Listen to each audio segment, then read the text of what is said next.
हरे कृष्ण। हरे कृष्ण। हरे कृष्ण माता जी।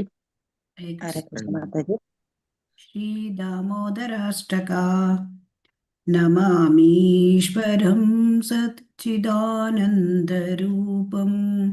लसत्कुण्डलं गोकुले भ्राजमानं यशोदाभियोलोकलात् धावमानं परामृष्टमत्यन्ततो धृत्य गोप्या रुदन्तं मुहुर्नेत्रयुग्मं मृजन्तं कराम्भोजयुग्मेन सातङ्कनेत्रं मुहुश्वासकम्पा त्रिरेखाङ्ककण्ठा स्थितग्रैवं दामोदरं भक्तिबद्धम् इति दृक्स्वलीलाभिरानन्दकुण्डे स्वघोषं निमज्जन्तम् आख्यापयन्तं तदीयेषितज्ञेषु भक्तैर्जितत्वं पुनः प्रेमतस्तं शतावृत्तिवन्दे वरं देवमोक्षं न मोक्षावधिं वा न चान्यं वृणेऽहं वरेशादपीह इदं ते वपुर्नाथ गोपालबालं सदा मे मनस्या विरास्तां किमन्यैः इदं ते मुखाम्भोजमत्यन्तनीलैर्वृतं कुन्तलैः स्निग्धरक्त्यैश्च गोप्या मुहुश्चुम्बितं बिम्बरक्ताधरं मे मनस्या विरास्ताम् अलं लक्षलभैः नमो देवा दामोदरा अनन्तविष्णो प्रसीद प्रभो दुःखजलाब्धिमग्नं कृपादृष्टिवृष्ट्या अतिदीनं बतानो गृहाणेश मामज्ञमेध्यक्षिदृश्यः कुबेरात्मजौ बद्ध मूर्त्यैव यद्वत् त्वया मोचितौ भक्तिभाजौ कृतौ च तथा प्रेमभक्तिं स्वकां मे प्रयच्छ न मोक्षे ग्रहो मेऽस्ति दामोदरेहा नमस्तेऽस्तु धाम्ने स्फुरद्दीप्तिधाम्ने त्वदीयोदरायाथ विश्वस्य धाम्ने नमो राधिकायै त्वदीयप्रियायै नमो अनन्तलीलाय देवाय तुभ्यं। श्री दामोदराष्टकम की जय। श्री दामोदर भगवान की जय। ॐ अज्ञानतिमिरान्धस्य ज्ञानाञ्जनशलाकया चक्षुरुन्मीलितं येन तस्मै श्रीगुरवे नमः। श्रीचैतन्यमनोभीष्टं स्थापितं येन भूतले स्वयं रूपः कदा मह्यं ददाति स्वपदान्तिकं वन्देऽहं श्रीगुरोः श्रीयुतपदकमलं श्रीगुरून् वैष्णवांश्च श्रीरूपं साग्रजातं सहगणा रघुनाथान्वितं तं सजीवम् साद्वैतं सावधूतं परिजनसहितं कृष्णचैतन्यदेवं श्रीराधाकृष्णपादान् सहगणा ललिता श्रीविशाखान्वितांश्च हे कृष्णा करुणा सिन्धो दीनबन्धो जगत्पते गोपेश गोपिका कान्ता राधाकान्ता नमोऽस्तु ते तप्तकाञ्चन गौराङ्गी राधे वृन्दावनेश्वरी वृषभानुसुते देवी प्रणमामि हरिप्रिये वाञ्छाकल्पतरुभ्यश्च कृपा सिन्धुभ्य एव च पतितानां पावनेभ्यो वैष्णवेभ्यो नमो नमः। जय श्री कृष्ण चैतन्य प्रभु नित्यानंद श्री अद्वैत गदाधर श्रीवासादि गौरभक्तवृंद ಹರೇ ಕೃಷ್ಣ ಕೃಷ್ಣ ಕೃಷ್ಣ ಹರೇ ಹರೇ ಹರೇ ರಾಮ ರಾಮ ರಾಮ ಹರೇ ಹರೇ ಹರೇ ಕೃಷ್ಣ ಕೃಷ್ಣ ಕೃಷ್ಣ ಹರೇ ಹರೇ ಹರೇ ರಾಮ ರಾಮ ರಾಮ ಹರೇ ಹರೇ ಶ್ರೀ ಶ್ರೀ ರಾಧಾ ಗೋವಿಂದ ಕಿ ಜೈ ಶ್ರೀ ಶ್ರೀ ಗೌರನಿತಾಯ್ ಕಿ ಜೈ ಶ್ರೀಲ ಪ್ರಭುಪಾದ ಕಿ ಜೈ ಹರೇ ಕೃಷ್ಣ. ಎಲ್ಲರಿಗೂ ಸ್ವಾಗತ. ಹರೇ ಕೃಷ್ಣ. ಹರೇ ಕೃಷ್ಣ ಮಾತಾಜಿ, ಪ್ರಣಾಮಗಳು. ಕೃಷ್ಣ ಮಾತಾಜಿ. ಸ್ವಾಗತ. ಇವತ್ತಿನ ಶ್ರೀ ಶ್ರೀ ರಾಧಾ ಗೋವಿಂದ ದೇವಸ್ಥಾನ ಮಂಗಳೂರು ಇವರು ಆಯೋಜಿಸಿರುವ 3ನೇ ಹಂತದ ತರಗತಿಗೆ ತಮ್ಮೆಲ್ಲರಿಗೂ ಸ್ವಾಗತ. ಭಕ್ತಿ ರಸಾಮೃತ ಸಿಂಧು ಅಧ್ಯಾಯ 7 ಭಕ್ತಿ ತತ್ವಗಳಿಗೆ ಪ್ರಮಾಣ, ಇದರ ಮುಂದುವರಿದ ಭಾಗ. ಹರೇ ಕೃಷ್ಣ. ಹರೇ ಕೃಷ್ಣ ಮಾತಾಜಿ. ಹರೇ ಕೃಷ್ಣ. ಸೊ ಇದರಲ್ಲಿ ನಿನ್ನೆ ದಿವಸ ನಾವು ಕೆಲವೊಂದು ವಿಷಯಗಳನ್ನ ಚರ್ಚಿಸಿದ್ದೇವೆ. ಸದ್ಗುರುಗಳ ಆಶ್ರಯವನ್ನು ಪಡೆಯುವುದು, ಜಗತ್ತಿನಲ್ಲಿ ಈ ಐಹಿಕ ಜಗತ್ತಿನಲ್ಲಿ ಯಾವ ಸುಖವೂ ಇಲ್ಲ ಅಂತ ಪ್ರಬುದ್ಧ ಮಹಾರಾಜರಿಗೆ ಹೇಳಿದರು. ಸೊ ಹಾಗಾಗಿ ಯಾರಿಗೆ ನಿಜವಾದ ಸುಖವ ಬೇಕು ಅವರು ಸದ್ಗುರುಗಳನ್ನು ಅರಸಿ ಅವರಿಂದ ದೀಕ್ಷೆಯನ್ನು ಪಡೆಯಬೇಕು.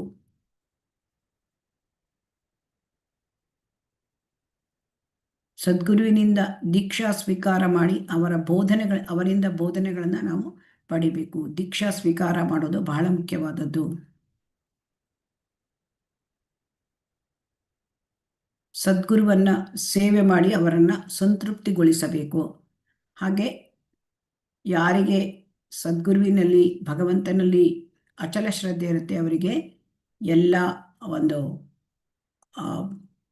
ಆಧ್ಯಾತ್ಮಿಕವಾಗಿ ಎಲ್ಲ ಕೂಡ ಸುಲಭವಾಗಿ ಗೋಚರಕ್ಕೆ ಬರ್ತದೆ ಅಂತ ರೂಪ ಗೋಸ್ವಾಮಿಯವರು ವಿವರಿಸಿದ್ದಾರೆ. ಸದ್ಗುರುಗಳು ಕೊಟ್ಟಿರ್ತಕ್ಕಂತಹ ಆ ಒಂದು ಮಾರ್ಗದಲ್ಲಿ ನಡೆದು ಮತ್ತೆ ಅವರಿಂದ ಉಪದೇಶವನ್ನು ಪಡೆದುಕೊಂಡು ನಾವು ಆ ರೀತಿಯಾದ ಜೀವನವನ್ನ ನಡೆಸಬೇಕು.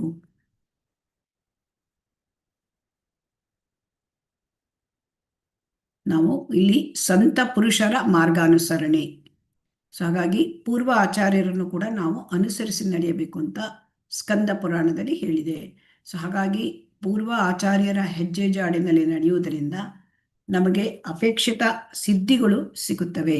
ಸೊ ಇಲ್ಲಿ ಬಹಳ ಮುಖ್ಯವಾದದ್ದು. ಈಗ ಭೌತಿಕ ಪ್ರಪಂಚದಲ್ಲೂ ಕೂಡ ನಾವು ಯಾವುದಾದ್ರೂ ನಾವು ಮಾಡಬೇಕು ಅಂತಂದರೆ ಹಿಂದೆ ಯಾರು ಏನನ್ನು ಸಾಧನೆ ಮಾಡಿದ್ದಾರೆ ಅವರನ್ನು ನಾವು ಸ್ವಲ್ಪ ವಿಚಾರಿಸಿ ಅವರನ್ನು ನಾವು ಫಾಲೋ ಮಾಡಲಿಕ್ಕೆ ನೋಡ್ತೇವೆ.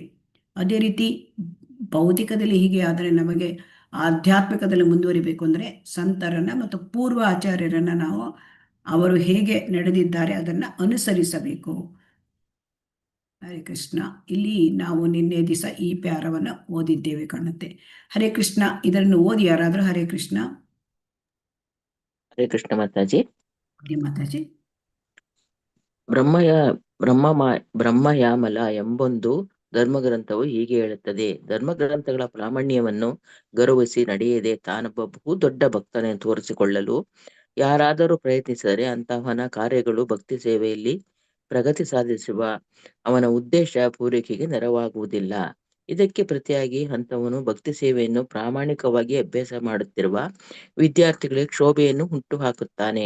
ಧರ್ಮಗ್ರಂಥಗಳು ಹೇಳುವ ತತ್ವಗಳನ್ನು ಕಟ್ಟುನಿಟ್ಟಾಗಿ ಅನುಸರಿಸಿ ನಡೆಯದವನನ್ನು ಸಾಮಾನ್ಯವಾಗಿ ಸಹಜೀಯ ಎಂದರೆ ಎಲ್ಲವೂ ಬಹು ಅಗ್ಗವೆಂದು ಕಲ್ಪಿಸಿಕೊಂಡವರು ಎಂದು ಕರೆಯುತ್ತಾರೆ. ಅವರಿಗೆ ಎಲ್ಲದರ ಬಗೆಗೂ ಕಲ್ಪಿತ ಅಭಿಪ್ರಾಯವಿರುತ್ತವೆ ಮತ್ತು ಅವರು ಧರ್ಮಗ್ರಂಥಗಳ ಆದೇಶ ಪಾಲನೆ ಮಾಡುವುದಿಲ್ಲ. ಅಂತಹ ಜನರು ಭಕ್ತಿ ಸೇವೆ ನಿರ್ವಹಣೆಯ ಕಾರ್ಯಗಳಿಗೆ ಅಡೆತಡೆಗಳನ್ನು ನುಡ್ಡುತ್ತಿದ್ದಾರಷ್ಟೇ. ಈ ಸಂಬಂಧ ಹರೇ ಕೃಷ್ಣ ಮಾತಾಜಿ. ಇಲ್ಲಿ ಸಂತ ಪುರುಷರ ಮಾರ್ಗವನ್ನು ನಾವು ಅನುಸರಿಸಬೇಕು ಅಂದಾಗ ಶ್ರೀಲ ಪ್ರಭುಪಾದರು ಉದಾಹರಣೆ ಹೇಳ್ತಾರೆ. ಯಾರನ್ನು ನಾವು ಅನುಸರಿಸಬಾರದು ಅದನ್ನ ಇಲ್ಲಿ ಹೇಳ್ತಾ ಇದ್ದಾರೆ. ಧರ್ಮಗ್ರಂಥಗಳ ಪ್ರಾಮಾಣ್ಯವನ್ನು ಯಾರು ಮಾಡೋದಿಲ್ಲ, ಧರ್ಮಗ್ರಂಥಗಳಲ್ಲಿ ಏನು ಹೇಳಿದೆ ಅದನ್ನು ಮಾಡದೆ ಹೊರಗಿನಿಂದ ತಾವು ದೊಡ್ಡ ಭಕ್ತ ಅಂತ ತೋರಿಸ್ಕೊಳ್ಳೋದು. ಸೊ ಅದು ಅಂಥವ್ರನ್ನ ನಾವು ಫಾಲೋ ಮಾಡಬಾರ್ದು. ಸೊ ಧರ್ಮಗ್ರಂಥಗಳನ್ನು ತತ್ವಗಳಲ್ಲಿ ಏನಿದೆ, ಧರ್ಮಗ್ರಂಥಗಳಲ್ಲಿ ಏನು ತತ್ವ ಇದೆ ಅದನ್ನು ಅನುಸರಿಸಿ ನಡೆಯದವರನ್ನ ಸಹಜೀಯ ಅಂತ ಕರೀತಾರೆ. ಸೊ ಆ ಸಹಜೀಯರು ಅವರನ್ನು ನಾವು ಅನುಸರಿಸಬಾರದು. ಅವರು ಭಕ್ತಿ ಸೇವೆಯ ಕಾರ್ಯದಲ್ಲಿ ಸುಮ್ಮನೆ ನಮಗೆ ಅಡೆತಡೆ ಕೊಡ್ತಾರೆ. ಸೊ ಹಾಗಾಗಿ ಯಾರು ನೋಡಲಿಕ್ಕೆ ಭಕ್ತರ ಥರ ಕಾಣ್ತಾರೆ ಆದರೆ ಭಕ್ತಿ ತತ್ವಗಳನ್ನು ಅನುಸರಿಸೋದಿಲ್ಲ, ಅಂಥವ್ರನ್ನ ನಾವು ಅನುಸರಿಸಬಾರದು ಅಂತ ಇಲ್ಲಿ ಹೇಳ್ತಾ ಇದ್ದಾರೆ. ಹರೇ ಕೃಷ್ಣ. ಮುಂದಿನ ಒಂದು ಪ್ಯಾರವನ್ನು ಯಾರಾದರೂ ಓದಿ. ಹರೇ ಕೃಷ್ಣ. ಹರೇ ಕೃಷ್ಣ.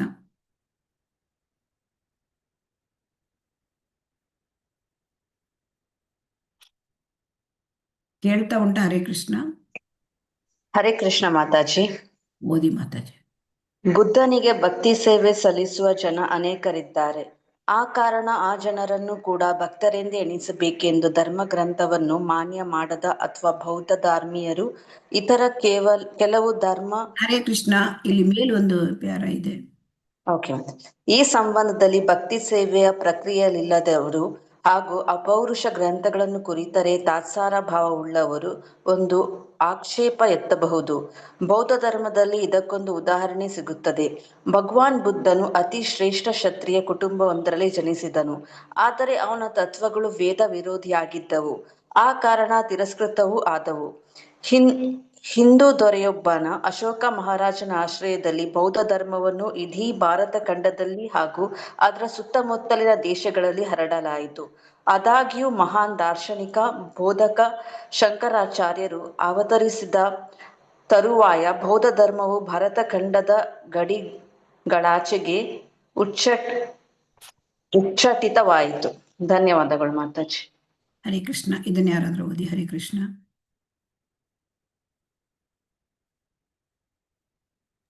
ಹರೇ ಕೃಷ್ಣ. ಹರೇ ಕೃಷ್ಣ ಮಾತಾಜಿ. ಓದಿ ಮಾತಾಜಿ. ಬುದ್ಧನಿಗೆ ಭಕ್ತಿ ಸೇವೆ ಸಲ್ಲಿಸುವ ಜನ ಅನೇಕರಿದ್ದಾರೆ.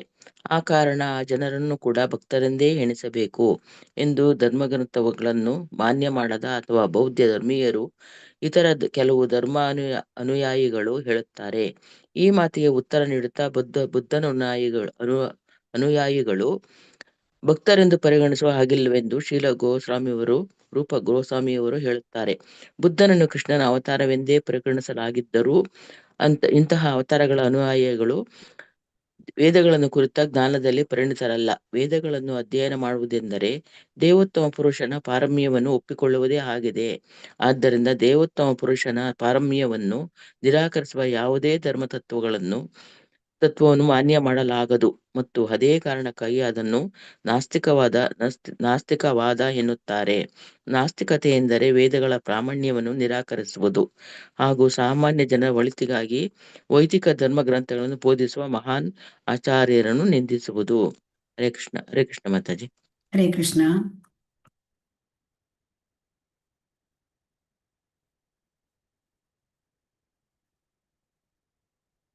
ಇಲ್ಲಿ ಬೌದ್ಧ ಧರ್ಮ, ಬೌದ್ಧ ಧರ್ಮವನ್ನ ಇಲ್ಲಿ ಬೌದ್ಧರನ್ನ ಭಕ್ತರು ಅಂತ ಹೇಳಲಿಕ್ಕಾಗೋದಿಲ್ಲ. ಸೊ ಬೌದ್ಧರನ್ನ ಭಕ್ತರು ಅಂತ ಹೇಳಿ ಅವರನ್ನ ಅನುಸರಿಸಲಿಕ್ಕೆ ಸಾಧ್ಯವಿಲ್ಲ ಅಂತ ಇಲ್ಲಿ ರೂಪ ಗೋಸ್ವಾಮಿಯವರು ಹೇಳ್ತಾರೆ. ಇಲ್ಲಿ ನಾವೇನ್ ತಿಳ್ಕೊಳ್ಬೇಕು ಅಂದ್ರೆ ಭಗವಾನ್ ಬುದ್ಧ ಭಗವಂತನದೇ ಅವತಾರ, ಶ್ರೀಕೃಷ್ಣದೇ ಅವತಾರ.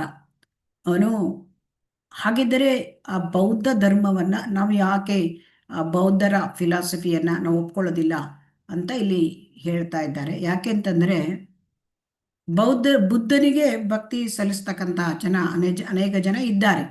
ಅವರನ್ನು ಭಕ್ತರು ಅಂತ ತಿಳ್ಕೊಳ್ಬೇಕು ಅಂತ ಹೇಳ್ತಾರೆ ಅಲ್ವಾ? ಹರೇ ಕೃಷ್ಣ. ನಮ್ಗೆ ಹಾಗೆ ಅನಿಸುತ್ತಾ? ಹರೇ ಕೃಷ್ಣ. ಹರೇ ಕೃಷ್ಣ. ಇಲ್ಲ ಮಾತಾಜಿ, ಇಲ್ಲ. ಇಲ್ಲಿ ಯಾಕೆ ಭಗವಾನ್ ಬುದ್ಧ ಅವನು ಸ್ಥಾಪಿಸ್ತಕ್ಕಂಥ ಬೌದ್ಧ ಧರ್ಮ ಯಾಕೆ ಅದು ಸ್ಥಾಪನೆ ಆಯಿತು ಕೇಳಿದರೆ, ಆ ಸಮಯದಲ್ಲಿ ತುಂಬಾ ಹಿಂಸೆ ಮಾಡ್ತಾ ಇದ್ರು. ಪ್ರಾಣಿ ಹಿಂಸೆ ಅಧಿಕವಾಗಿತ್ತು. ಆ ಪ್ರಾಣಿ ಅದನ್ನ ಅವರು ವೇದಗಳ ಆಧಾರದ ಮೇಲೆ ವೇದಗಳಲ್ಲಿ ಹೇಳಿದೆ ಅಂತ ಹಿಂಸೆ ಮಾಡಿ ಆ ಪ್ರಾಣಿಗಳನ್ನ ಮಾಂಸ ಸೇವನೆ ಮಾಡ್ತಾ ಇದ್ದಿದ್ರು. ಸೊ ಅದನ್ನ ತಡೆಗಟ್ಟಬೇಕು, ಆ ಪ್ರಾಣಿ ಹಿಂಸೆಯನ್ನು ತಡೆಗಟ್ಟಬೇಕು ಅಂತ ಭಗವಾನ್ ಬುದ್ಧ ಬಂದ. ಇದರಲ್ಲಿ ಯಾಕೆ ಅಂತಂದ್ರೆ ಅಲ್ಲಿ ಅವರು ಹೇಳ್ತಕ್ಕಂಥದ್ದು ಭಗವಾನ್ ಬುದ್ಧ ಏನ್ ಹೇಳಿದ್ರು ಅಂದ್ರೆ, ನಿಂದಿಸಿ ವೇದಗಳಿಂದ ಜನ ಏನು ಹೇಳ್ತಾರೆ, ವೇದಗಳಿಗೆ ಹೇಳಿದೆ ಆ ಥರ ಮಾಡ್ತೇವೆ ತಾವು ಅಂತ ಹೇಳಿದ್ರಿಂದ ನೀವು ವೇದಗಳನ್ನ ನಂಬಲೇಬೇಡಿ ಅಂತ ಹೇಳಿದ ಭಗವಂತ. ಯಾಕೆ ಹಾಗೆ ಹೇಳಿದ ಅಂತಂದ್ರೆ ಅವರಿಗೆ ಭಗವಂತನಿಗೆ ಈ ಹಿಂಸೆಯನ್ನ ನಿಲ್ಲಿಸಬೇಕಾಯಿತು, ಪ್ರಾಣಿ ಹಿಂಸೆ. ಸೊ ಹಾಗಾಗಿ ಅದನ್ನೇ ಹೇಳಿದ. ಆ ಸಮಯಕ್ಕೆ ಅದು ಅವಶ್ಯಕವಾಗಿತ್ತು, ಅದಕ್ಕೆ ವೇದಗಳನ್ನು ನಿಂದಿಸಿದ್ದಾರೆ. ಸೊ ಆದರೆ ಇಲ್ಲಿ ವೇದಗಳು ಅಂತಂದ್ರೆ ಭಗವಂತನೇ ಹೇಳಿದ್ದು, ವೇದವನ್ನ ಬೋಧಿಸಿದವನೇ ಭಗವಂತ. ಸೊ ಹಾಗಾಗಿ ಈ ವೇದ ಅದು ಸುಳ್ಳಾಗ್ಲಿಕ್ಕೆ ಸಾಧ್ಯ ಇಲ್ಲ. ಆದ್ದರಿಂದ ಈ ಬುದ್ಧನ ಅನುಯಾಯಿಗಳು ಬೌದ್ಧರು ಅವರು ವೇದವನ್ನ ಅದನ್ನ ಪರಿಗಣಿಸೋದಿಲ್ಲ. ಅದನ್ನ ಪರಿಗಣಿಸದೆ ಅದನ್ನ ಮಾನ್ಯ ಮಾಡದೇ ಇರೋದ್ರಿಂದ ಅವರನ್ನು ಭಕ್ತರು ಅಂತ ಹೇಳಲಿಕ್ಕಾಗೋದಿಲ್ಲ. ಭಕ್ತರು ಅಂತಂದ್ರೆ ಅವರು ಭಗವಂತ ಕೃಷ್ಣ ದೇವೋತ್ತಮ ಪರಮಪುರುಷ ಇದನ್ನು ಒಪ್ಕೊಳ್ಬೇಕು. ಆದರೆ ಅವರು ಅದನ್ನ ಒಪ್ಪೋದಿಲ್ಲ. ಅವರು ಈ ವೇದಗಳನ್ನ ಮಾಡೋದಿಲ್ಲ, ಒಪ್ಪೋದಿಲ್ಲ. ಭಗವಂತನ ಪಾರಮ್ಯ, ಅವನ ಶ್ರೇಷ್ಠತೆ ಅದನ್ನು ಒಪ್ಪೋದಿಲ್ಲ. ಆದ್ದರಿಂದ ಈ ಬುದ್ಧನ ಅನುಯಾಯಿಗಳನ್ನ ಭಕ್ತರು ಅಂತ ಹೇಳಲಿಕ್ಕೆ ಸಾಧ್ಯ ಇಲ್ಲ. ಬುದ್ಧನನ್ನು ಭಗವಂತನ ಅವತಾರ ಅಂತ ಒಪ್ಕೊಳ್ತಾರೆ, ಆದರೆ ಬುದ್ಧನ ಅನುಯಾಯಿಗಳನ್ನ ಒಪ್ಲಿಕ್ಕಾಗಲ್ಲ. ಯಾಕಂದ್ರೆ ಅವರು ವೇದ ವಿರೋಧಿಗಳು. ಹಾಗಾಗಿ ಆಗ ಏನಾಯ್ತು ಅಂದ್ರೆ ಬೌದ್ಧ ಧರ್ಮವನ್ನ ಅಶೋಕ ಮಹಾರಾಜ ಆ ಸಮಯದಲ್ಲಿ ಇಡೀ ಭರತಖಂಡದಲ್ಲಿ ಮತ್ತೆ ಸುತ್ತಮುತ್ತಲಿನ ದೇಶಗಳಲ್ಲೆಲ್ಲ ಹರಡಿದ. ಅದಾದ ಮೇಲೆ ಮುಂದೆ ಏನಾಯ್ತು, ಮತ್ತೆ ಹಿಂದೆ ವೇದವನ್ನ ಸ್ಥಾಪಿಸಬೇಕಾಗಿತ್ತು. ಆ ವೇದಗಳನ್ನ ಅದಕ್ಕೆ ಶಂಕರಾಚಾರ್ಯರು ಅವತರಿಸಿದರು. ಶಂಕರಾಚಾರ್ಯರು ಇಲ್ಲಿ ಶಿವನ ಅವತಾರ. ಸೊ ಹಾಗಾಗಿ ಆಗ ಅವರು ಬೌದ್ಧ ಧರ್ಮ ಆ ಸಮಯದಲ್ಲಿ ಅವರು ವೇದಗಳನ್ನ ಸ್ಥಾಪನೆ ಮಾಡ್ಲಿಕ್ಕೆ ಬಂದಿದ್ದರಿಂದ ಈ ಬೌದ್ಧ ಧರ್ಮ ಭಾರತದಿಂದ ಆಚೆಗೆ ಅದು ಉಚ್ಚಾಟಿತ ಆಯಿತು. ಸೊ ಹಾಗಾಗಿ ಇಲ್ಲಿ ಮುಖ್ಯವಾಗಿ ನಾವು ಇಲ್ಲಿ ಯಾಕೆ ಹೇಳ್ತಾ ಇದ್ದಾರೆ ಅಂದ್ರೆ, ಈಗ ಈ ಒಂದು ಸಂತ ಪುರುಷರ ಮಾರ್ಗ ಅನುಸರಿಸಬೇಕು ಅದರಲ್ಲಿ ನಾವು ಸಹಜೀಯರನ್ನು ಅನುಸರಿಸಬಾರದು. ಮತ್ತು ನಾವು ಇಲ್ಲಿ ಬೌದ್ಧ ಫಿಲಾಸಫಿ ಅದನ್ನು ಕೂಡ ಒಪ್ತಾ ಇಲ್ಲ. ಯಾಕಂದ್ರೆ ಅದು ನಾಸ್ತಿಕತೆ ಅಂತಂದ್ರೆ ವೇದಗಳನ್ನ ಅದನ್ನ ನಿರಾಕರಿಸೋದು ಮತ್ತು ವೈದಿಕ ಧರ್ಮ ಗ್ರಂಥಗಳನ್ನ ಬೋಧಿಸ್ತಕ್ಕಂತಹ ಆಚಾರ ನಿಂದಿಸುವುದು. ಸೊ ಹಾಗಾಗಿ ಅದನ್ನ ಮಾನ್ಯ ಮಾಡೋದಿಲ್ಲ ಈ ಒಂದು ಬೌದ್ಧ ತತ್ವವನ್ನ. ಹರೇ ಕೃಷ್ಣ. ಇದನ್ನ ಯಾರಾದರೂ ಓದಿ. ಹರೇ ಕೃಷ್ಣ. ಹರೇ ಕೃಷ್ಣ.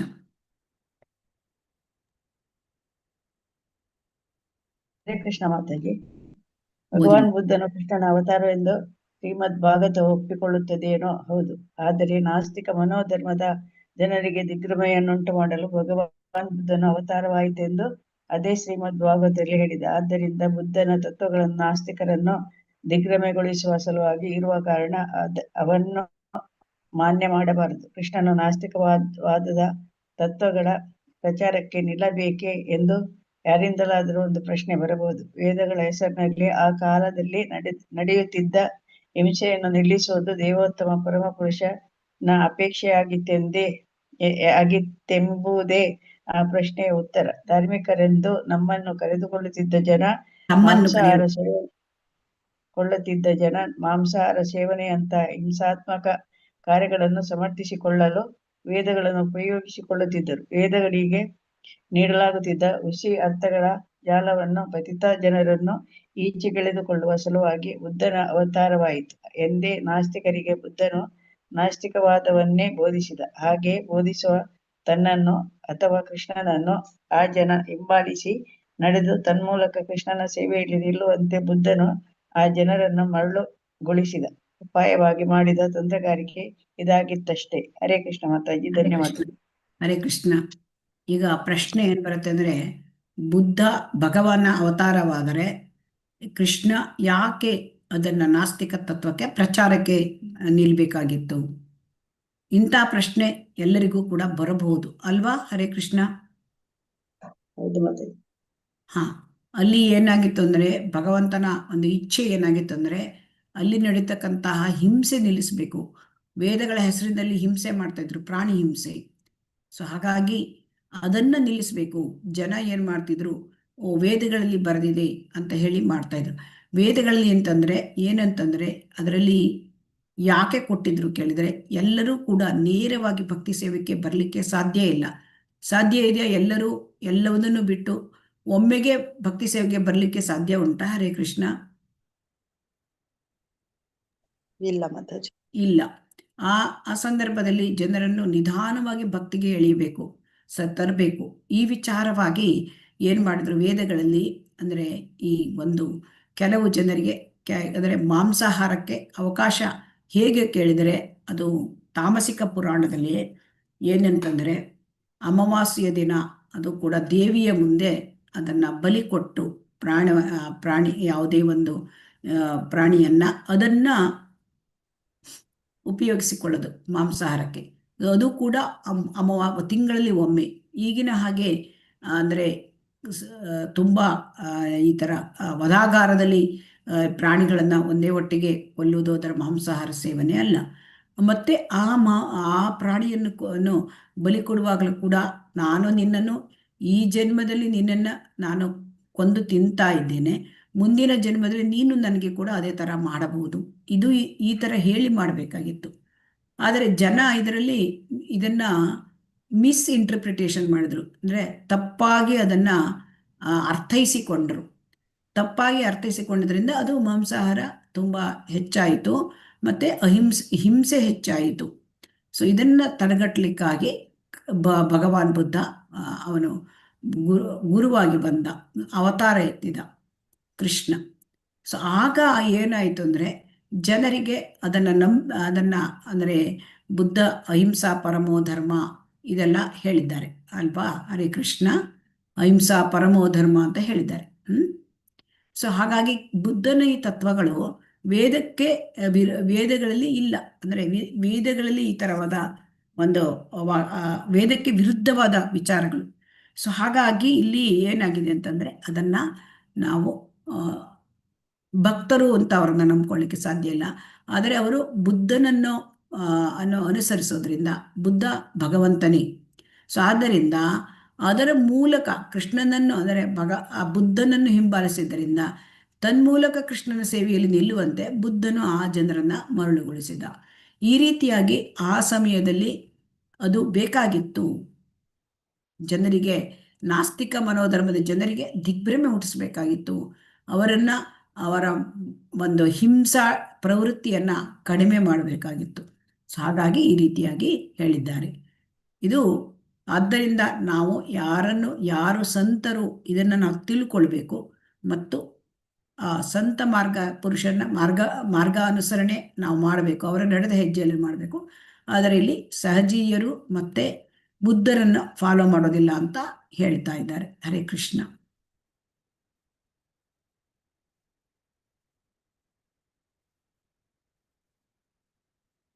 ಹರೇ ಕೃಷ್ಣ. ಇದನ್ನು ಓದಿ. ಹರೇ ಕೃಷ್ಣ ಮಾತಾಜಿ, ಓದ್ಲಾ? ಓದಿ ಮಾತಾಜಿ. ಶಾಶ್ವತ ಧರ್ಮತತ್ವಗಳ ಬಗೆಗಿನ ಜಿಜ್ಞಾಸೆ. ನಾರದೀಯ ಪುರಾಣದಲ್ಲಿ ಹೀಗೆಂದು ಹೇಳಿದೆ: ಭಕ್ತಿ ಸೇವೆ ವಿಷಯದಲ್ಲಿ ವ್ಯಕ್ತಿಯು ನಿಜವಾಗಿ ತುಂಬಾ ಗಂಭೀರವಾಗಿದ್ದರೆ ಅಂತವನ ಉದ್ದೇಶಗಳು ಸನಿಹದಲ್ಲೇ ನೆರವೇರುವುದು ವಿಳಂಬವಾಗದು. ಕೃಷ್ಣನ ತಪ್ತರ್ಥ್ಯವಾಗಿ ಲೌಕಿಕವಾದುದೆಲ್ಲರ ತ್ಯಾಗ. ಪದ್ಮಪುರಾಣದಲ್ಲಿ ಹೀಗೆಂದು ಹೇಳಿದೆ: ಐಹಿಕ ಇಂದ್ರಿಯ ಅನ್ನು ತ್ಯಜಿಸಿ ಭಕ್ತಿ ಸೇವೆ ತತ್ವಗಳನ್ನು ಒಪ್ಪಿಕೊಂಡ ಆತನಿಗೆ ವಿಷ್ಣು ಲೋಕದ ಭಗವಂತನ ಸಾಮ್ರಾಜ್ಯದ ವೈಭವವು ಕಾಯುತ್ತಿದೆ. ಪವಿತ್ರ ಕ್ಷೇತ್ರವಾಸ. ಒಬ್ಬ ವ್ಯಕ್ತಿ ದ್ವಾರಕಾ ಪಟ್ಟಣದಲ್ಲಿ 6 ತಿಂಗಳ ಕಾಲ, 1 ತಿಂಗಳ ಕಾಲ ಅಥವಾ ಕಡೆಗೆ 1 ಪಕ್ಷದ ಕಾಲ ವಾಸ ಮಾಡಿದರೆ ಅಂತಹವರಿಗೆ ವೈಕುಂಠ ಲೋಕಗಳಿಗೆ ಪದೋನ್ನತಿಯ ಮತ್ತು ಸಾರೂಪ್ಯ ಮುಕ್ತಿಯ ನಾರಾಯಣನಂತೆಯೇ ಚತುರ್ಬಾಹು ರೂಪದಲ್ಲಿರುವ ಭಾಗ್ಯ ಕಾದಿವೆ ಎಂದು ಸ್ಕಾಂದ ಪುರಾಣದಲ್ಲಿ ಹೇಳಿದೆ. ಹರೇ ಕೃಷ್ಣ ಮಾತಾಜಿ. ಹರೇ ಕೃಷ್ಣ. ಶಾಶ್ವತ ಧರ್ಮ ತತ್ವಗಳ ಬಗೆಗಿನ ಜಿಜ್ಞಾಸೆ. ಸದ್ಧರ್ಮ ಪೃಚ್ಛ. ನಾನು ಏನು ಮಾಡಬೇಕು? ಈ ರೀತಿಯಾದ ಭಕ್ತಿ ಸೇವೆ ವಿಚಾರದಲ್ಲಿ ನಾವು ಜಿಜ್ಞಾಸೆ ಮಾಡಬೇಕು. ನಾವು ಆ ವಿಚಾರದಲ್ಲಿ ನಾವು ಮಾಡಿದಾಗ ನಮಗೆ ಏನಾಗುತ್ತೆ, ಭಕ್ತಿ ಸೇವೆ ವಿಷಯದಲ್ಲಿ ಗಂಭೀರನಾಗಿದ್ದರೆ ಅದಕ್ಕೆ ನಮಗೆ ಉದ್ದೇಶ ಅದು ಸನಿಹದಲ್ಲೇ ನೆರವೇರುವುದು. ಅಂದರೆ ಭಗವಂತ ಅದಕ್ಕೆ ಕಳಿಸಿಕೊಡ್ತಾನೆ ಗುರುವನ್ನು. ಸೊ ಆದ್ದರಿಂದ ಜೀವನದಲ್ಲಿ ನಾವು ಸರಿಯಾದ ಮಾರ್ಗ ಏನು ಅಂತ ಅರ್ಜುನ ಕೇಳಿದ. ಪೃಚ್ಛಾಮಿ ತ್ವಾಂ ಧರ್ಮ ಸಮ್ಮೂಢ ಚೇತಾಹ.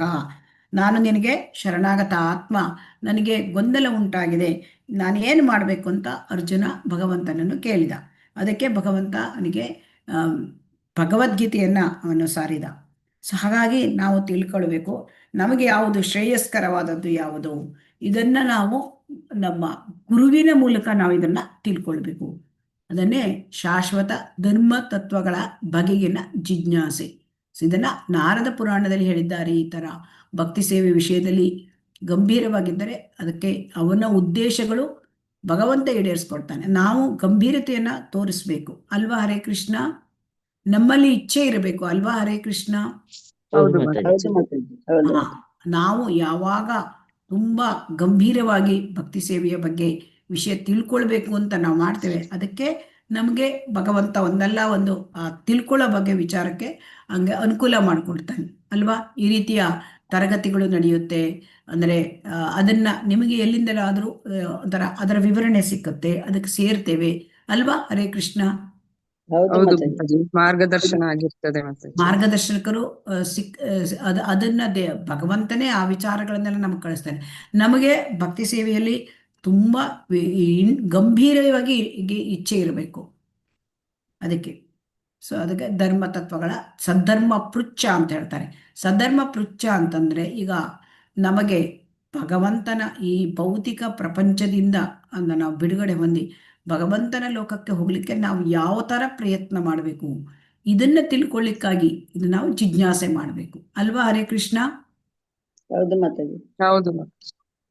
ಯಾಕೆ ಅಂತಂದ್ರೆ ನಾವು ಮೊದಲೇ ಇಲ್ಲಿ ಚರ್ಚೆ ಮಾಡಿದ ಹಾಗೆ, ಯಾಕೆ ಹಾಗೆ ಅಂತಂದ್ರೆ ಈ ಭೌತಿಕ ಪ್ರಪಂಚದಲ್ಲಿ ಸುಖವಿಲ್ಲ, ನಿಜವಾದ ಸುಖ ಇಲ್ಲಿ ಇಲ್ಲ. ಅಲ್ಲಿ ಸ್ವರ್ಗಲೋಕಕ್ಕೆ ಹೋಗಿ ಅಲ್ಲಿ ಕೂಡ ಸುಖ ಬಯಸಿದ್ರು ಅದು ಕೂಡ ಶಾಶ್ವತವಾದದ್ದಲ್ಲ. ಅಲ್ಲಿಯೂ ಕೂಡ ಕ್ಲೇಶಗಳು ಇದ್ದೇ ಇದೆ. ಜನ್ಮ ಮೃತ್ಯು ಜರ ವ್ಯಾಧಿ ಇದೆ, ತ್ರಿವಿಧ ತಾಪತ್ರಯಗಳು ಇದೆ. ಸೊ ಇದು ಇಲ್ಲದ ಒಂದು ಜಾಗ ಅದು ಓನ್ಲಿ ಭಗವಂತನ ಲೋಕ. ಅಲ್ಲಿ ಶಾಶ್ವತವಾದ ಆನಂದ ಇದೆ. ಆನಂದ ಅಂಬುದಿ ವರ್ಧನಂ. ಅದನ್ನ ನಾವು ಹೋಲಿಸ್ಲಿಕ್ಕೆ ಬರೋದಿಲ್ಲ ಭೌತಿಕದ ಈ ಚಪಲ ಸುಖಕ್ಕೆ. ಸೊ ಹಾಗಾಗಿ ವ್ಯಕ್ತಿ ನಾವು ಭಕ್ತಿ ವಿಷಯದಲ್ಲಿ ನಿಜವಾಗಿ ಗಂಭೀರವಾಗಿರಬೇಕು. ಆಗ ನಮಗೆ ಭಗವಂತ ಮಾರ್ಗವನ್ನ ತೋರಿಸ್ತಾನೆ. ಕೃಷ್ಣನ ತೃಪ್ತ್ಯರ್ಥವಾಗಿ ಲೌಕಿಕವಾದುದರೆಲ್ಲದರ ತ್ಯಾಗ ಅಂದರೆ ಶ್ರೀಕೃಷ್ಣಾರ್ಥ ಅಖಿಲ ತ್ಯಾಗ. ಈಗ ಏನಾಗುತ್ತೆ ಅಂತಂದ್ರೆ ನಮ್ಮ ಒಂದು ಹೃದಯದಲ್ಲಿ ಭೌತಿಕ ವಿಚಾರಗಳೇ ತುಂಬಿದ್ರೆ ಅಲ್ಲಿ ಕೃಷ್ಣನಿಗೆ ಜಾಗ ಇರ್ತದೆಯಾ? ಹರೇ ಕೃಷ್ಣ. ಇಲ್ಲ ಮಾತಾಜಿ. ಕೃಷ್ಣನಿಗೆ ಜಾಗವಿಲ್ಲ. ಕೃಷ್ಣನಿಗೆ ನಾವು ಭಗವಂತನಿಗೆ ತಿಳ್ಕೊಳ್ಳಿಕ್ಕೆ ಭಗವಂತ ಎಲ್ಲ ಸಮಯವೂ ಕಡೆ ಇರುತ್ತೆ ಇದ್ದಾನೆ. ಅಲ್ಲ. ಹರೇ ಕೃಷ್ಣ ಮಾತಾಜಿ, ನಾನು ಹೇಳ್ತಾ ಇರೋದೇನು ಅಂದರೆ, ನಮ್ಮ ಹೃದಯದಲ್ಲಿ ನಮ್ಮ ಮನಸ್ಸಿನಲ್ಲಿ ಯಾವಾಗಲೂ ಭೌತಿಕ ವಿಚಾರವನ್ನೇ ನಾವು ತುಂಬಿಕೊಂಡಿದ್ರೆ ನಾವು ಭಗವಂತನ ಬಗ್ಗೆ ಕೇಳಲಿಕ್ಕಾದ್ರೂ ಸಮಯ ಇರುತ್ತಾ ಅಥವಾ ಇಚ್ಛೆ ಇರುತ್ತಾ? ಇಲ್ಲ ಮಾತಾಜಿ. ಹಾಗಾಗಿ ಭೌತಿಕವೇ ಒಂದು ಈಗ ನೋಡಿ, ಒಂದು ಲೋಟ ಇದರಲ್ಲಿ ನೀರು ತುಂಬಿಕೊಂಡು ಇದ್ರೆ ಅದರಲ್ಲಿ ಹಾಲು ಹಾಕ್ಲಿಕ್ಕೆ ಬರುತ್ತಾ? ಇಲ್ಲ. ಇಲ್ಲ. ಅದು ಖಾಲಿ ಆದಾಗ ನಾವು ಹಾಕ್ಬೋದು ಅಲ್ವಾ? ಸೊ ಹಾಗೆ ಇಲ್ಲಿ ನಮ್ಮ ಭೌತಿಕವಾದ ಈ ಈ ಇಚ್ಛೆಗಳು ಇದು ಹೋದರೆ ನಮಗೆ ಭಗವಂತನಿಗೆ ನಮಗೆ ಜಾಗ ಉಂಟಾಗತ್ತೆ ಅಲ್ವಾ? ಹಾಗಾಗಿ ಇಲ್ಲಿ ಪ್ರಾಪಂಚಿಕವಾಗಿದ್ದು, ಲೌಕಿಕವಾದದ್ದು ಅಂದರೆ ಪ್ರಾಪಂಚಿಕವಾದದ್ದೆಲ್ಲ ತ್ಯಾಗ. ಸೊ ಪ್ರಾಪಂಚಿಕವಾದದ್ದು ತ್ಯಾಗ ಅಂದರೆ ಎಲ್ಲ ಐಹಿಕ ಕೊಳೆಗಳು, ಈ ಐಹಿಕ ಆಸಕ್ತಿ, ಇದನ್ನ ನಾವು ತ್ಯಾಗ ಮಾಡಿದ್ರೆ ನಮ್ಮ ಹೃದಯದಲ್ಲಿ ಭಗವಂತನ ಬಗ್ಗೆ ಆಕರ್ಷಣೆ ಬರುತ್ತೆ. ಸೊ ಅದು ಯಾವಾಗ ನಮಗೆ ಪೂರ್ತಿಯಾಗಿ ಭಗವಂತನ ಬಗ್ಗೆ ಆಕರ್ಷಣೆ ಬರುತ್ತೆ ಆಗ ನಾವು ಭಗವದ್ಧಾಮಕ್ಕೆ ಹೋಗ್ಬೋದು. ಸೊ ಇಲ್ಲಿ ಕೃಷ್ಣನಿಗಾಗಿ ತ್ಯಾಗ ಮಾಡೋದಂದ್ರೆ ನಿಯಂತ್ರಕ ತತ್ವಗಳ ಪಾಲನೆ ಮಾಡೋದು, 4 ನಿಯಂತ್ರಕ ತತ್ವಗಳ ಪಾಲನೆ. ಈಗ ನೋಡಿ, ಭರತ ಮಹಾರಾಜ ಅವನು ಮಹಾರಾಜ. ಸೊ ಅವನಿಗೆ ಇಡೀ ಪ್ರಪಂಚನ ಭೂಮಂಡಲವನ್ನೇ ಆಳ್ತಾ ಇದ್ದ. ಅವನಿಗೆ ತುಂಬ ಅಂದರೆ ಯುವತಿ ಹೆಂಡತಿ ಇದ್ಲು, ಚಿಕ್ಕ ಮಕ್ಕಳಿದ್ರು, ಸುಂದರವಾದ ಹೆಂಡತಿ, ಚಿಕ್ಕ ಚಿಕ್ಕ ಮಕ್ಕಳು. ಮತ್ತೆ ಅವನು ದೊಡ್ಡ ಒಂದು ಸಾಮ್ರಾಜ್ಯದ ಒಂದು ಎಲ್ಲ ಸಂಪತ್ತು ಸಮೃದ್ಧಿ ಇತ್ತು ಅವನಿಗೆ. ಎಲ್ಲ ಆಳು ಕಾಳು ಕುದುರೆ ಕೋಶ, ದೊಡ್ಡ ಒಂದು ಕೋಶಾಗಾರ ಎಲ್ಲ ಇತ್ತು. ಆದರೆ ಕೃಷ್ಣನಿಗಾಗಿ ಅವನಿಗೆ ಆಕರ್ಷಣೆ ಉಂಟಾದಾಗ ಎಲ್ಲವನ್ನು ತ್ಯಾಗ ಮಾಡಿದ. ಸೊ ಇದು ಈ ರೀತಿಯಾದ ನಮಗೆ ಉದಾಹರಣೆಗಳು ಭಾಗವತದಲ್ಲಿ ಸಿಕ್ಕುತ್ತವೆ. ಪರೀಕ್ಷಿತ್ ಮಹಾರಾಜನು ಕೂಡ ಹಾಗೆ. ಅವನಿಗೆ ಭಗವಂತನ ಬಗ್ಗೆ ತಿಳ್ಕೊಳ್ಬೇಕು. ಇನ್ನು 1 ವಾರ ತನಗೆ ಅಂದರೆ ತಕ್ಷಕನಿಂದ ಕಚ್ಚಿ ಸಾವು ಬರುತ್ತದೆ. ಆ ಸಂದರ್ಭದಲ್ಲಿ ಅವನು ಏನು ಮಾಡಿದ? ಎಲ್ಲವನ್ನೂ ತ್ಯಾಗ ಮಾಡಿದ. ಅವನು ಕೂಡ ದೊಡ್ಡ ಸಾಮ್ರಾಜ್ಯ, ಹೆಂಡತಿ, ಮಕ್ಕಳು ಎಲ್ಲರನ್ನು ತ್ಯಾಗ ಮಾಡಿ ಅವನು ಭಗವಂತನ ಬಗ್ಗೆ ತಿಳ್ಕೊಳ್ಬೇಕು ಈ ರೀತಿಯಾಗಿ ಮಾಡಿದ. ಕೃಷ್ಣನ ತೃಪ್ತಿಗಾಗಿ ಲೌಕಿಕವಾದದ್ದನ್ನು ಲೌಕಿಕದಿಂದ ನಾವು ಹೊರಗೆ ಬಂದರೆ, ಅದನ್ನು ತ್ಯಾಗ ಮಾಡಿದ್ರೆ ನಮಗೆ ಭಗವಂತನ ಬಗ್ಗೆ ತಿಳ್ಕೊಳ್ಳಿಕ್ಕೆ ಆಸಕ್ತಿ ಮೂಡ್ತದೆ, ಸಮಯ ಸಿಕ್ಕುತ್ತೆ. ನಮ್ಮೆಲ್ಲ ಸಮಯವನ್ನು ಲೌಕಿಕಕ್ಕೆ ಹಾಕಿದರೆ, ನಮ್ಮೆಲ್ಲ ವಿಚಾರಗಳನ್ನು ಲೌಕಿಕಕ್ಕೆ ಹಾಕಿದರೆ ನಮಗೆ ಕೃಷ್ಣನ ಬಗ್ಗೆ ತಿಳ್ಕೊಳ್ಳಿಕ್ಕಾಗತ್ತಾ? ಹರೇ ಕೃಷ್ಣ, ಆಗತ್ತಾ? ಹರೇ ಕೃಷ್ಣ, ಭಗವಂತನ ಬಗ್ಗೆ ಇಲ್ಲ ಅಲ್ವಾ? ಹರೇ ಕೃಷ್ಣ. ಸೊ ಹಾಗಾಗಿ ಹೇಳ್ತಾ ಇದ್ದಾರೆ. ಮತ್ತೆ ಪವಿತ್ರ ಕ್ಷೇತ್ರ ಯಾತ್ರ, ಇಲ್ಲಿ ಧಾಮ ಪವಿತ್ರ ಕ್ಷೇತ್ರ ಯಾತ್ರ, ಧಾಮ ದ್ವಾರಕಾಪಟ್ಟಣ ಹೇಳ್ತಾ ಇದ್ದಾರೆ, ಮತ್ತೆ ಜಗನ್ನಾಥ ಪುರಿ ಎಲ್ಲ ಹೇಳ್ತಾ ಇದ್ದಾರೆ. ಇಲ್ಲಿ ಈ ಧಾಮವಾಸ ಅಂದ್ರೆ ಧಾಮ ಅಂತ ಹೇಳೋದು ಬಹಳ ಶಕ್ತಿಯುತವಾದದ್ದು. ಯಾಕೆ ಅಂತಂದ್ರೆ ಆ ಧಾಮದ ಮಹಿಮೆ, ಅಲ್ಲಿ ಭಗವಂತ ಅವತಾರ ಲೀಲೆಗಳನ್ನು ಮಾಡಿರ್ತಾರೆ. ಅವತಾರ ಲೀಲೆಗಳನ್ನು ಮಾಡಿರೋದ್ರಿಂದ ಆ ಕ್ಷೇತ್ರದಲ್ಲಿ ತುಂಬ ಅಂದರೆ ಪವರ್ಫುಲ್ ಇರ್ತದೆ. ಸೊ ಅದಕ್ಕೆ ಅಲ್ಲಿ ನಾವು ವಾಸವಾಗಿದ್ದರೆ ಅಥವಾ ಸ್ವಲ್ಪ ಸಮಯನಾದರೂ ನಾವು ಕಳೆದರೆ, ಅಲ್ಲಿ ಯಾತ್ರೆಗಳನ್ನು ಮಾಡಿದರೆ ನಮಗೇನಾಗುತ್ತೆ ಅಂದರೆ ಭಕ್ತಿಯಲ್ಲಿ ಮುಂದುವರಲಿಕ್ಕೆ ನಮಗೆ ಅನುಗ್ರಹ ಜಾಸ್ತಿ ಸಿಗುತ್ತೆ. ಅಲ್ಲಿ ಸ್ಪಿರಿಚುವಲ್ ವೈಬ್ರೇಷನ್ ಇರುತ್ತೆ. ಸೊ ಹಾಗಾಗಿ ಇಲ್ಲಿ ತೀರ್ಥಕ್ಷೇತ್ರ, ಆ ಪವಿತ್ರ ಕ್ಷೇತ್ರ, ಅಲ್ಲಿ ವಾಸ. ಇಲ್ಲಿ ದ್ವಾರಕಾಪಟ್ಟಣ ಹೇಳಿದ್ದಾರೆ. ದ್ವಾರಕಾಪಟ್ಟಣ ಎಲ್ಲರಿಗೂ ಗೊತ್ತಂತೆ ಕೃಷ್ಣನ ಲೀಲಾಸ್ಥಳ. ಸೊ ಅಲ್ಲಿ 6 ತಿಂಗಳ ದಿವಸ ಅಥವಾ 1 ತಿಂಗಳು ಅಥವಾ 1 ಪಕ್ಷ ಕಾಲ ವಾಸ ಮಾಡಿದರೆ ಅಂಥವರಿಗೆ ವೈಕುಂಠ ಲೋಕಗಳಿಗೆ ಪದೋನ್ನತಿಯ, ಸಾರೂಪ್ಯ ಮುಕ್ತಿಯ ಒಂದು ಕಾದಿದೆ. ಸೊ ಹಾಗಾಗಿ ನಮಗೆ ಭಗವಂತನ ಲೋಕಕ್ಕೆ ಹೋಗಬೇಕು ಅಂದರೆ ಅಂತಹ ಪವಿತ್ರ ಧಾಮ, ಇದರಲ್ಲಿ ವಾಸ. ಆಗ ಅಲ್ಲಿ ನಾವು ಧಾಮದ ವಾಸ ಅಂತಂದ್ರೆ ಎಲ್ಲರಿಗೂ ಧಾಮದ ವಾಸ ಮಾಡ್ಲಿಕ್ಕಾಗತ್ತಾ? ಹರೇ ಕೃಷ್ಣ, ಹರೇ ಕೃಷ್ಣ. ಆಗಲ್ಲ. ಸೊ ಹಾಗಿದ್ದ ಪಕ್ಷದಲ್ಲಿ ನಾವು ಧಾಮಕ್ಕೆ ಭೇಟಿ ನೀಡಿ ಸ್ವಲ್ಪ ಕಾಲವಾದ್ರೂ ಹೋಗ್ಬೋದು ಅಲ್ವಾ? ಹೌದು ಮಾತಾಜಿ. ಮತ್ತೆ ಅಲ್ಲಿ ಇನ್ನೊಂದು ವಿಚಾರ ಅಂದ್ರೆ ಧಾಮದ ಮನೋಭಾವ ಇರಬೇಕು ನಮಗೆ. ದೈಹಿಕವಾಗಿ ನಮಗೆ ಧಾಮಕ್ಕೆ ಹೋಗಿ ಅಲ್ಲೇ ವಾಸವಾಗಿ ಇರ್ಲಿಕ್ಕೆ ಆಗದಿದ್ದರೆ ಆ ಧಾಮದ ಮನೋಭಾವ, ಆ ಧಾಮದಲ್ಲಿ ಇರ್ತಕ್ಕಂತಹ ಭಕ್ತರು ಹೇಗೆ ಜೀವನ ಮಾಡ್ತಾರೆ ಆ ರೀತಿಯ ಮನೋಭಾವ, ಭಕ್ತಿ ಸೇವಾ ಕಾರ್ಯಗಳು, ಆ ಒಂದು ಭಾವ ನಮಗೆ ಬಂದರೆ ಅದು ಕೂಡ ಧಾಮವಾಸವೇ. ಹರೇ ಕೃಷ್ಣ. ಇದನ್ನು ಓದಿ.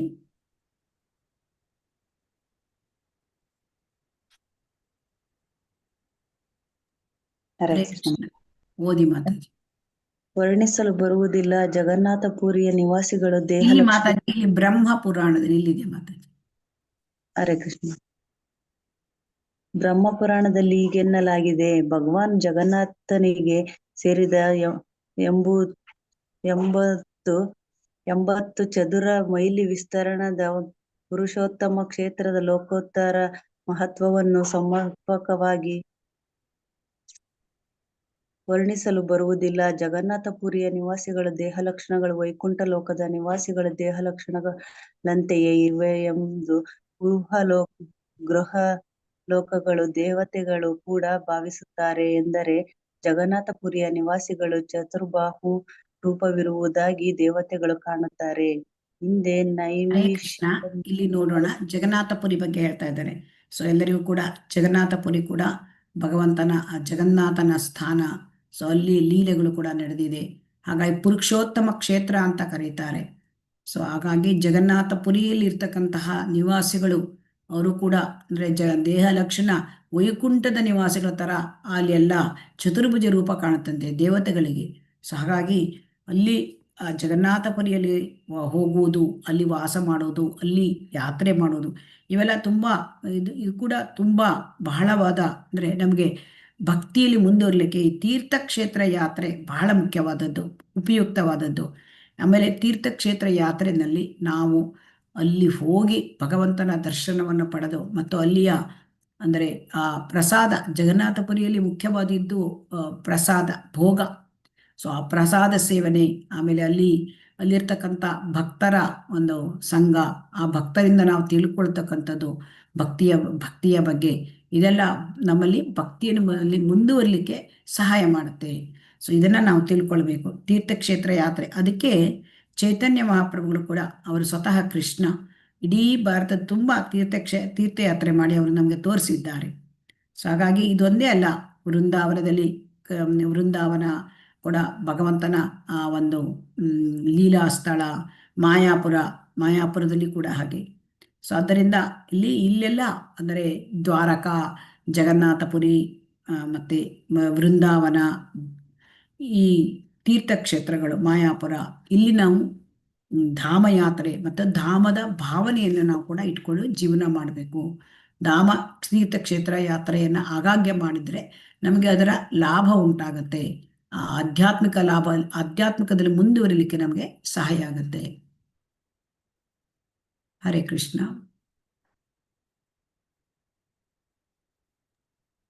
ಓದಿ ಮಾತಾಜಿ. ಹರೇ ಕೃಷ್ಣ ಮಾತಾಜಿ. ಹಿಂದೆ ನೈಮಿಷಾರಣ್ಯದಲ್ಲಿ ಮುನಿಶ್ರೇಷ್ಠರ ಕೂಟವೊಂದು ನೆರೆದಿದ್ದಾಗ ಸೂತ ಮುನಿಗಳು ಶ್ರೀ ಮಧ್ವ ಭಾಗವತವನ್ನು ವಾಚನ ಮಾಡುತ್ತಿದ್ದರು. ಆ ಸಮಯದಲ್ಲಿ ಅವರು ಗಂಗಾ ನದಿಯ ಮಹತ್ವವನ್ನು ಕುರಿತು ನುಡಿದದ್ದು ಇಂತಿದೆ. ಗಂಗಾ ನದಿಯ ಜಲವು ಶ್ರೀಕೃಷ್ಣನ ಪಾದಾಂಬುಜಗಳಿಗೆ ಅರ್ಪಿಸಲಾಗುವ ತುಳಸಿಯ ನರಗುಂಪನ್ನು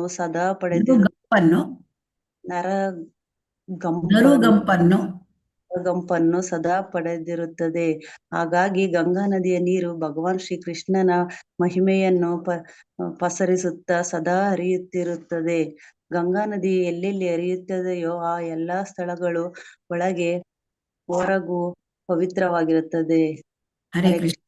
ಅಲ್ಲಿ ಗಂಗಾ ನದಿಯ ಮಹತ್ವ ಮತ್ತು ಗಂಗಾ ನದಿಯ ತಟದಲ್ಲಿರುವ ಎಲ್ಲ ಕ್ಷೇತ್ರಗಳು ಕೂಡ ಪವಿತ್ರ ಕ್ಷೇತ್ರಗಳೇ. ಅದರ ಬಗ್ಗೆ ಈಗ ಹೇಳ್ತಾ ಇದ್ದಾರೆ. ಗಂಗಾ ನದಿ ಅಂತಂದ್ರೆ ಅದು ಭಗವಂತನ ಪಾದಕಮಲದಿಂದ ಹರಿದಿರೋದು. ವಾಮನಾವತಾರದಲ್ಲಿ ಅವನು ವಾಮನ ದೇವ ಅವನ ತನ್ನ 2ನೇ ಪಾದವೆತ್ತಿದಾಗ ಹೆಬ್ಬೆರಳು ಅದು ಇಡೀ ಬ್ರಹ್ಮಾಂಡದ ಕವಚ 7 ಪದರಗಳನ್ನು ಅದು ಹೆಬ್ಬೆರಳಿನಿಂದ ತೂತಾಗಿ ಅಲ್ಲಿ ಕಾರಣ ಸಮುದ್ರದ ನೀರು ಆ ಮೂಲಕ ಭಗವಂತನ ಪಾದವನ್ನು ತೊಯ್ದು ಬಂತು. ಅದು ಗಂಗಾ. ಸೊ ಆದ್ದರಿಂದ ಗಂಗಾ ಮಾತೆ ಅದು ಎಲ್ಲ ಅಂದರೆ 3 ಲೋಕಗಳಲ್ಲೂ ಹರಿತದೆ. ಅಂದರೆ ಗಂಗಾ ನದಿ ಯಾಕೆ ಪವಿತ್ರ ಅಂದರೆ ಭಗವಂತನ ಪಾದವನ್ನು ತೊಯಿಸ್ಕೊಂಡು ಬಂದಿರೋದ್ರಿಂದ ಅದರಲ್ಲಿ ಭಗವಂತನ ಪಾದದಲ್ಲಿ ಯಾವಾಗಲೂ ತುಳಸಿ ಎಲೆ ಇರುತ್ತೆ. ಸೊ ಅದು ಆ ತುಳಸಿ ಎಲೆ ನರುಗಂಪನ್ನು ಪಡೆದಿರುತ್ತೆ. ಮತ್ತು ಆ ಭಗವಂತನ ಪಾದವನ್ನು ತೊಳೆದುಕೊಂಡು ಬಂದಿರೋದ್ರಿಂದ ಅಷ್ಟು ಅದಕ್ಕೆ ಪವಿತ್ರವಾದದ್ದು. ಮತ್ತು ಇದು ಅಂದರೆ ಉನ್ನತ ಲೋಕಗಳಲ್ಲಿ ಇದು ದೇವಗಂಗೆ ಅಂತ ಹೇಳ್ತಾರೆ. ಭೂಲೋಕದಲ್ಲಿ ಭಾಗೀರಥಿ, ಆಮೇಲೆ ಪಾತಾಳ ಲೋಕದಲ್ಲಿ ಪಾತಾಳ ಗಂಗೆ. ಸೊ ಹಾಗಾಗಿ ಇದು ಇಡೀ ಬ್ರಹ್ಮಾಂಡವನ್ನೇ ಉದ್ಧರಿಸ್ತಾಳೆ ಗಂಗಾ ನದಿ. ಸೊ ಹಾಗಾಗಿ ಗಂಗಾ ನದಿ ಎಲ್ಲಿ ಹರಿತದೆ ಆ ಎಲ್ಲ ಸ್ಥಳಗಳು ಕೂಡ ಪವಿತ್ರ.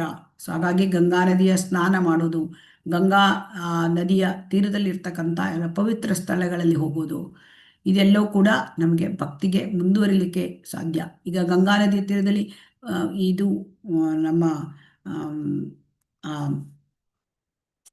ಮಾಯಾಪುರ ಅಲ್ಲಿ ಕೂಡ ಸಿಗುತ್ತೆ. ಹರೇ ಕೃಷ್ಣ. ಸೊ ಆದ್ದರಿಂದ ನಮಗೆ ಇಲ್ಲಿ ಗಂಗಾ ನದಿ ತುಂಬ ಪವಿತ್ರವಾದದ್ದು.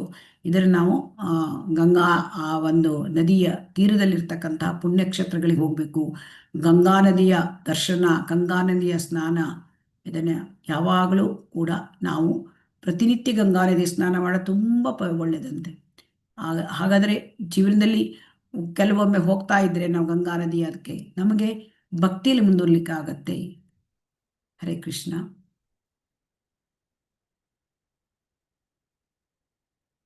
ಹರೇ ಕೃಷ್ಣ. ಓದಿ ಮಾತಾಜಿ. ಹರೇ ಕೃಷ್ಣ ಮಾತಾಜಿ. ಅಗತ್ಯವಿದ್ದಷ್ಟನ್ನೇ ಸ್ವೀಕರಿಸಬೇಕು. ನಾರದೀಯ ಪುರಾಣದಲ್ಲಿ ಆದೇಶವಿದೆ. ಭಕ್ತಿ ಸೇವೆಯನ್ನು ಸಲ್ಲಿಸುವ ವಿಚಾರದಲ್ಲಿ ಗಂಭೀರವಾದ ಆಸಕ್ತಿಯುಳ್ಳವನು ತನಗೆ ಬೇಕಾದುದಕ್ಕಿಂತ ಹೆಚ್ಚಿನದನ್ನು ಸ್ವೀಕರಿಸಬಾರದು. ಈ ಮಾತಿನ ಭಾವಾರ್ಥ ಹೀಗೆ: ವ್ಯಕ್ತಿಯು ಭಕ್ತಿ ಸೇವೆಯ ತತ್ವಗಳನ್ನು ಆಲಕ್ಷಿಸಬಾರದು. ಹಾಗೆಯೇ ತನಗೆ ಎಷ್ಟು ಸುಲಭವಾಗಿ ಮಾಡಲು ಸಾಧ್ಯವೋ ಅಷ್ಟಕ್ಕಿಂತ ಹೆಚ್ಚಿನದನ್ನು ಹೇಳುವ ಭಕ್ತಿ ಸೇವಾ ನಿಯಮಗಳನ್ನು ಒಪ್ಪಿಕೊಳ್ಳಬಾರದು. ಉದಾಹರಣೆಗೆ, ಒಬ್ಬ ವ್ಯಕ್ತಿಯು ದಿನಂಪ್ರತಿ ಕನಿಷ್ಠ 1,00,000 ಬಾರಿಯಾದರೂ ಜಪಮಣಿಯನ್ನೆಣಿಸುತ್ತಾ ಹರೇ ಕೃಷ್ಣ ಮಂತ್ರ ಜಪಿಸಬೇಕು ಎಂದು ಹೇಳಬಹುದು. ಆದರೆ ಇದು ಸಾಧ್ಯವಾಗದಿದ್ದಲ್ಲಿ ಸಂಖ್ಯೆಯನ್ನು ಕಡಿಮೆ ಮಾಡಿಕೊಂಡು ತನ್ನ ಶಕ್ತಿಯಾನುಸಾರ ಎಷ್ಟು ಸಲ ಜಪಿಸಲು ಸಾಧ್ಯವೋ ಅಷ್ಟು ಸಲ ಜಪಿಸಬೇಕು. ಸಾಮಾನ್ಯವಾಗಿ ಕನಿಷ್ಠ ಪಕ್ಷ ಜಪಮಾಲೆಯ 16 ಸುತ್ತು ಬರುವಂತೆ ಜಪಿಸಬೇಕೆಂಬುದು ನಾವು ನಮ್ಮ ಶಿಷ್ಯರಿಗೆ ಸೂಚಿಸುತ್ತೇವೆ ಮತ್ತು ಇದನ್ನು ಪೂರ್ಣಗೊಳಿಸಬೇಕು. ಆದರೆ 16 ಸುತ್ತುಗಳನ್ನು ಜಪಿಸುವುದು ಸಾಧ್ಯವಾಗದ ಪಕ್ಷದಲ್ಲಿ ಆ ದಿನ ಉಳಿದಿದ್ದನ್ನು ಮರುದಿನ ಪೂರೈಸಬೇಕು. ಆದರೆ ಭಕ್ತನು ತನ್ನ ಪ್ರತಿಜ್ಞೆಯನ್ನು ಉಳಿಸಿಕೊಳ್ಳುವ ವಿಚಾರದಲ್ಲಿ ದೃಢ ಮನಸ್ಕನಾಗಿರಬೇಕು. ಜಪವಿಧಿಯನ್ನು ಅವನು ಕಟ್ಟುನಿಟ್ಟಾಗಿ ಆಚರಿಸಲಾಗದಿದ್ದ ಪಕ್ಷದಲ್ಲಿ ಅವನು ನಿರ್ಲಕ್ಷ್ಯದ ಪ್ರವೃತ್ತಿಯನ್ನಾಗುವುದೇ ನಿಶ್ಚಯ. ಹೀಗಾಗುವುದು ದೇವರ ಸೇವೆಯಲ್ಲಾಗುವ ಅಪರಾಧ. ದೋಷಗಳನ್ನು ಪ್ರೋತ್ಸಾಹಿಸುತ್ತಾ ಹೋದಲ್ಲಿ ನಾವು ಭಕ್ತಿ ಸೇವೆಯಲ್ಲಿ ಮುಂದುವರಿಯಲಿಕ್ಕಾಗದು. ಆದ್ದರಿಂದ ವ್ಯಕ್ತಿಯು ತನ್ನ ಸಾಮರ್ಥ್ಯಕ್ಕನುಗುಣವಾಗಿ ತಾನೇ ಒಂದು ನಿಯಂತ್ರಣವನ್ನು ಹಾಕಿಕೊಂಡು ಆ ನಿಯಮವನ್ನು ಮುರಿಯದೆ ನಡೆಯುವುದು ಕ್ಷೇಮಕರ. ಈ ಮಾರ್ಗಾನುಸಾರ ಅವನು ಆಧ್ಯಾತ್ಮಿಕ ಬದುಕಿನಲ್ಲಿ ಮುನ್ನಡೆಯುವುದು ಸಾಧ್ಯವಾಗುತ್ತದೆ. ಧನ್ಯವಾದಗಳು ಮಾತಾಜಿ. ಹರೇ ಕೃಷ್ಣ. ಯಾವಾಗಲೂ ತನಗೆ ಬೇಕಾದಕ್ಕಿಂತ ಹೆಚ್ಚಿದನ್ನ ಸ್ವೀಕರಿಸಬಾರದು ಅಂತ. ಈಗ ಏನಾಗುತ್ತೆ ಅಂತಂದ್ರೆ, ನಾವು ಸಿಂಪಲ್ ಲಿವಿಂಗ್ ಮಾಡಬೇಕು ಅಂದರೆ ಹೆಚ್ಚಿನ ಒಂದು ಅತಿಯಾದ ಆಸಕ್ತಿ ಅಂದರೆ ಅತ್ಯಾಹಾರ, ಇದನ್ನೆಲ್ಲ ನಾವು ಅತಿಯಾಗಿ ಆಹಾರ ಸೇವನೆ ಮಾಡೋದು, ಅತಿಯಾಗಿ ಕೂಡಿಡುವುದು, ಇದು ಸಲ್ಲದು. ಆಮೇಲೆ ತನಗೆ ಬೇಕಾದದಕ್ಕಿಂತ ಹೆಚ್ಚಿನದನ್ನು ಸ್ವೀಕಾರ ಮಾಡಬಾರ್ದು. ಅಂದರೆ ಈಗ ಏನಾಗುತ್ತೆ ಅಂದರೆ, ಕೆಲವೊಮ್ಮೆ ಒಬ್ಬ ವ್ಯಕ್ತಿ ಹರೇ ಕೃಷ್ಣ ಮಂತ್ರವನ್ನ 64 ಜಪ ಮಾಡ್ತೇನೆ ಅಂತ ಹೇಳಿ ಒಪ್ಕೊಂಡು ಆಮೇಲೆ ಮಾಡದೆ ಹೋದರೆ ಅದು ಅಪರಾಧ ಆಗ್ಬಿಡುತ್ತೆ. ಸೊ ಹಾಗಾಗಿ ಒಬ್ಬ ವ್ಯಕ್ತಿ ಇಷ್ಟು 16 ಸಾರಿ ಜಪ ಮಾಡಬೇಕು ಅಂತ ಶ್ರೀಲ ಪ್ರಭುಪಾದರು ಕೊಟ್ಟಿದ್ದಾರೆ. ಅದಕ್ಕಿಂತ ಮುಂಚೆ ಭಕ್ತಿ ಸಿದ್ಧಾಂತ ಸರಸ್ವತಿ ಗೋಸ್ವಾಮಿಯವರು 64 ಸಲ ಜಪ ಮಾಡಬೇಕು ಅಂತ ಹೇಳಿದ್ರು. ಆದರೆ ಇಲ್ಲಿ ಏನಾಗುತ್ತೆ ಅಂದರೆ, ಎಲ್ಲರಿಗೂ ಕೂಡ ಕಲಿಯುಗದಲ್ಲಿ ತುಂಬ ಅಂದರೆ ಕಳವಳ ಮತ್ತು ಚಿಂತೆ, ಮತ್ತು ಅವರಿಗೆ ತುಂಬ ಅವರು ಬ್ಯುಸಿ ಇರ್ತಾರೆ ಬೇರೆ ಲೌಕಿಕ ವ್ಯವಹಾರದಲ್ಲಿ. ಹಾಗಾಗಿ ಅವರಿಗೆ ಒಮ್ಮೆಗೆ ಇದನ್ನೆಲ್ಲ ಹೇಳಿದ್ರೆ ಆಗೋದಿಲ್ಲ. ಇದೆಲ್ಲ ಗೊತ್ತು ಶ್ರೀಲ ಪ್ರಭುಪಾದರಿಗೆ. ಅದಕ್ಕೆ ಅವರು 16 ಸುತ್ತು ಅಂತ ಹೇಳಿ ಅದನ್ನು ಕಡಿಮೆ ಮಾಡಿದರು. ಈಗ ಏನಾಗುತ್ತೆ, ನಾವು ಜಪ ಮಾಡ್ತೇವೆ 64 ಸುತ್ತು ಅಂತ ಒಪ್ಕೊಂಡು ಮಾಡದೆ ಹೋದರೆ ಅದು ಅಪರಾಧ ಆಗುತ್ತೆ. ಹಾಗಾಗಿ ನಾವು ನಿಧಾನವಾಗಿ ಹೆಚ್ಚಿಸ್ಕೊಳ್ತಾ ಹೋಗ್ಬೇಕು. ಈಗ ನಮ್ಮ ಹತ್ರ 16 ಸುತ್ತು ಜಪ ಮಾಡ್ತೇವೆ ಅಂತ ನಾವು ಮಾಡಿಕೊಂಡ್ರೆ ಅದನ್ನು ಮುಗಿಸ್ಬೇಕು. ಒಮ್ಮೆ ಆಗಲಿಲ್ಲ, ಏನೋ ಸಮಸ್ಯೆ ಬಂತು, ಅದರಲ್ಲಿ ಎಷ್ಟು ಮಾಡಲಿಕ್ಕಾಗೋದಿಲ್ಲ, ಅದನ್ನು ಮರುದಿವಸ ಪೂರೈಸಬೇಕು ಅಂತ ಹೇಳ್ತಾ ಇದ್ದಾರೆ. ಅಂದರೆ ತಾನು ಪ್ರತಿಜ್ಞೆಯನ್ನು ಉಳಿಸ್ಕೊಳ್ಬೇಕು. ಸೊ ಹಾಗಾಗಿ ಯಾವುದು ನಾವು ಭಕ್ತಿ ತತ್ವದಲ್ಲಿ ನಾವು ಏನು ಪ್ರತಿಜ್ಞೆ ಇದೆ ಅದನ್ನು ನಾವು ಉಳಿಸ್ಕೊಂಡು ಅದನ್ನು ಸರಿ ದಿನಂಪ್ರತಿ ಮಾಡಲೇಬೇಕು. ಈ ನಿಯಮಗಳನ್ನು ಅವನು ಮುರಿಲಿಕ್ಕೆ ಸಾಧ್ಯ ಇಲ್ಲ. ನಿಯಮಗಳನ್ನು ಮುರಿದರೆ ಅದು ತೊಂದರೆ ಆಗುತ್ತೆ. ಸೊ ಅದು ದೇವರ ಸೇವೆಯಲ್ಲಿ ಆಗ್ತಕ್ಕಂಥ ಅಪರಾಧ. ಹಾಗಾಗಿ ನಾವು ಅದನ್ನು ನಮ್ಮಷ್ಟಕ್ಕೆ ನಾವು ಇವತ್ತು ಮಾಡಲಿಲ್ಲ, ನನಗೆ ಆ ಥರ ಹೇಳಲಿಕ್ಕಾಗೋದಿಲ್ಲ. ನಿಯಮವನ್ನು ಹಾಕ್ಕೊಳ್ಬೇಕು ಮತ್ತು ಆ ನಿಯಮವನ್ನು ಮುರಿಯದಂತೆ ನಡೀಬೇಕು. ಹೀಗಿದ್ದರೆ ಮಾತ್ರ ಆಧ್ಯಾತ್ಮಿಕ ಬದುಕಿನಲ್ಲಿ ಮುನ್ನಡೆಯುವುದು ಸಾಧ್ಯವಾಗುತ್ತದೆ ಅಂತ ಶ್ರೀಲ ರೂಪ ಗೋಸ್ವಾಮಿಯವರು ಹೇಳಿದ್ದಾರೆ. ಅಗತ್ಯವಿದ್ದಷ್ಟನ್ನೇ ಸ್ವೀಕರಿಸಬೇಕು. ಅದಕ್ಕೆ ನಾರದೀಯ ಪುರಾಣದ ಒಂದು ಆದೇಶವನ್ನು ಕೂಡ ಇಲ್ಲಿ ಹೇಳಿದ್ದಾರೆ. ಸೊ ಹಾಗಾಗಿ ನಮಗೆ ಎಷ್ಟು ಸಾಧ್ಯವೋ ಅಷ್ಟು ಅದಕ್ಕಿಂತ ಹೆಚ್ಚಿನದನ್ನು ಹೇಳುವ ಭಕ್ತಿ ಸೇವಾ ನಿಯಮಗಳನ್ನು ಒಪ್ಪಿಕೊಳ್ಳಬಾರದು. ಈಗ ನಮ್ಮ ಹತ್ರ ಎಷ್ಟು ಸಾಧ್ಯ ಆಗುತ್ತೆ ಅಷ್ಟನ್ನು ನಾವು ಒಪ್ಕೊಂಡು ಅದನ್ನು ಸರಿಯಾಗಿ ಮಾಡಬೇಕು ಅಂತ ಇಲ್ಲಿ ಹೇಳ್ತಾ ಇದ್ದಾರೆ. ಹರೇ ಕೃಷ್ಣ. ಹರೇ ಕೃಷ್ಣ ಮಾತಾಜಿ. ಮೊದಲ ಮಾತಾಜಿ ಓದಿ ಮಾತಾಜಿ. ಏಕಾದಶಿಯ ದಿನ ಉಪವಾಸ. ಬ್ರಹ್ಮ ವೈವರ್ತ ಪುರಾಣದಲ್ಲಿ ಹೀಗೆ ವಿವರಣೆ ಇದೆ: ಏಕಾದಶಿಯ ದಿನ ಉಪವಾಸ ಮಾಡುವ ವ್ಯಕ್ತಿಯು ಸಕಲ ಪಾಪಕರ್ಮಗಳಿಂದಲೂ ಮುಕ್ತನಾಗುತ್ತಾನೆ ಮತ್ತು ಪುಣ್ಯದ ಬದುಕಿನಲ್ಲಿ ಮುನ್ನಡೆಯುತ್ತಾನೆ. ಏಕಾದಶಿಯ ದಿನ ಆಹಾರ ಸೇವನೆ ಮಾಡದಿರುವುದೊಂದೇ ಈ ಕ್ರಿಯೆಯ ಹಿಂದಿನ ತತ್ವವಲ್ಲ. ಗೋವಿಂದ ಅಥವಾ ಕೃಷ್ಣನಲ್ಲಿ ಶ್ರದ್ಧೆ ಹಾಗೂ ಪ್ರೇಮವನ್ನು ಬೆಳೆಸಿಕೊಳ್ಳುವುದು ಉಪವಾಸದ ಉದ್ದೇಶವಾಗಿದೆ. ದೇಹದ ಬೇಡಿಕೆಗಳನ್ನು ಕಡಿಮೆ ಮಾಡುವುದು ಮತ್ತು ನಮ್ಮ ಸಮಯವನ್ನು ಜಪಿಸುತ್ತಾ ಅಥವಾ ಇತರ ಸೇವೆಯಲ್ಲಿ ಸಲ್ಲಿಸುತ್ತಾ ಭಗವಂತನ ಸೇವೆಯಲ್ಲಿ ತೊಡಗಿರುವುದೇ ಏಕಾದಶಿಯ ಉಪವಾಸ ಮಾಡುವುದರ ನಿಜವಾದ ಕಾರಣ. ಗೋವಿಂದನ ಲೀಲೆಗಳನ್ನು ಸ್ಮರಿಸುವುದು ಮತ್ತು ಅವನ ಪವಿತ್ರ ನಾಮವನ್ನು ನಿರಂತರವಾಗಿ ಕೇಳುವುದು ಉಪವಾಸದ ದಿನಗಳಲ್ಲಿ ಮಾಡಬೇಕಾದ ಅತ್ಯುನ್ನತ ಕಾರ್ಯ. ಹರೇ ಹರೇ ಕೃಷ್ಣ. ಕೃಷ್ಣ. ಶ್ರೀಲ ಪ್ರಭುಪಾದ ಕಿ ಜೈ. ಹಾಗಾಗಿ ಇಲ್ಲಿ ಬ್ರಹ್ಮವೈವರ್ತ್ಯ ಪುರಾಣದ ಒಂದು ವಿವರಣೆಯನ್ನ ಏಕಾದಶಿ ಉಪವಾಸ ನಾವು ಯಾಕೆ ಮಾಡಬೇಕು ಇದನ್ನ ವಿವರಿಸ್ತಾ ಇದ್ದಾರೆ. ಇಲ್ಲಿ ಶ್ರೀಲ ಪ್ರಭುಪಾದರು ಹೇಳ್ತಾರೆ, ಇಲ್ಲಿ ಏಕಾದಶಿ ಉಪವಾಸ ಮಾಡೋದು ಕೇವಲ ಉಪವಾಸ ಮಾಡೋದಕ್ಕಾಗಿ ಅಲ್ಲ. ಆ ಉಪವಾಸ ಏಕಾದಶಿ ಅಂದರೆ ಹರಿವಾಸರ, ಭಗವಂತನಿಗೆ ಅತ್ಯಂತ ಪ್ರಿಯವಾದ ದಿನ. ಸೊ ಆ ದಿನದಲ್ಲಿ ನಾವು ಭಗವಂತನ ಬಗ್ಗೆ ಶ್ರದ್ಧೆ, ಪ್ರೇಮ ಇದನ್ನು ಬೆಳೆಸ್ಕೊಳ್ಬೇಕು. ನಮ್ಮ ಭಕ್ತಿ ಚಟುವಟಿಕೆಗಳನ್ನ ಹೆಚ್ಚು ಮಾಡಬೇಕು. ಈಗ ದೇಹದ ಬೇಡಿಕೆಗಳನ್ನು ಕಡಿಮೆ ಮಾಡಿದರೆ ಭಕ್ತಿ ಚಟುವಟಿಕೆಯಲ್ಲಿ ನಮಗೆ ಸಮಯ ಹೆಚ್ಚಾಗುತ್ತದೆ ಅಲ್ವಾ? ಹರೇ ಕೃಷ್ಣ. ಹೌದು ಮಾತಾಜಿ. ಅದಕ್ಕೆ ಏಕಾದಶಿಯ ಉದ್ದೇಶ, ಮೂಲ ಉದ್ದೇಶ ಅದು ಆಹಾರ ಸೇವನೆ ಮಾಡದೇ ಇರೋದೊಂದೇ ಅದರ ಉದ್ದೇಶ ಅಲ್ಲ. ಏಕಾದಶಿಯ ಉದ್ದೇಶ ಏನು ಅಂದರೆ ಭಗವಂತನ ಸೇವೆಯನ್ನು ಹೆಚ್ಚು ಹೆಚ್ಚು ಮಾಡುವುದು. ಹಾಗಾಗಿ ಅಲ್ಲಿ ಅದು ನಿಜವಾದ ಉಪವಾಸ.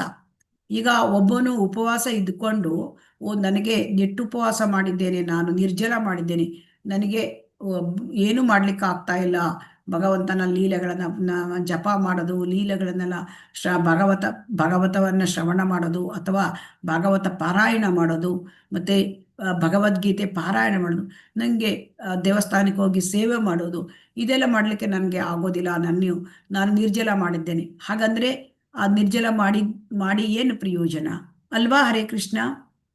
ಹೌದು ಮಾತಾಜಿ, ಕರೆಕ್ಟ್. ಅದಕ್ಕೆ ಏಕಾದಶಿ ದಿನ ಉಪವಾಸ ಮಾಡೋದು ಅಂದ್ರೆ ಏಕಾದಶಿ ದಿನ ಹೆಚ್ಚಿನ ಸಮಯವನ್ನು ನಾವು ಹೆಚ್ಚು ಜಪ ಅಂದರೆ 16 ಸುತ್ತ ಹೇಳೋದಾದ್ರೆ ಅದಕ್ಕಿಂತ ಹೆಚ್ಚಿನ ಜಪವನ್ನು ಮಾಡೋದು.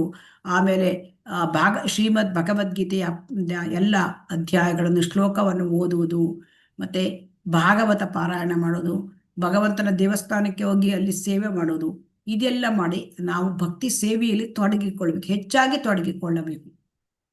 ಇದು ಉದ್ದೇಶ. ಯಾಕೆ? ಏಕಾದಶಿ ದಿನ ಭಗವಂತನ ಒಂದು ಅನುಗ್ರಹ ಹೆಚ್ಚಿರುತ್ತದೆ. ಸೊ ಹಾಗಾಗಿ ನಾವು ನಮ್ಮ ಪಾಪಕರ್ಮಗಳ ಒಂದು ಹೊರೆ ತುಂಬಾ ಇದೆ. ಅನೇಕ ಕೋಟ್ಯಾಂತರ ಜನ್ಮ ನಾವು ಅದರಲ್ಲಿ ಎಷ್ಟು ಪಾಪಗಳ ಸಂಗ್ರಹ ಆಗಿದೆ ಗೊತ್ತಿಲ್ಲ. 84 ಲಕ್ಷ ಯೋನಿ ಮುಗಿದು ನಾವು ಒಂದು ಮನುಷ್ಯ ಜನ್ಮವನ್ನು ಪಡ್ಕೊಂಡಿದ್ದೇವೆ ಅಲ್ವಾ? ಮನುಷ್ಯ ಜನ್ಮದಲ್ಲಿ ಮಾತ್ರ ನಮ್ಗೆ ಈ ಏಕಾದಶಿ ವ್ರತ ಎಲ್ಲ ಮಾಡ್ಲಿಕ್ಕೆ ಆಗುತ್ತೆ. ಪ್ರಾಣಿ ಜನ್ಮದಲ್ಲಿ ಆಗುತ್ತಾ? ಹರೇ ಕೃಷ್ಣ. ಆಗಲ್ಲ ಮಾತಾಜಿ. ಆಗಲ್ಲ ಅಲ್ವಾ? ಅದಕ್ಕೆ ನಾವು ಏನ್ ಮಾಡ್ಬೇಕು, ನಮಗೆ ಮನುಷ್ಯ ಜನ್ಮ ಸಿಕ್ಕಿದೆ, ನಮಗೆ ಮನುಷ್ಯ ಜನ್ಮ ಸಿಕ್ಕಿ ಇದರ ಮಹಿಮೆಗಳು ಕೂಡ ನಮಗೆ ಗೊತ್ತಾಗಿದೆ ಅಲ್ವಾ? ಹೌದು ಮಾತಾಜಿ. ಈ ಎಲ್ಲ ಮಹಿಮೆಗಳು ನಮಗೆ ಗೊತ್ತಾಗಿದೆ. ನಮಗೆ ಈಗ ಗೊತ್ತಾಗಿದೆ ಭೌತಿಕ ಪ್ರಪಂಚದಲ್ಲಿ ಸುಖ ನಿಜವಾದದ್ದು ಇಲ್ಲ. ಹಾಗಾದರೆ ಭಗವಂತನ ಲೋಕದಲ್ಲಿ ನಿಜವಾದ ಆನಂದ ಇದೆ. ನಾವು ಅಲ್ಲಿಗೆ ಸೇರಿದವರು, ಅಲ್ಲಿದೆ ನಮ್ಮನೆ, ಇಲ್ಲಿ ಬಂದೆ ಸುಮ್ಮನೆ. ನಾವು ಇಲ್ಲಿ ಭೌತಿಕ ಪ್ರಪಂಚಕ್ಕೆ ಯಾಕೆ ಬಂದಿದ್ದೇವೆ?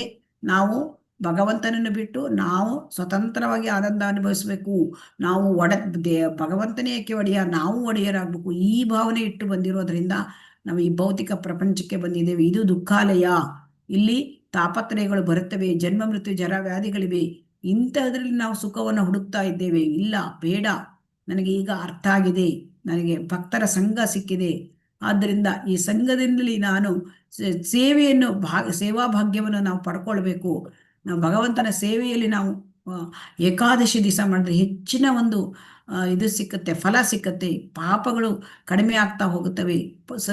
ನೋಡಿ ಇಲ್ಲಿ ಸಕಲ ಪಾಪ ಕರ್ಮಗಳಿಂದ ಮುಕ್ತನಾಗ್ತಾನೆ ಏಕಾದಶಿ ದಿನ ಉಪವಾಸ ಮಾಡಿದರೆ ಅಲ್ವಾ?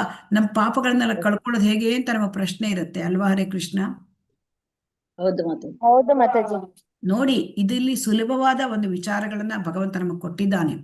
ಸೊ ಆದ್ದರಿಂದ ನಾವು ನಿಜವಾಗಿಯೂ ಭಕ್ತಿಯಲ್ಲಿ ಮುಂದುವರಿಬೇಕು ಅಂತಿದ್ರೆ ನಾವು ಏಕಾದಶಿ ವ್ರತವನ್ನ ಮಾಡಬೇಕು. ವ್ರತ ಮಾಡೋದು ಅಂತಂದ್ರೆ ಆಹಾರ ಸೇವನೆ ಮಾಡದಿರೋದೊಂದೇ ಅಲ್ಲ, ನಾವು ಹೆಚ್ಚಿನ ಭಕ್ತಿ ಚಟುವಟಿಕೆಯನ್ನು ಹೆಚ್ಚು ಹೆಚ್ಚು ಮಾಡಬೇಕು ಅವತ್ತು. ಹರೇ ಕೃಷ್ಣ. ಇದು ಎಲ್ಲರಿಗೂ ಮನದಟ್ಟಾಯ್ತಾ? ಹರೇ ಕೃಷ್ಣ. ಆಯ್ತು ಆಯ್ತು ಮಾತಾಜಿ. ಮಾತಾಜಿ. ಇದಕ್ಕೆ ನಾವೇ ವಿಚಾರ ಮಾಡ್ಕೊಳ್ಬೇಕು. ನಾನು ಹೇಗೆ ಮುಂದುವರಿಯೋದು? ನಾನು ನನ್ನ ಕಡೆ ಏಕಾದಶಿ ಆಗತ್ತೆ, ವ್ರತ ನಿರ್ಜಲ ಆಗದಿದ್ದರೆ ಸಜಲ, ಸಜಲ ಆಗದಿದ್ದರೆ ಸಫಲ. ನಾವು ಫಲಾಹಾರವನ್ನು ಸೇವನೆ ಮಾಡಬಹುದು ಅಲ್ವಾ? ಹರೇ ಕೃಷ್ಣ. ಹೌದು ಮಾತಾಜಿ. ನಾವು ಮನಸ್ಸು ಮಾಡಿದರೆ ಭಗವಂತ ನಮಗೆ ಅದನ್ನ ಆ ವ್ರತವನ್ನು ಮಾಡಲಿಕ್ಕೆ ನಮಗೆ ಬೇಕಾಗಿರ್ತಕ್ಕಂಥ ಒಂದು ಶಕ್ತಿ ಅದನ್ನು ಭಗವಂತನೇ ಕೊಡ್ತಾನೆ. ಹರೇ ಕೃಷ್ಣ.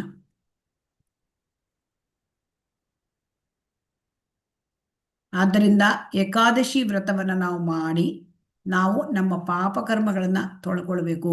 ನಾವು ಏಕಾದಶಿ ದಿವಸ ಭಗವಂತನ ಪವಿತ್ರ ನಾಮವನ್ನು ಹೆಚ್ಚು ಹೆಚ್ಚು ನಾವು ಜಪವನ್ನು ಮಾಡೋಣ, ಸಂಕೀರ್ತನ ಮಾಡೋಣ, ನಾವು ಭಗವದ್ಗೀತೆ ಪಾರಾಯಣ ಮಾಡೋಣ, ಭಾಗವತವನ್ನು ಕೇಳೋಣ. ಈ ವಿಚಾರವನ್ನು ನಾವು ಮನಸ್ಸಿನಲ್ಲಿ ಇಟ್ಕೊಳ್ಬೇಕು. ಹರೇ ಕೃಷ್ಣ. ಹರೇ ಕೃಷ್ಣ ಮಾತಾಜಿ. ಓದ್ಲ ಮಾತಾಜಿ. ಓದಿ ಮಾತಾಜಿ. ಭಕ್ತನು ತುಳಸಿ ಅಶ್ವತ್ಥ ವೃಕ್ಷದ ಗೌರವ ಸಮರ್ಪಣೆ.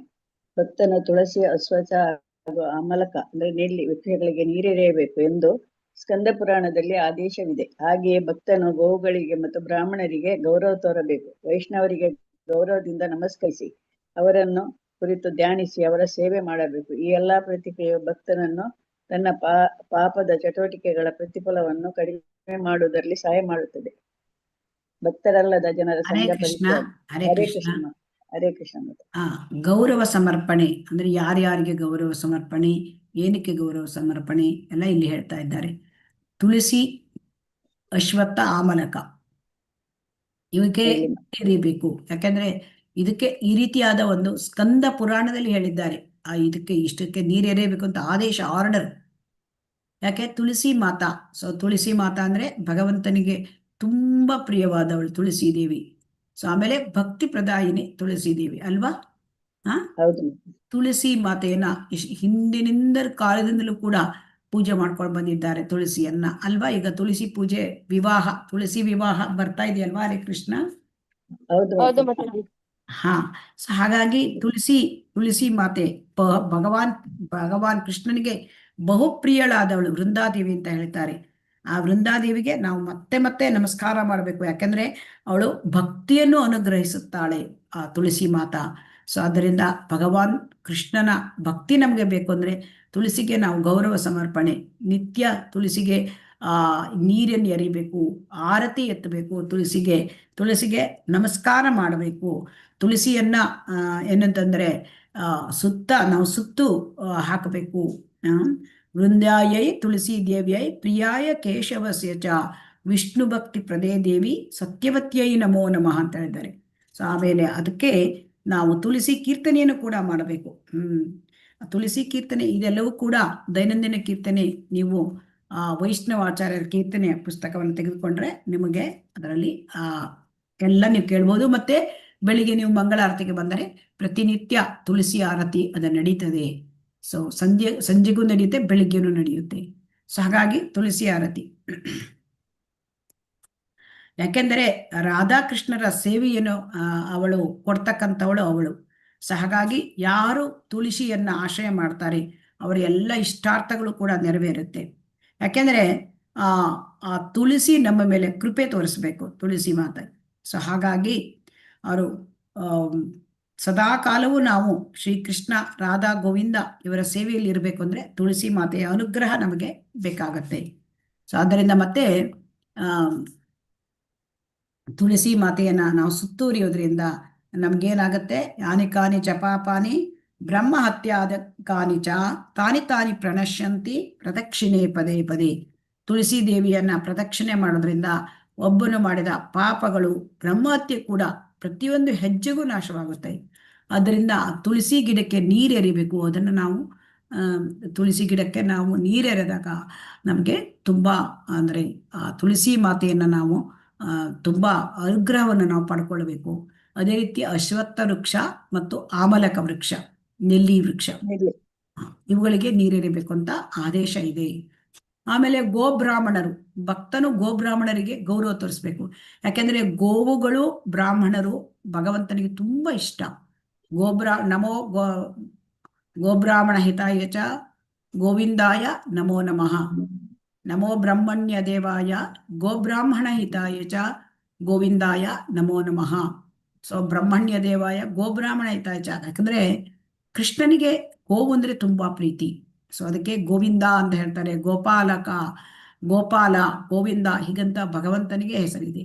ಯಾಕೆಂದ್ರೆ ಗೋವುಗಳಲ್ಲಿ ಬರ್ತಕ್ಕಂಥ ಗೋವುಗಳಲ್ಲಿ ಸರ್ವಸ್ವವೂ ಉಪಕಾರ ಆಗ್ತದೆ. ಗೋವಿನ ಹಾಲು, ಹಾಲಿನ ಉತ್ಪನ್ನಗಳು, ಬೆಣ್ಣೆ, ತುಪ್ಪ ಎಲ್ಲವೂ ಮನುಷ್ಯನಿಗೆ ತುಂಬಾ ಶ್ರೇಷ್ಠವಾದ. ತುಪ್ಪ ಅಂದ್ರೆ ನಮ್ಗೆ ಅದು ಯಜ್ಞ ಯಾಗಗಳಿಗೆ ಬೇಕು.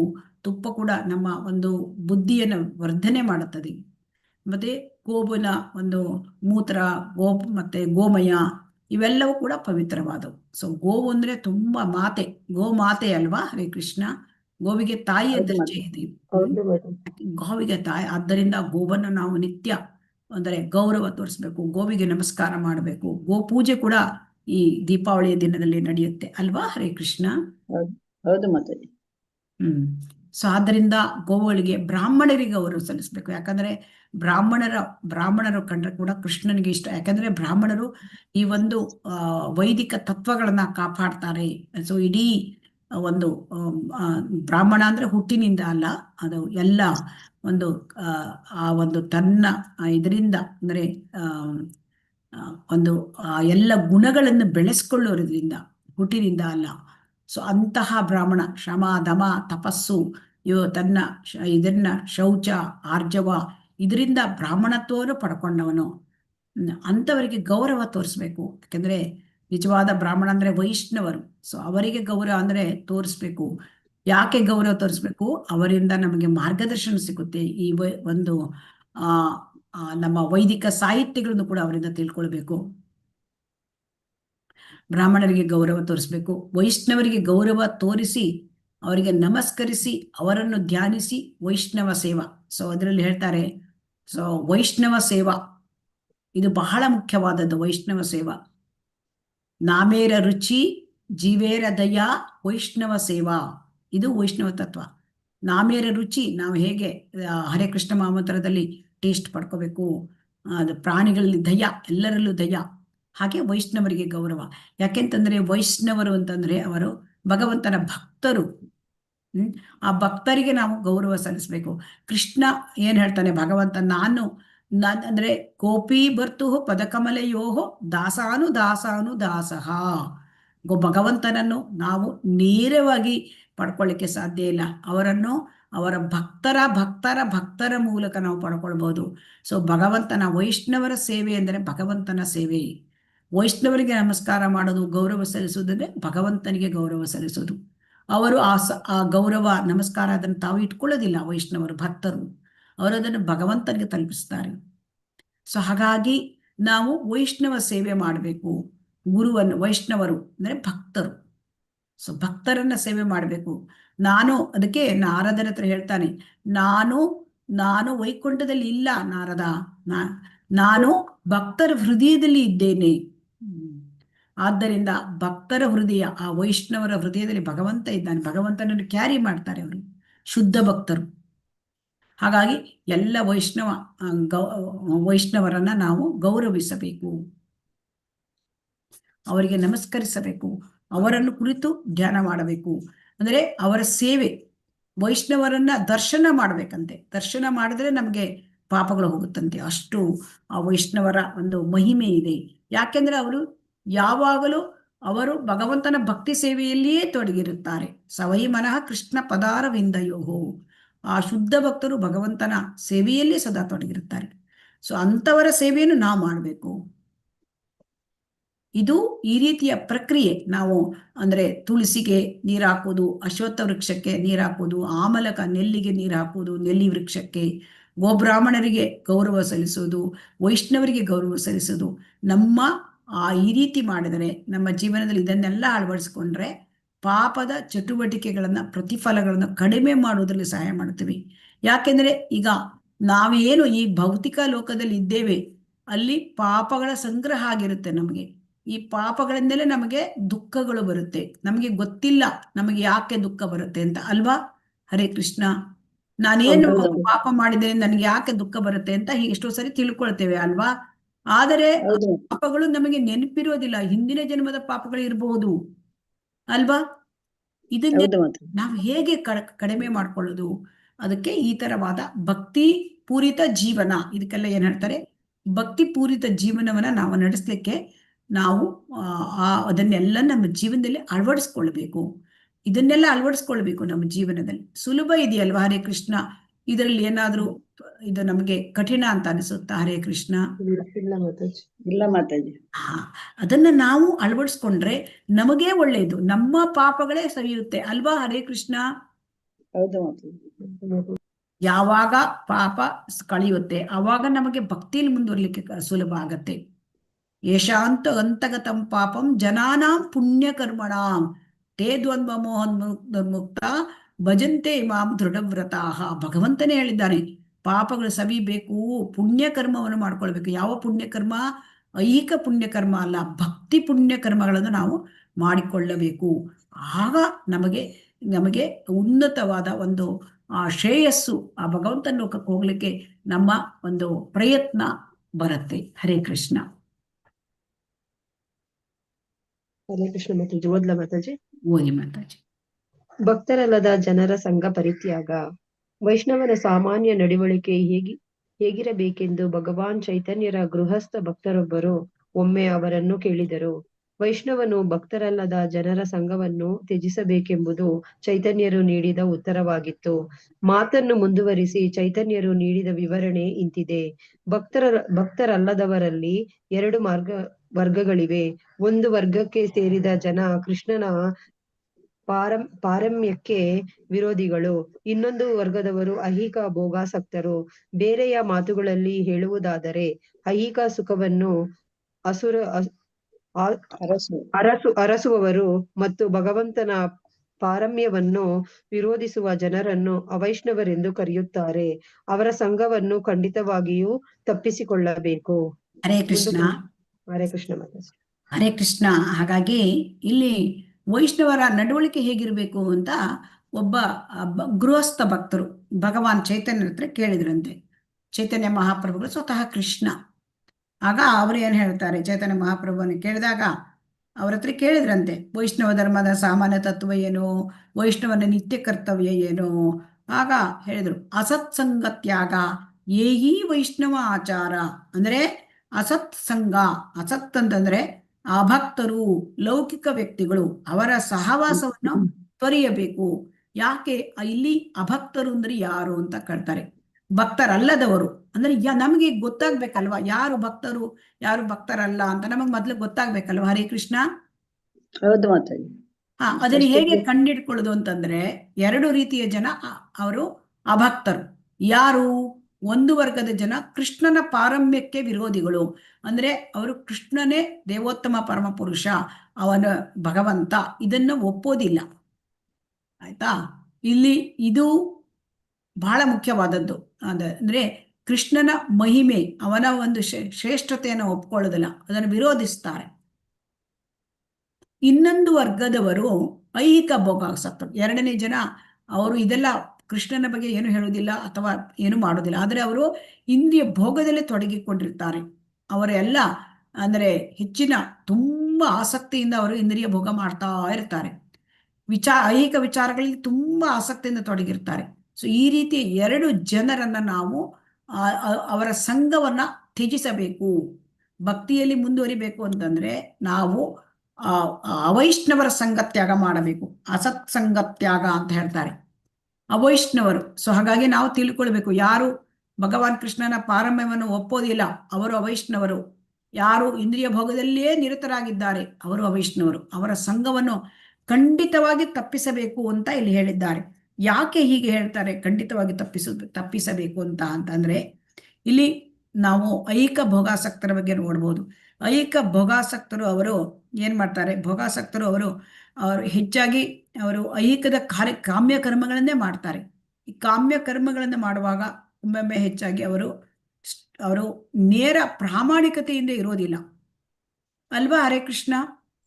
ಹೌದು ಮಾತಾಜಿ. ತುಂಬಾ ಐಕ ಭೋಗಾಸಕ್ತರು ಪ್ರಾಮಾಣಿಕವಾಗಿ ಇರ್ಲಿಕ್ಕೆ ಸಾಧ್ಯವಾ? ಇಲ್ಲ ಮಾತಾಜಿ. ಇಲ್ಲ, ಅವರು ಅಪ್ರಾಮಾಣಿಕವಾಗಿರುತ್ತಾರೆ. ಅಪ್ರಾಮಾಣಿಕವಾಗಿದ್ದಾಗ ಅವರಿಗೆ ಒಂದು ಒಮ್ಮೆ ಮೋಸ ಮಾಡೋ ಪ್ರವೃತ್ತಿ ಕೂಡ ಹೆಚ್ಚಾಗಿರಬಹುದು. ಸೊ ಹಾಗಾಗಿ ಅವರ ಜೊತೆ ನಾವು ಹೇಗೆ ಇರ್ಲಿಕ್ಕೆ ಸಾಧ್ಯ? ಆ ಭಕ್ತರು ಅಂದ್ರೆ ಅವ್ರ ಜೊತೆ ಇರ್ಲಿಕ್ಕೆ ತುಂಬಾ ತೊಂದರೆ ಆಗತ್ತೆ. ಯಾಕೆಂದ್ರೆ ಭಕ್ತರು ಪ್ರಾಮಾಣಿಕವಾಗಿರ್ತಾರೆ. ಸೊ ಹಾಗಾಗಿ ಆ ರೀತಿಯ ನಮಗೆ ಇದು ಬೇಡ, ಅವರ ಸಂಘ ಬೇಡ ಅಲ್ವಾ? ಹರೇ ಕೃಷ್ಣ. ಹೌದು ಮಾತಾಜಿ. ಅಪ್ರಾಮಾಣಿಕವಾಗಿ ನಮ್ಗೆ ಜೀವನ ಮಾಡ್ಲಿಕ್ಕೆ ಆಗಲ್ಲ ಸೊ ಭಕ್ತರಿಗೆ. ಸೊ ಹಾಗಾಗಿ ಐಕ ಭೋಗಾಸಕ್ತರ ಅವರ ಸಂಘ. ಹರೇ ಕೃಷ್ಣ. ಸುಜಲ್ ಪಕ್ಷ ಎಷ್ಟೈತೆ ಹೆಂಗಸು ಸುಜಲ್ಗೆ ಇವಂದಾದ್ಮೇಲೆ ಸುಜಲ್ ಹರೇ ಪಕ್ಷ ಕೃಷ್ಣ. ಒಂದು ಆರ್ಡರ್. ಮಾತಾಜಿ ಹರೇ ಕೃಷ್ಣ. ಪ್ರಭಾ ಮಾತಾಜಿ, ಯಾರಾದ್ರೂ ಈ ತರ ಇದ್ರೆ ನೀವು ಮ್ಯೂಟ್ ಮಾಡ್ಬೇಕು. ಹರೇ ಕೃಷ್ಣ. ಹೊರಗಿಂದ ನಾಯ್ಸ್ ಇದ್ದಾರೆ ಅವ್ರ ಮನೆಯಲ್ಲಿ. ಹರೇ ಕೃಷ್ಣ. ಸೊ ಹಾಗಾಗಿ ಆ ಭಕ್ತರು ಅವರ ಸಂಘವನ್ನು ನಾವು ತ್ಯಾಗ ಮಾಡಬೇಕು. ಮತ್ತೆ ಕೃಷ್ಣನ ಪಾರಮ್ಯ ಒಪ್ಪದಿದ್ದವರು ಎರಡನೇದು. ಕೃಷ್ಣನ ಪಾರಮ್ಯವನ್ನು ಒಪ್ಪೋದಿಲ್ಲ ಅಂತಂದ್ರೆ ಇಲ್ಲಿ ಮಾಯಾವಾದಿಗಳು ಕೂಡ ಬರ್ತಾರೆ. ಸೊ ಹಾಗಾಗಿ ಈಗ ಕೃಷ್ಣನ ವಿರೋಧಿಗಳಾಗ್ಬಿಡ್ತಾರೆ. ಸೊ ಹಾಗಾಗಿ ಅವರಂತವರ ಸಂಪರ್ಕದಲ್ಲಿ ನಾವು ಇರಬಾರ್ದು ಅಂತ ಹೇಳ್ತಾರೆ. ಯಾಕೆಂದ್ರೆ ನಾವು ಸಂಘ ದೋಷ ಬರ್ತದೆ. ಸೊ ಹಾಗಾಗಿ ಇಂಥವ್ರನ್ನ ನಾವು ತ್ಯಾಗ ಮಾಡಬೇಕು ಅಂತ ಹೇಳ್ತಾರೆ. ಬಿಡಬೇಕು ಅವರ ಸಂಘವನ್ನ. ಅವರ ಸಂಘವನ್ನು ಬಿಡಬೇಕು ಅಂದ್ರೆ ಇಂಥವರೇ ಹೆಚ್ಚಾಗಿದ್ದಾರೆ ಅಲ್ವಾ? ಹರೇ ಕೃಷ್ಣ. ಹೌದು ಮಾತಾಜಿ. ಇಂಥವ್ರು ಹೆಚ್ಚಾಗಿದ್ದಾಗ ಅವರನ್ನು ನಾವು ಹೇಗೆ ಬಿಡೋದು? ನಮ್ಮ ಸುತ್ತಮುತ್ತಲೇ ಇದ್ದಾಗ ಆಗ ನಾವು ಏನ್ ಮಾಡ್ಬೇಕು? ತಾಂದೇರ ಚರಣ ಸೇವಿ ಭಕ್ತ ಸನೇವಾಸ. ನಾವು ಅಸತ್ಸಂಗ ತ್ಯಾಗ ಮಾಡಿದಾಗ, ವೈಷ್ಣವ ಆಚಾರ ನಾವು ಮಾಡ್ಬೇಕು ಅಂದ್ರೆ ನಾವು ಯಾರ ಸಹವಾಸದಲ್ಲಿ ಇರಬೇಕು? ಭಕ್ತರ ಸಹವಾಸದಲ್ಲಿ ಇರಬೇಕು, ಭಕ್ತರ ಸಂಘದಲ್ಲಿ ಇರಬೇಕು ಅಲ್ವಾ? ಹರೇ ಕೃಷ್ಣ. ಹೌದು ಮಾತಾಜಿ. ಯಾವಾಗ ಒಬ್ಬನು ಭಕ್ತರ ಸಂಘದಲ್ಲಿ ಇದ್ದಾನೆ, ಭಕ್ತಿ ಚಟುವಟಿಕೆಯಲ್ಲಿ ತೊಡ್ಕೊಂಡಿದ್ದಾನೆ, ಆವಾಗ ಅವನಿಗೆ ಈ ಐಕ ಭೋಗಾಸಕ್ತರ ಜೊತೆ ಅಥವಾ ಈ ಕೃಷ್ಣನ ಪಾರಮ್ಯನ ವಿರೋಧಿಗಳು ಅವ್ರ ಜೊತೆ ಹೋಗ್ಲಿಕ್ಕೆ ಅವಕಾಶನೇ ಇರೋದಿಲ್ಲ ಅಲ್ವಾ? ಹೌದು ಮಾತಾಜಿ. ಇದಕ್ಕಾಗಿ ಶ್ರೀಲ ಪ್ರಭುಪಾದರು ಈ ರೀತಿಯಾಗಿ ಎಲ್ಲ ಇರ್ತದೆ ಅಂತ ಇಸ್ಕಾನ್ ಸಂಸ್ಥೆಯನ್ನ ಸ್ಥಾಪಿಸಿದ್ದಾರೆ. ಅದರ ಅನೇಕ ಕೇಂದ್ರಗಳು ಎಲ್ಲಾ ಕಡೆ ಇದೆ. ಹರೇ ಕೃಷ್ಣ. ಓದಿ ಮಾತಾಜಿ. ಹರೇ ಕೃಷ್ಣ. ಹರೇ ಕೃಷ್ಣ. ಓದ್ಬೇಕಾ ಮಾತಾಜಿ? ಯಾರು ಓದಿ ಓದುದಿಲ್ಲ. ಮಾತಾಜಿ. ಉಕ್ಕಿನ ಪಂಜರದಲ್ಲಿ ಜೀವಿಸಬೇಕಾದ ಪ್ರಸಂಗ ಬಂದಾಗಲೂ ಅಥವಾ ದಗದಗಿಸುವ ಉರಿಯುವ ಜ್ವಾಲೆಯ ನಡುವೆ ಇರಬೇಕಾದ ಸಂದರ್ಭ ಒದಗಿದಾಗಲೂ ಅಂತ ಯಾತನೆಯನ್ನಾದರೂ ವ್ಯಕ್ತಿ ಒಪ್ಪಿಕೊಳ್ಳಬೇಕೇ ಪರಂತು ಭಗವಂತನ ಪಾರಮ್ಯವನ್ನು ಶತಾಯ ಗತಾಯ ವಿರೋಧಿಸುವ ಜನರೊಟ್ಟಿಗೆ ಜೀವಿಸಬಾರದು ಎಂದು ಕಾತ್ಯಾಯನ ಸಂಹಿತೆಯು ಹೇಳುತ್ತದೆ. ಇದೇ ರೀತಿ ವ್ಯಕ್ತಿಯು ಹಾವನ್ನು, ಹುಲಿಯನ್ನು, ಮೊಸಳೆಯನ್ನು ಅಪ್ಪಿಕೊಳ್ಳಬಹುದು. ಆದರೆ ಪ್ರಾಪಂಚಿಕ ಅಪೇಕ್ಷೆಗಳಿಂದ ಪ್ರೇರಿತವಾದ ವಿವಿಧ ದೇವತೆಗಳನ್ನು ಪೂಜಿಸುವ ಜನರ ಜೊತೆ ಸೇರಬಾರದೆಂದು ವಿಷ್ಣು ರಹಸ್ಯದಲ್ಲಿ ಹೇಳಿದೆ. ವ್ಯಕ್ತಿಗೆ ಅಲೌಕಿಕ ಲಾಭದ ಆಸೆ ಇದ್ದಲ್ಲಿ ಅಂತವನು ಒಬ್ಬನೊಬ್ಬ ದೇವತೆಯನ್ನು ಪೂಜಿಸಬಹುದು. ಧರ್ಮಶಾಸ್ತ್ರದಲ್ಲಿ ಉಪದೇಶ ಉಂಟು. ಉದಾಹರಣೆಗೆ, ರೋಗ ವಿಮುಕ್ತನಾಗಲು ಒಬ್ಬ ವ್ಯಕ್ತಿಯು ಸೂರ್ಯದೇವನ ಉಪಾಸನೆ ಮಾಡಬಹುದು. ಸುಂದರ ಪತ್ನಿಯನ್ನು ಪಡೆಯಲಿಕ್ಕೆ ಇಚ್ಛಿಸುವವನು ಶಿವನ ಪತ್ನಿ ಉಮೆಯನ್ನು ಪೂಜಿಸಬಹುದು. ಉನ್ನತ ಮಟ್ಟದ ವಿದ್ಯೆಗಾಗಿ ಸರಸ್ವತಿಯನ್ನು ಪೂಜಿಸಬಹುದು. ಹೀಗೆ ಜನರ ಅಪೇಕ್ಷೆಗಳನ್ನು ಸರಿಸಿ ಯಾರು ಯಾವ ದೇವತೆಗಳನ್ನು ಪೂಜಿಸಬೇಕೆಂಬುದರ ಒಂದು ಪಟ್ಟಿಕೆ ಶ್ರೀ ಭಾಗವತದಲ್ಲಿದೆ. ಆದರೆ ಇಂಥ ಎಲ್ಲಾ ಉಪಾಸಕರು ದೇವತೆಗಳಲ್ಲಿ ಉದ್ದಂಡ ಭಕ್ತಿಯುಳ್ಳವರಂತೆ ಕಂಡು ಬಂದರೂ ಅವರನ್ನು ಭಕ್ತರೆಂದೇ ಪರಿಗಣಿಸಲಾಗುತ್ತದೆ.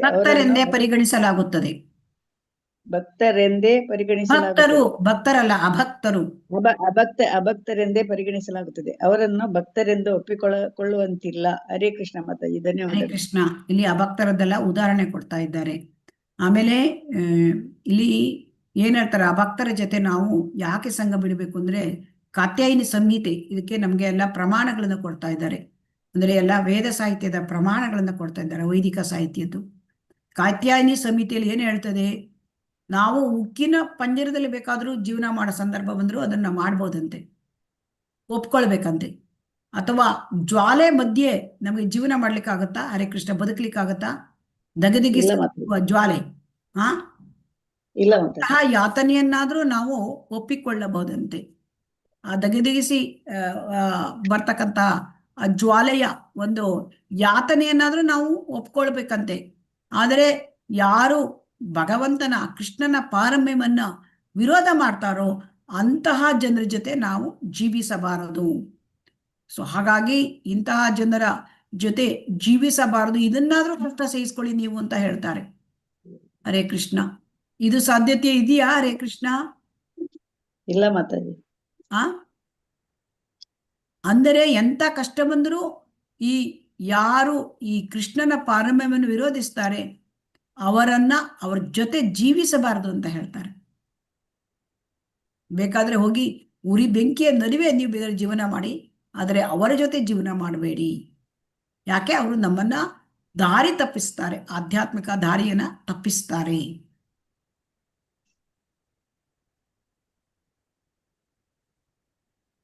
ವ್ಯಕ್ತಿ ಹಾವನ್ನು ಅಥವಾ ಒಪ್ಪಿಕೊಂಡು ಇರ್ಬೋದಾ ಹರೇ ಕೃಷ್ಣ? ಒಪ್ಪಿಕೊಳ್ಬೋದಾ ಯಾರಾದ್ರೂ ಹಾವನ್ನ? ಇಲ್ಲ ಮಾತಾಜಿ, ಆಗುದಿಲ್ಲ. ಇಲ್ಲ ಮಾತಾಜಿ. ಹಾವನ್ನ ಒಪ್ಪಿಕೊಳ್ಳೋದು ವಿಚಾರ ಯಾರಾದ್ರೂ ಮಾಡ್ಲಿಕ್ಕಾಗತ್ತಾ ಹರೇ ಕೃಷ್ಣ? ಇಲ್ಲ ಮಾತಾಜಿ. ಇಲ್ಲ ಮಾತಾಜಿ, ಆಗಲ್ಲ. ಅಥವಾ ಯಾರಾದ್ರೂ ಮೊಸಳೆಯನ್ನು ಒಪ್ಪಿಕೊಳ್ಬೋದಾ? ಇಲ್ಲ ಇಲ್ಲ ಇಲ್ಲ ಮಾತಾಜಿ. ಮಾತಾಜಿ. ಮೊಸಳೆ ಪೂರ ನಮ್ಮನ್ನ ತಿನ್ಕೊಂಡು ಹೋಗ್ಬಿಡುತ್ತೆ ಅಲ್ವಾ? ಮೊಸಳೆ ಹೌದು ಒಪ್ಕೊಂಡ್ರೆ ಅಥವಾ ಆ ಹುಲಿ. ಹಾವನ್ನ ಒಪ್ಕೊಂಡ್ರೆ ನಮ್ಮನ್ನ ಅದು ಕಚ್ಚಿ ಬಿಡುತ್ತೆ ಅಲ್ವಾ? ಇವೆಲ್ಲ ಹೌದು. ಇದೆಲ್ಲ ಸಾವು ಗ್ಯಾರಂಟಿ ಅಲ್ವಾ? ಹುಲಿಯನ್ನ ಹೌದು. ಒಪ್ಕೊಳಕ್ ಆಗತ್ತಾ? ಇಲ್ಲ. ಇಲ್ಲ ಮಾತಾಜಿ, ಹುಲಿ. ಆಗಲ್ಲ. ಹುಲಿ ತಬ್ಬಿದ್ರೆ ಹುಲಿ ತಿಂದ್ಬಿಡುತ್ತೆ. ಆದರೆ ಅದಾದರೂ ಮಾಡಬಹುದಂತೆ ನೋಡಿ. ಆದರೆ ಪ್ರಾಪಂಚಿಕ ಆಶೆಗಳಿಂದ ಪ್ರೇರಿತರಾಗಿ ವಿವಿಧ ದೇವತೆಗಳನ್ನು ಪೂಜಿಸುವ ಜನರ ಜೊತೆ ನೀವು ಜೀವನ ಮಾಡಬೇಡಿ ಅಂತ ಹೇಳ್ತಾರೆ, ಸೇರಬಾರ್ದು ಅಂತ ಹೇಳ್ತಾರೆ. ಇಲ್ಲಿ ಕೃಷ್ಣನ ಪಾರಮ್ಯವನ್ನ ನೀವು ವಿರೋಧಿಸೋ ಜನರ ಜೊತೆ ಇರಬೇಡಿ. ನೀವು ಬೇಕಾದ್ರೆ ಉರಿ ಮಧ್ಯೆ ಬೇಕಾದ್ರೂ ಇರಿ ಅಥವಾ ಉಕ್ಕಿನ ಪಂಜರದಲ್ಲಾದ್ರೂ ಇರಿ, ಅದು ಓಕೆ, ಅದಾದ್ರೂ ಓಕೆ ಅಂತ ಹೇಳ್ತಾರೆ. ಅಂತ ಕಷ್ಟ ಆದ್ರೂ ಓಕೆ. ನೋಡಿ, ದೇವತೆಗಳ ಪೂಜೆ ಮಾಡೋ ಜನರ ಜೊತೆ ಸೇರಬಾರದು ಅಂತ ವಿಷ್ಣು ರಹಸ್ಯ ಹೇಳುತ್ತೆ. ಆ ವಿಷ್ಣು ರಹಸ್ಯದಲ್ಲಿ ನೀವು ಬೇಕಾದ್ರೆ ಹಾವನ್ನಾದ್ರೂ ಒಪ್ಕೊಳ್ಳಿ, ಮೊಸಳೆಯನ್ನಾದ್ರೂ ಒಪ್ಕೊಳ್ಳಿ, ಹುಲಿಯನ್ನಾದ್ರೂ ಒಪ್ಕೊಳ್ಳಿ. ಅಂದ್ರೆ ನಮಗೆ ಜೀವಕ್ಕೆ ಪ್ರಾಣಕ್ಕೆ ಒಂಥರ ಅಪಾಯ ಬಂದರೂ ಪರವಾಗಿಲ್ಲ. ಆದರೆ ಈ ದೇವತೆಗಳನ್ನು ಪೂಜೆ ಮಾಡುವ ಜನ, ಯಾಕೆ ದೇವತೆಗಳನ್ನು ಪೂಜೆ ಮಾಡುವ ಜನ ಅಂತ ಇಲ್ಲಿ ಬಹಳ ಮುಖ್ಯವಾದದ್ದು. ಯಾಕೆಂದ್ರೆ ಹೆಚ್ಚಿನ ಜನ ದೇವತೆಗಳನ್ನು ಆರಾಧನೆ ಮಾಡ್ತಾರೆ ಅಲ್ವಾ? ಹೌದು ಮಾತಾಜಿ. ಹೌದು ಮಾತಾಜಿ. ಅವ್ರಿಗೆ ಯಾಕೆ ಅವರ ಜೊತೆ ನಾವು ಇರಬಾರ್ದು ಅಂತಂದ್ರೆ, ಅವರು ದೇವತೆಗಳನ್ನ ಆರಾಧನೆ ಮಾಡೋದು ಉದ್ದೇಶ ಏನು? ಐಹಿಕ ಇಚ್ಛೆ ಅಲ್ವಾ, ಬಯಕೆ ಅಲ್ವಾ? ಹೌದು ಮಾತಾಜಿ. ನನಗೆ ಸೂರ್ಯ ದೇವರ ಹತ್ರ ಉಪಾಸನೆ ಮಾಡಿ ನನಗೆ ಈ ರೋಗ ಕಳಿ ಹೇಳೋದು, ಅಥವಾ ಪತ್ನಿ, ಸುಂದರವಾದ ಪತ್ನಿ ಬೇಕು, ಉಮಾದೇವಿಯನ್ನ ಪೂಜೆ ಮಾಡು, ಅಥವಾ ಉನ್ನತ ವಿದ್ಯೆ ಸರಸ್ವತಿ ಪೂಜೆ ಮಾಡು. ಈ ರೀತಿ ಪಟ್ಟಿ ನಮಗೇನು ಅಪೇಕ್ಷೆ ಇದೆ ಐಹಿಕ, ಅದನ್ನು ಒದಗಿಸ್ಲಿಕ್ಕೆ ಆ ದೇವತೆಗಳಂತಂದ್ರೆ ಪಟ್ಟಿ. ಈಗ ದೇವತೆಗಳು ಆ ದೇವತೆಗಳನ್ನ ಆರಾಧನೆ ಮಾಡೋರು ನೋಡಿದ್ರೆ ನಮಗೆ ಭಕ್ತರಂತೆ ಕಾಣುತ್ತಾ ಹರೇ ಕೃಷ್ಣ? ಹರೇ ಕೃಷ್ಣ ಭಕ್ತರ ತರನೇ ಕಾಣ್ತದೆ ಅಲ್ವಾ ಅವರು? ಹರೇ ಕೃಷ್ಣ. ಹೌದು ಮಾತಾಜಿ. ಹೌದು ಮಾತಾಜಿ. ಆದರೆ ಇಲ್ಲಿ ಭಕ್ತರಲ್ಲ ಅಂತ ಹೇಳ್ತಾ ಇದ್ದಾರೆ. ಅವರು ಭಕ್ತರಲ್ಲ. ಭಕ್ತರು ಅಂದ್ರೆ ಯಾರು ಹರೇ ಕೃಷ್ಣ? ಕೃಷ್ಣನ ಪ್ರಜ್ಞೆಯಲ್ಲಿ. ದೇವೋತ್ತಮ ಪರಮಪುರುಷ ಕೃಷ್ಣನನ್ನು ಪೂಜೆ ಮಾಡೋರು ಅವರು ಭಕ್ತರು. ಇವರು ಭಕ್ತರಲ್ಲ ಅಂತ ಹೇಳ್ತಾ ಇದ್ದಾರೆ. ಯಾಕೆ ಅಲ್ಲ ಅಂದರೆ, ಅವರು ದೇವತೆಗಳನ್ನ ಪೂಜೆ ಮಾಡ್ತಾ ಇದ್ದಾರೆ. ದೇವತೆಗಳಿಗೆ ಅವರಿಗೆ ಐಹಿಕವನ್ನು ಕೊಡ್ಲಿಕ್ಕೆ ಸಾಧ್ಯ, ಆದರೂ ಐಹಿಕವನ್ನು ಕೊಡುವುದಾದರೂ ಭಗವಂತನಿಂದನೇ ಅವರು ಪಡ್ಕೊಂಡು ಕೊಡ್ತಾರೆ. ಅವರಿಂದ ಅವರಿಗೆ ಕೊಡ್ಲಿಕ್ಕೆ ಸಾಧ್ಯತೆ ಇಲ್ಲ. ಯಾವುದನ್ನಾದರೂ ಕೊಡಲಿಕ್ಕೆ ಸ್ಯಾಂಕ್ಷನ್ ಮಾಡುವವರು ಯಾರು? ಕೃಷ್ಣ, ಭಗವಂತ. ಐಹಿಕವನ್ನೇ ಕೊಡ್ಲಿಕ್ಕಾದ್ರೂ ಸ್ಯಾಂಕ್ಷನ್ ಮಾಡುವವರು ಯಾರು? ಭಗವಂತ. ಸೊ ಆದ್ದರಿಂದ ಯಾಕೆ ಅಂತಂದ್ರೆ, ಅವರಿಗೆ ಭೌತಿಕ ಇಚ್ಛೆಯಿಂದ ಅವರು ಈ ಒಂದು ದೇವತೆಗಳ ಪೂಜೆ ಮಾಡ್ತಾರೆ, ಮತ್ತೆ ದೇವತೆಗಳನ್ನೇ ದೇವರು ಅಂತ ತಿಳ್ಕೊಂಡಿರ್ತಾರೆ ಅಲ್ವಾ? ಹರೇ ಕೃಷ್ಣ. ಎಲ್ಲರೂ ಮಾತಾಡ್ಬೇಕು ಹರೇ ಕೃಷ್ಣ. ಹೌದು ಮಾತಾಜಿ. ದೇವತೆಗಳನ್ನೇ ದೇವರು ಅಂತ ತಿಳ್ಕೊಂಡಿರ್ತಾರೆ ಅಲ್ವಾ? ಹೌದು ಮಾತಾಜಿ. ದೇವತೆಗಳು ದೇವರಲ್ಲ, ದೇವರು ಒಬ್ಬನೇ, ಅವನೇ ಭಗವಾನ್ ಶ್ರೀಕೃಷ್ಣ. ಇದನ್ನ ಅವರು ತಪ್ಪಾಗಿ ತಿಳಿದುಕೊಂಡಿರ್ತಾರೆ ಮತ್ತು ಅವರಲ್ಲಿ ಐಹಿಕ ಬಯಕೆಗಳಿರುತ್ತೆ. ಸೊ ಹಾಗಾಗಿ ಅವರು ಅಭಕ್ತರು. ಯಾಕೆ ಅಭಕ್ತರು? ಅವರು ಭಗವಂತನ ಆ ದೇವತೆಗಳನ್ನೇ ದೇವರು ಅಂತ ತಿಳ್ಕೊಂಡಿರೋದ್ರಿಂದ ಅವರು ಅಭಕ್ತರು. ಸೊ ಅದಕ್ಕೆ ಹೇಳ್ತಾರೆ, ಯಾರು ಕೂಡ ಅಂದರೆ ಅಭಕ್ತರು ಯಾಕೆ ಆಗ್ತಾರೆ ಅಂತಂದರೆ ಅವರು ಈ ರೀತಿಯಾಗಿ ತಪ್ಪು ತಿಳ್ಕೊಂಡು ದೇವತೆಗಳನ್ನೇ ಪೂಜೆ ಮಾಡ್ಕೊಳ್ತಾರೆ ಅವರು. ಸೊ ಹಾಗಾಗಿ ಅವರನ್ನು ನಾವು ಭಕ್ತರಂತ ಒಪ್ಕೊಳ್ಳಿಕ್ಕೆ ಸಾಧ್ಯ ಇಲ್ಲ. ಶ್ರೀಲ ಪ್ರಭುಪಾದರು ಬರೆದಿದ್ದಾರೆ, ಭಕ್ತರಂತ ಒಪ್ಕೊಳ್ಳೋಕ್ಕೆ ಸಾಧ್ಯ ಇಲ್ಲ. ಹಾಗಾದ್ರೆ ಅಭಕ್ತರು ಅವರು. ನಾವು ಅಭಕ್ತರ ಸಂಘವನ್ನು ತ್ಯಾಗ ಮಾಡುವ ಅಸತ್ ಸಂಘ ತ್ಯಾಗ ಅಂತ ಹೇಳಿದ್ದಾರೆ. ಹರೇ ಕೃಷ್ಣ. ಎಲ್ಲರಿಗೂ ಅರ್ಥ ಆಯ್ತು ಅಂತ ತಿಳ್ಕೊಂಡಿದ್ದೇನೆ. ಹರೇ ಕೃಷ್ಣ. ಅರ್ಥ ಆಯ್ತು ಮಾತಾಜಿ. ಈಗ ನಾವು ಅವರ ಸಂಘ ಮಾಡಿದ್ರೆ ನಮಗೇನಾಗುತ್ತೆ? ನಮಗೆ ಭಕ್ತಿಯಲ್ಲಿ ನಾವು ಮುಂದುವರಿಯುವುದಿಲ್ಲ ಅಲ್ವಾ? ಭಕ್ತಿಲಿ ಹಿಂದೆ ಹೋಗ್ತೀವಿ ಮಾತಾಜಿ.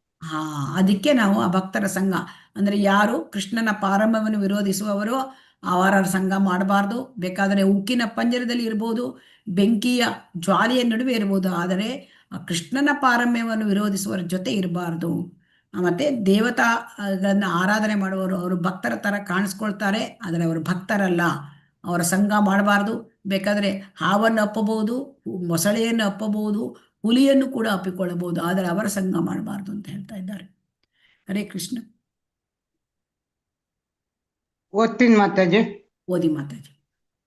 ಎಲ್ಲರೂ ಹೋಗಿ ಸೇರುವುದು ಒಂದೇ ಗಮ್ಯಸ್ಥಾನವಾದ್ದರಿಂದ ಭಗವಂತನ ಯಾವ ರೂಪವನ್ನಾದರೂ ಪೂಜಿಸಬಹುದೆಂದು ಮಾಯವಾದಿಗಳು ಹೇಳುತ್ತಾರೆ. ಆದರೆ ದೇವತೆಗಳನ್ನು ಪೂಜಿಸುವವರು ಕೊನೆಗೆ ಆ ದೇವತೆಗಳಿರುವ ಗ್ರಹ ಲೋಕಗಳನ್ನಷ್ಟೇ ಸೇರುತ್ತಾರೆಂದು ಭಗವದ್ಗೀತೆಯಲ್ಲಿ ಸ್ಪಷ್ಟವಾಗಿ ಹೇಳಿದೆ. ಅದೇ ಸ್ವಯಂ ಭಗವಂತನ ಭಕ್ತರಾದರೂ ಅವನ ಧಾಮವನ್ನು ಸೇರುತ್ತಾರೆ. ಆದ್ದರಿಂದ ದೇವತೆಗಳನ್ನು ಪೂಜಿಸುವ ಜನರು ವಾಸ್ತವವಾಗಿ ಗೀತೆಯಲ್ಲಿ ಖಂಡನೆಗೊಳಗಾಗಿದ್ದಾರೆ. ಅವರ ಕಾಮಪೂರಿತ ಅಪೇಕ್ಷೆಗಳ ಕಾರಣ ಅವರು ತಮ್ಮ ಬುದ್ಧಿಮತ್ತೆಯನ್ನು ಕಳೆದುಕೊಂಡಿದ್ದಾರೆ ಮತ್ತು ಅಪೇಕ್ಷೆಗಳನ್ನು ಗುರಿಯಾಗಿಟ್ಟುಕೊಂಡು ದೇವತೆಗಳನ್ನು ಪೂಜಿಸುತ್ತಾರೆಂದು ಹೇಳಲಾಗಿದೆ.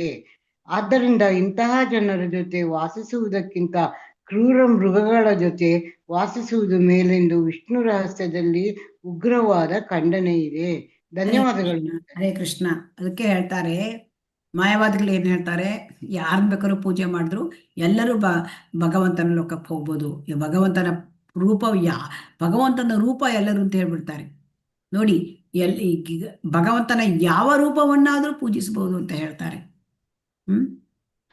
ಭಗವಂತನ ಯಾವ ರೂಪ ಅಂತಂದ್ರೆ ಇಲ್ಲಿ ದೇವತೆಗಳನ್ನು ಪೂಜಿಸೋರು ದೇವತೆಗಳ ಲೋಕಕ್ಕೆ ಹೋಗ್ತಾರೆ. ಭಗವದ್ಗೀತೆಯಲ್ಲಿ ಹೇಳಿದೆ ಸ್ಪಷ್ಟವಾಗಿ. ಸೊ ಹಾಗಾಗಿ ಸ್ವಯಂ ಭಗವಂತನ ಭಕ್ತರಾದವರು ಭಗವಂತನ ಧಾಮವನ್ನು ಸೇರ್ತಾರೆ. ಇದನ್ನ ಭಗವದ್ಗೀತೆಯಲ್ಲಿ ಹೇಳಿದೆ ಅಲ್ವಾ? ಹರೇ ಕೃಷ್ಣ. ಯಾರು ಭಗವಂತನ ಭಗವಂತನನ್ನು ಯಾರು ಪೂಜೆ ಮಾಡ್ತಾರೆ ಅವರು ಭಗವಂತನ ಲೋಕಕ್ಕೆ ಹೋಗ್ತಾರೆ. ಯಾರು ದೇವತೆಗಳನ್ನು ಪೂಜೆ ಮಾಡ್ತಾರೆ ಅವರು ದೇವತೆಗಳ ಲೋಕಕ್ಕೆ ಹೋಗ್ತಾರೆ. ದೇವತೆಗಳನ್ನು ಪೂಜೆ ಮಾಡೋರು ಭಗವಂತನ ಲೋಕಕ್ಕೆ ಹೋಗ್ತಾರಾ? ಇಲ್ಲ. ಸೊ ಅವರು ಭಗವಂತನ ಲೋಕಕ್ಕೆ ಹೋಗೋದಿಲ್ಲ. ಆದ್ರೆ ಮಾಯಾವಾದಿಗಳು ಏನ್ ಹೇಳ್ತಾರೆ, ಅವರು ಯಾರು ಬೇಕಾದ್ರೂ ಪೂಜೆ ಮಾಡು, ಅವ್ರು ಎಲ್ಲರೂ ಹೋಗೋದು ಒಂದೇ ಗಮ್ಯಸ್ಥಾನ ಅಂತ ಹೇಳ್ತಾರೆ. ಸೊ ಹಾಗಾಗಿ ಇಲ್ಲಿ ನಾವು ಅವರು ಇದೆಲ್ಲ ತಪ್ಪು ತಿಳುವಳಿಕೆಯಿಂದ ಈ ರೀತಿ ಬಂದಿರುತ್ತೆ. ಆದ್ದರಿಂದ ದೇವತೆಗಳನ್ನು ಪೂಜಿಸುವವರನ್ನ ಭಗವದ್ಗೀತೆಯಲ್ಲಿ ಖಂಡನೆ ಮಾಡಿದ್ದಾರೆ. ಯಾಕೆ? ಏನಂತ ಮಾಡಿದ್ದಾರೆ? ಕಾಮೈಸ್ತೈಸ್ತೇ ಹೃತಜ್ಞಾನ ಪ್ರಪದ್ಯಂತೆ ಅನ್ಯ ದೇವತಾ. ಸೊ ಅವರು ಕಾಮಪೂರಿತ ಬಯಕೆಗಳಿದೆ ಅವರಿಗೆ ಭೌತಿಕ ಬಯಕೆಗಳು ತುಂಬಿಕೊಂಡಿದೆ. ಅದಕ್ಕೆ ಅವರ ಬುದ್ಧಿಮತ್ತೆಯನ್ನು ಕಳ್ಕೊಂಡ್ಬಿಟ್ಟಿದ್ದಾರೆ. ಭೌತಿಕ ಬಯಕೆಗಳು ಇರೋದ್ರಿಂದ ಅವರ ಬುದ್ಧಿಯೇ ಇಲ್ಲಂತೆ. ಹಾಗಾಗಿ ಅವರು ಭೌತಿಕ ಅಪೇಕ್ಷೆಗಳನ್ನು ತೀರಿಸ್ಕೊಳ್ಳಿಕ್ಕಾಗಿ ದೇವತೆಗಳನ್ನ ಪೂಜೆ ಮಾಡ್ತಾರೆ.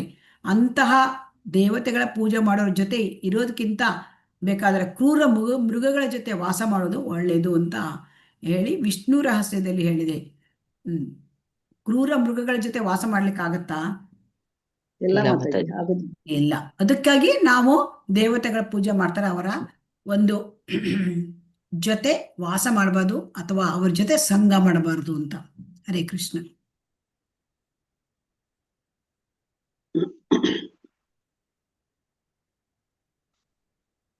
ಓದಿ ಮಾತಾಜಿ. ಹರೇ ಕೃಷ್ಣ. ಹರೇ ಕೃಷ್ಣ ಮಾತಾಜಿ. ಓದಿ ಮಾತಾಜಿ. ಆಯೋಗ ಶಿಕ್ಷಾ ಅಸ್ವೀಕಾರ, ಬಹು ದೇಗುಲ ನಿರ್ಮಾಣ ಅಥವಾ ಹಲವಾರು ಗ್ರಂಥಗಳ ಅಧ್ಯಯನ. ಒಬ್ಬ ವ್ಯಕ್ತಿಯು ಬಹುಮಂದಿ ಶಿಷ್ಯರನ್ನೇನೋ ಹೊಂದಿರಬಹುದು, ಆದರೆ ಅಂತಹ ಶಿಷ್ಯರಲ್ಲಿ ಯಾರೋ ಒಬ್ಬನು ತೋರಿದ ವಿಶೇಷ ಕೃಪೆಗೆ ವ್ಯಕ್ತಿಯು ಉಪಕೃತನಾಗಿರಬಾರದು ಎಂಬುದು ಇನ್ನೊಂದು ಕಟ್ಟಳೆ. ಹಾಗೆಯೇ ಬಹುಸಂಖ್ಯೆಯಲ್ಲಿ ದೇಗುಲಗಳನ್ನು ನಿರ್ಮಿಸುವ ಉತ್ಸಾಹವು ವ್ಯಕ್ತಿಗಿರಬಾರದು. ಅದೇ ರೀತಿ ಭಕ್ತಿ ಸೇವೆಯ ಹುಮ್ಮಸ್ಸು ಇರಬಾರದು. ವಾಸ್ತವವಾಗಿ ಮಾತಾಜಿ ತಪ್ಪು ಹೇಳಿದಿರಿ. ಅದೇ ರೀತಿ ಭಕ್ತಿ ಸೇವೆಯ ಮುನ್ನಡೆಗೆ ಸಾಧಕವಾಗುವಂತಹ ಪುಸ್ತಕಗಳ ವಿನ ಬೇರೆ ಬೇರೆ ತರನ ಪುಸ್ತಕಗಳನ್ನು ಓದುವ ಹುಮ್ಮಸ್ಸು ಇರಬಾರದು. ನೋಡಿ, ನೀವೇನು ಓದಿದ್ದೀರಿ ಗೊತ್ತಾ? ಭಕ್ತಿ ಸೇವೆಯ ಹುಮ್ಮಸ್ಸು ಇರಬಾರ್ದು ಅಂತ ತಪ್ಪು ಓದ್ಬಿಟ್ಟಿದ್ದೀರಿ. ತಪ್ಪಾಗ್ಬಿಡುತ್ತೆ. ಅದಕ್ಕೆ ಸರಿಯಾಗಿ ಅದೇ ರೀತಿಯ ಭಕ್ತಿ ಸೇವೆಗೆ ಮುನ್ನಡೆಗೆ ಸಾಧಕವಾಗುವಂತಹ ಪುಸ್ತಕಗಳ ವಿನ ಬೇರೆ ತರನ ಪುಸ್ತಕಗಳನ್ನು ಓದುವ ಹುಮ್ಮಸ್ಸು ಇರಬಾರದು. ವಾಸ್ತವವಾಗಿ ಭಗವದ್ಗೀತೆ, ಶ್ರೀಮದ್ ಭಾಗವತ, ಶ್ರೀ ಚೈತನ್ಯ ಚಿಕ್ಷಾಮೃತ ಮತ್ತು ಭಕ್ತಿ ರಸಾಮೃತ ಸಿಂಧುವಿನಂತಹ ಪುಸ್ತಕಗಳನ್ನು ಗಂಭೀರವಾಗಿ ಓದಿದರೆ ಅಂತಹ ಓದು ಕೃಷ್ಣ ಪ್ರಜ್ಞೆಯ ವಿಜ್ಞಾನವನ್ನು ಅರ್ಥವಿರಿಸಿಕೊಳ್ಳಲು ನೆರವಾಗುತ್ತದೆ. ಬೇರಿತರ ಪುಸ್ತಕಗಳನ್ನು ಓದುವ ಕಷ್ಟವನ್ನು ವ್ಯಕ್ತಿಯು ತೆಗೆದುಕೊಳ್ಳಬೇಕಾಗಿಲ್ಲ. ಹರೇ ಕೃಷ್ಣ. ಇಲ್ಲಿ ಇನ್ನೊಂದು ವಿಚಾರ ಇಲ್ಲಿ ಹೇಳ್ತಾ ಇದ್ದಾರೆ, 3 ವಿಚಾರ. ಅಯೋಗ್ಯ ಶಿಷ್ಯ ಅಸ್ವೀಕಾರ ಅಂದ್ರೆ ಅಯೋಗ್ಯ ಶಿಷ್ಯರಿಗೂ ಕೂಡ ಯೋಗ್ಯತೆ ಇರಬೇಕು. ಯಾಕೆಂತಂದ್ರೆ ಅವರಲ್ಲಿ ವಿನಮ್ರತೆ ಇರಬೇಕು, ಮತ್ತೆ ಸೇವೆ ಭಾವನೆ, ಗುರುವಿನ ಸೇವೆ ಮಾಡಬೇಕು, ಗುರುವಲ್ಲಿ ಶರಣಾಗತ ಆಗ್ಬೇಕು ಅಲ್ವಾ? ಸೊ ಅಯೋಗ್ಯ ಶಿಷ್ಯರನ್ನು ಹೇಗೆ ಸ್ವೀಕಾರ ಮಾಡ್ಲಿಕ್ಕಾಗತ್ತೆ? ಅಯೋಗ್ಯ ಶಿಷ್ಯರನ್ನ ಅಸ್ವೀಕಾರ. ಸೊ ಹಾಗಾಗಿ ಇಲ್ಲಿ ಹೇಳ್ತಾ ಇದ್ದಾರೆ, ಅಯೋಗ್ಯ ಶಿಷ್ಯರನ್ನ ಸ್ವೀಕಾರ ಮಾಡಬಾರ್ದು.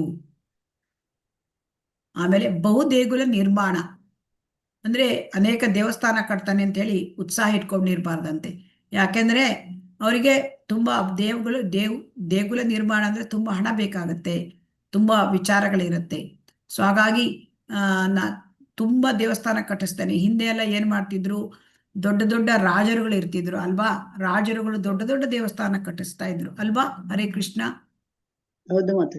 ನೀವು ನೋಡಿ, ಎಷ್ಟು ಸೌತ್ ಇಂಡಿಯಾದಲ್ಲಿ, ದಕ್ಷಿಣ ಭಾರತದಲ್ಲಿ ಎಷ್ಟು ದೊಡ್ಡ ದೊಡ್ಡ ದೇವಸ್ಥಾನಗಳು, ಅದನ್ನೆಲ್ಲ ರಾಜರುಗಳು ಕಟ್ಟಿಸ್ತಾ ಇದ್ರು. ಸೊ ಹಾಗೆ ದೇಗುಲ ಒಬ್ಬರ ಹತ್ರ ಅಂದ್ರೆ ರಾಜರುಗಳ ಹತ್ರ ತುಂಬಾ ಹಣ ಮತ್ತು ಅವರಿಗೆ ಧಾರ್ಮಿಕ ಭಾವನೆಯೂ ಇತ್ತು. ಆದ್ರೆ ಈಗ ಅನೇಕ ದೇಗುಲಗಳನ್ನು ಕಟ್ಟಿಸ್ಲಿಕ್ಕೆ ಸಾಧ್ಯವಾ? ಹರೇ ಕೃಷ್ಣ. ಸಾಧ್ಯ ಇಲ್ಲ ಮತ್ತೆ. ಅದಕ್ಕೆ ತುಂಬಾ ಹಣ ಬೇಕಾಗತ್ತೆ. ಹಣಕ್ಕಾಗಿ ತುಂಬಾ ರೀತಿಯ ಭೌತಿಕ ಜನರನ್ನೆಲ್ಲ ಕೇಳಿ ಮಾಡ್ಬೇಕಾಗತ್ತೆ. ಹಾಗಂತ ಕಟ್ಟಲೇಬಾರ್ದು ಅಂತ ಇಲ್ಲ, ಕಟ್ಟಬೇಕು. ಆದರೆ ಬಹುಸಂಖ್ಯೆಯಲ್ಲಿ ಕಟ್ಟುವ ಉತ್ಸಾಹನ ಇರಬಾರ್ದು ಅಂತ ಹೇಳಿದ್ದಾರೆ. ಆಮೇಲೆ ಯಾಕಂದ್ರೆ ಅದಕ್ಕೆ ಸಮಯ ಎಲ್ಲ ಬೇಕಾಗತ್ತೆ, ಹಣ ಬೇಕಾಗತ್ತೆ. ಅದಕ್ಕೆ ತುಂಬಾ ಅಂದ್ರೆ ಆ ಥರ ಭಕ್ತಿ ಸೇವೆಗೆ ಮಾಡಲಿಕ್ಕೆ ನಮಗೆ ಸಮಯದ ಕಡಿಮೆ ಆಗ್ಬಿಡತ್ತೆ ಅಂತ ಆ ಸಂಖ್ಯೆ. ಅದಕ್ಕೆ ಬಹುಸಂಖ್ಯೆಯಲ್ಲಿ ಮಾಡಬಾರ್ದು ಅಂತ ಇಲ್ಲಿ ಹೇಳ್ತಾ ಇದ್ದಾರೆ. ಭಕ್ತಿಯ ಮುನ್ನಡೆಗೆ ನಮಗೆ ಶ್ರೀಲ ಪ್ರಭುಪಾದರು ನಮಗೆ ಏನು ಹೇಳಿದ್ದಾರೆ? ಭಗವದ್ಗೀತೆಯನ್ನು ನಾವು ಓದಬೇಕು. ನಮಗೆ ಭಗವದ್ಗೀತೆಯ ಪ್ರಿಲಿಮಿನರಿ, ನಮಗೆ ಭಗವದ್ಗೀತೆ ಅಂತ ಹೇಳೋದು ಅಂದರೆ ಒಂದು ಹೈಸ್ಕೂಲ್ ಅಂತ ಓದಿದಾಗೆ ಎಲಿಮೆಂಟ್ರಿ ನಾಲೆಡ್ಜು. ಭಾಗವತಮ್ ನಾವು ಗ್ರ್ಯಾಜುಯೇಷನ್ ಮಾಡಿದಾಗೆ, ಶ್ರೀ ಚೈತನ್ಯ ಚರಿತಾಮೃತ ಅದು ಪೋಸ್ಟ್ ಗ್ರ್ಯಾಜುಯೇಷನ್ನು. ಸೊ ಹಾಗಾಗಿ ಇದರಲ್ಲಿ ಮತ್ತೆ ಭಕ್ತಿ ರಸಾಮೃತ ಸಿಂಧು, ಈಗ ನಾವೇನು ಓದ್ತಾ ಇದ್ದೇವೆ ಈ ಕೃತಿ ಶ್ರೀ ರೂಪ ಗೋಸ್ವಾಮಿ ಬರೆದಿರೋದು, ಇದಿಷ್ಟನ್ನ ಗಂಭೀರವಾಗಿ ಓದಿದರೆ ಸಾಕು. ಯಾಕೆಂದ್ರೆ ಶ್ರೀಲ ಪ್ರಭುಪಾದರು ಹೇಳ್ತಾರೆ, ಅವರು ಬರೆದಿರೋದನ್ನ 6 ಸಾರಿ ಪ್ರತಿ ಪುಸ್ತಕವನ್ನು ಓದಬೇಕು ಅಂತ ಗಂಭೀರತೆಯಿಂದ. ಇಷ್ಟು ಓದಿದ್ರೆ ಸಾಕು, ಕೃಷ್ಣ ಪ್ರಜ್ಞೆಯನ್ನು ನಾವು ಕೃಷ್ಣ ಪ್ರಜ್ಞೆ ವಿಜ್ಞಾನವನ್ನು ಚೆನ್ನಾಗಿ ಅರ್ಥ ಮಾಡ್ಕೊಳ್ಬಹುದು. ಬೇರೆ ಯಾವ ಪುಸ್ತಕ ಓದುವ ಅವಶ್ಯಕತೆ ಇಲ್ಲ ಅಂತ ಹೇಳ್ತಾರೆ. ಯಾಕೆ? ಇದಿಷ್ಟನ್ನು ಓದ್ಲಿಕ್ಕೆ ನಮಗೆ ತುಂಬಾ ಸಮಯ ಬೇಕು ಅಲ್ವಾ? ಹರೇ ಕೃಷ್ಣ. ಭಾಗವತದಲ್ಲಿ 18 ಸ್ಕಂದಗಳಿವೆ, 12 ಸ್ಕಂದಗಳಿವೆ ಭಾಗವತದಲ್ಲಿ, 18 ಪುಸ್ತಕಗಳಿದೆ. ಹರೇ ಕೃಷ್ಣ. ಅದನ್ನೆಲ್ಲ ಓದಲಿಕ್ಕೆ ತುಂಬಾ ಸಮಯ ಬೇಕು. ಚೈತನ್ಯ ಶಿಕ್ಷಾಮೃತ ಇದನ್ನು ಕೂಡ ಕೊಟ್ಟಿದ್ದಾರೆ ನಮಗೆ, ಟೀಚಿಂಗ್ಸ್ ಆಫ್ ಲಾರ್ಡ್ ಚೈತನ್ಯ ಅದನ್ನ. ಸೊ ಹಾಗಾಗಿ ಈ ಭಕ್ತಿ ರಸಾಮೃತ ಸಿಂಧು, ಭಗವದ್ಗೀತೆ ಇದಿಷ್ಟನ್ನು ಓದ್ಕೊಂಡು ನಾವು ಇದನ್ನೇ ಅರ್ಥ ಮಾಡ್ಕೊಂಡ್ರೆ ನಮಗೆ ಕೃಷ್ಣ ವಿಜ್ಞಾನ ಪೂರ್ಣವಾಗಿ ನಾವು ತಿಳ್ಕೊಳ್ಳಿಕ್ಕೆ ಸಾಧ್ಯ ಆಗ್ತದೆ. ಸೊ ಬೇರೆ ಎಲ್ಲ ಪುಸ್ತಕ ಓದಿ, ಹಲವು 10 ಪುಸ್ತಕ ಓದಿ ಅದನ್ನ ನಾವು ನಮ್ಮ ಒಂದು ಗಲಿಬಿಲಿ ಮಾಡ್ಕೊಳ್ಳಿಕ್ಕೆ ಇಲ್ಲ. ಹರೇ ಕೃಷ್ಣ ಅಲ್ವಾ? ಹರೇ ಕೃಷ್ಣ. ಹೌದು. ಇದನ್ನು ಓದಿ. ಹರೇ ಕೃಷ್ಣ.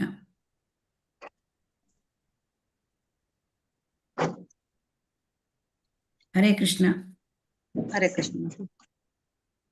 ಶ್ರೀ ಮಧ್ವ ಭಾಗವತದ 7ನೆಯ ಸ್ಕಂದದಲ್ಲಿ 13 ಭಾಗವತ, ಮಧ್ವ ಭಾಗವತ ಅಲ್ಲ, ಶ್ರೀಮದ್ ಭಾಗವತ. ಸಾರಿ ಮತ್ತೆ ಹರೇ ಕೃಷ್ಣ. ಶ್ರೀ ಭಾಗವತದ 7ನೆಯ ಸ್ಕಂದದಲ್ಲಿ 13ನೇ ಅಧ್ಯಾಯ ಶ್ಲೋಕ 8 ಒಂದು ಪ್ರಸಂಗವಿದೆ. ನಾರದ ಮುನಿಗಳು ಯುಧಿಷ್ಠಿರ ಮಹಾರಾಜನೊಂದಿಗೆ ಸಾಮಾಜಿಕ ಧರ್ಮ ವಿಚಾರವನ್ನು ಚರ್ಚಿಸುತ್ತಾ ಐಹಿಕ ಜಗತ್ತಿನ ಬದುಕನ್ನು ಪರಿತ್ಯಜಿಸುತ್ತ ಸನ್ಯಾಸಿಗಳು ಪಾಲಿಸಬೇಕಾದ ವಿಧಿಗಳನ್ನು ವಿಶೇಷವಾಗಿ ಪ್ರಸ್ತಾವಿಸುತ್ತಾರೆ. ಸನ್ಯಾಸಾಶ್ರಮವನ್ನು ಸ್ವೀಕರಿಸಿದ ಯಾರೇ ಆಗಲಿ ಯೋಗ್ಯನಲ್ಲದ ವ್ಯಕ್ತಿಯನ್ನು ಶಿಷ್ಯನಾಗಿ ಸ್ವೀಕರಿಸುವುದನ್ನು ನಿಷೇಧಿಸಿದೆ. ವಿದ್ಯಾರ್ಥಿಯಾಗಲು ಬಂದಿರುವಾತನು ನಿಜವಾಗಿಯೂ ಕೃಷ್ಣ ಪ್ರಜ್ಞೆಯನ್ನು ಅರಸುತ್ತಿದ್ದಾನೆಯೇ ಎಂಬುದನ್ನು ಸನ್ಯಾಸಿಯು ಎಲ್ಲದಕ್ಕೂ ಮೊದಲು ಪರೀಕ್ಷಿಸಬೇಕು. ವಿದ್ಯಾರ್ಥಿಯು ಹಾಗೆ ಮಾಡುತ್ತಿಲ್ಲದಿದ್ದಲ್ಲಿ ಅಂತವನನ್ನು ಶಿಷ್ಯನನ್ನಾಗಿ ಮಾಡಿಕೊಳ್ಳಬಾರದು. ಆದರೆ ಭಗವಾನ್ ಚೈತನ್ಯರ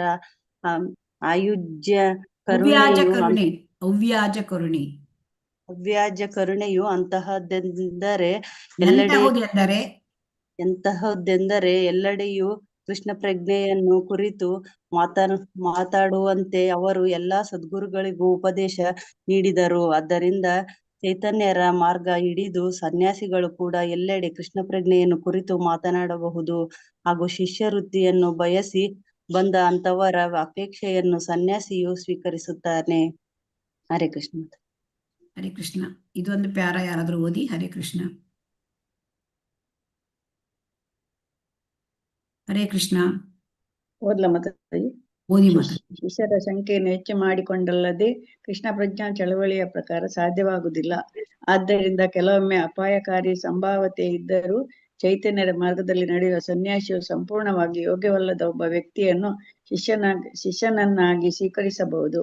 ಮುಂದೆ ಅವನಿಗೆ ಲಭ್ಯವಾಗುವ ಸದ್ಗುರುವಿನ ಕರುಣೆಯಿಂದಾಗಿ ಆ ಶಿಷ್ಯನು ಕ್ರಮೇಣ ಉನ್ನತಿಗೆ ಗಳಿಸುತ್ತಾನೆ. ಅದ್ಯಾಗೋ ಪ್ರತಿಷ್ಠೆಗಾಗಿಯೋ ಇಲ್ಲವೇ ಮರ್ಯಾದೆಗೋಸ್ಕರವಾಗಿಯೋ ಶಿಷ್ಯರ ಸಂಖ್ಯೆಯನ್ನು ಹೆಚ್ಚು ಮಾಡಿಕೊಂಡರೆ ಅಂತಹ ಗುರು ಕೃಷ್ಣ ಪ್ರಜ್ಞಾ ಕಾರ್ಯದಲ್ಲಿ ಪತನ ಹೊಂದುವುದು ನಿಶ್ಚಯ. ಹರೇ ಕೃಷ್ಣ ಮಾತಾಜಿ. ಧನ್ಯವಾದ. ಹರೇ ಕೃಷ್ಣ. ಅಯೋಗ್ಯ ಶಿಷ್ಯ ಸ್ವೀಕಾರ, ಅದರ ಬಗ್ಗೆ ಇಲ್ಲಿ ವಿವರಣೆ ಕೊಡ್ತಾ ಇದ್ದಾರೆ. ಸೊ ಹಾಗಾಗಿ ಇಲ್ಲಿ ಶ್ರೀಮದ್ ಭಾಗವತದ 7ನೆಯ ಸ್ಕಂದದಲ್ಲಿ ನಾರದ ಮುನಿಗಳು ಯುಧಿಷ್ಠಿರ ಮಹಾರಾಜನ ಜೊತೆ ಎಲ್ಲ ಅದನ್ನ ಧರ್ಮ ವಿಚಾರವನ್ನ ಚರ್ಚೆ ಮಾಡ್ತಾ ಇರ್ತಾರೆ, ಸಾಮಾಜಿಕ ಧರ್ಮ ವಿಚಾರ. ಆಗ ಸನ್ಯಾಸಿಗಳು ಯೋಗ್ಯನಲ್ಲದ ವ್ಯಕ್ತಿಯನ್ನ ಸ್ವೀಕಾರ ಮಾಡಬಾರ್ದು ಶಿಷ್ಯನನ್ನಾಗಿ ಅಂತ ನಾರದ ಮುನಿಗಳು ಹೇಳ್ತಾ ಇದ್ದಾರೆ. ಸೊ ಅವಾಗ ಈಗ ಯಾವುದೇ ಒಬ್ಬ ವ್ಯಕ್ತಿ ಅಂದ್ರೆ ಸ್ವೀಕಾರ, ಅವರಿಗೆ ಶಿಷ್ಯನನ್ನಾಗಿ ಸ್ವೀಕಾರ ಮಾಡಬೇಕು ಅಂದ್ರೆ ಸನ್ಯಾಸಿ ಆದವರು ಆ ವ್ಯಕ್ತಿ ಆ ಶಿಷ್ಯನಾಗ್ಲಿಕ್ಕೆ ಯೋಗ್ಯನಾ ಅಂತ ಪರೀಕ್ಷೆ ಮಾಡಬೇಕು. ಇದನ್ನು ಹೇಗೆ ಪರೀಕ್ಷೆ ಮಾಡೋದು ಅಂತಂದ್ರೆ, ಅವರು ಕೃಷ್ಣ ಪ್ರಜ್ಞೆಯನ್ನ ಪಡೀಲಿಕ್ಕೆ ಅವರಿಗೆ ನಿಜವಾಗ್ಲೂ ಆಸಕ್ತಿ ಇದೆಯಾ, ಅದನ್ನ ತುಂಬಾ ಅವರು ತಿಳ್ಕೊಳ್ಬೇಕು. ಸುಮ್ಮನೆ ಆಸಕ್ತಿ ಇಲ್ಲ, ಸುಮ್ಮನೆ ಹೆಸರಿಗೆ ಪೂರ್ತಿ ದೀಕ್ಷೆಯನ್ನು ತಗೊಳ್ತಾರೆ ಅಂದ್ರೆ ತಮ್ಮ ಇಂಥವರ ಶಿಷ್ಯ ಅಂತ ಹೇಳಿಸ್ಕೊಳ್ಳಿಕ್ಕೆ ಅಂಥವರಿಗೆ ಶಿಷ್ಯನನ್ನಾಗಿ ಸ್ವೀಕರಿಸಬಾರ್ದು ಅಂತ ಹೇಳ್ತಾರೆ ಅಲ್ವಾ. ಕೆಲವು ಜನ ತಮ್ಮ ಇದಕ್ಕಾಗಿ ಸುಮ್ಮನೆ ಹೆಸರಿಗೆ ಪೂರ್ತಿ ತಗೊಳ್ತಾರೆ ಅಲ್ವಾ. ಅಂಥವ್ರಿಗೆ ಕೊಡಬಾರ್ದು ಅಂತ ಹೇಳ್ತಾ ಇದ್ದಾರೆ ನಾರದ ಮುನಿಗಳು. ಆ ಒಂದು ಯುಧಿಷ್ಠಿರ ಮಹಾರಾಜನ ಜೊತೆ ಹೇಳ್ತಾ ಇದ್ದಾರೆ. ಆದರೆ ಭಗವಾನ್ ಚೈತನ್ಯ ಮಹಾಪ್ರಭುಗಳು ಏನ್ ಹೇಳ್ತಾರೆ ಅಂತಂದ್ರೆ, ಅವ್ರ ಕರುಣೆ, ಯಾರೇ ತಾರೇಕಃ ಕೃಷ್ಣ ಉಪದೇಶ ಅಂದ್ರೆ ಯಾರೇ ತಾರೇಕಃ ಕೃಷ್ಣ ಉಪದೇಶ ಅಮರ ಆಜ್ಞೆಯ ಗುರು ಹಯ ಅಂತ ಹೇಳಿದ್ದಾರೆ. ಅಂದ್ರೆ ಏನ್ ಹೇಳ್ತಾರೆ ಚೈತನ್ಯ ಮಹಾಪ್ರಭುಗಳು, ಎಲ್ಲರಿಗೂ ಕೂಡ ಕೃಷ್ಣ ಪ್ರಜ್ಞೆಯನ್ನು ಹರಡಿ ಎಲ್ಲರಿಗೂ ಅಂತ ಹೇಳ್ತಾ ಇದ್ದಾರೆ. ತಮ್ಮ ಎಲ್ಲ ಸದ್ಗುರುಗಳಿಗೂ ಹೇಳ್ತಾ ಇದ್ದಾರೆ, ಎಲ್ಲರನ್ನು ನೋಡಿ, ಯಾರನ್ನು ನೋಡಿದರೂ ಅವರಿಗೆ ನೀವು ಕೃಷ್ಣ ಪ್ರಜ್ಞೆಯನ್ನು ಹೇಳಿ ಅಂತ ಹೇಳ್ತಾ ಇದ್ದಾರೆ.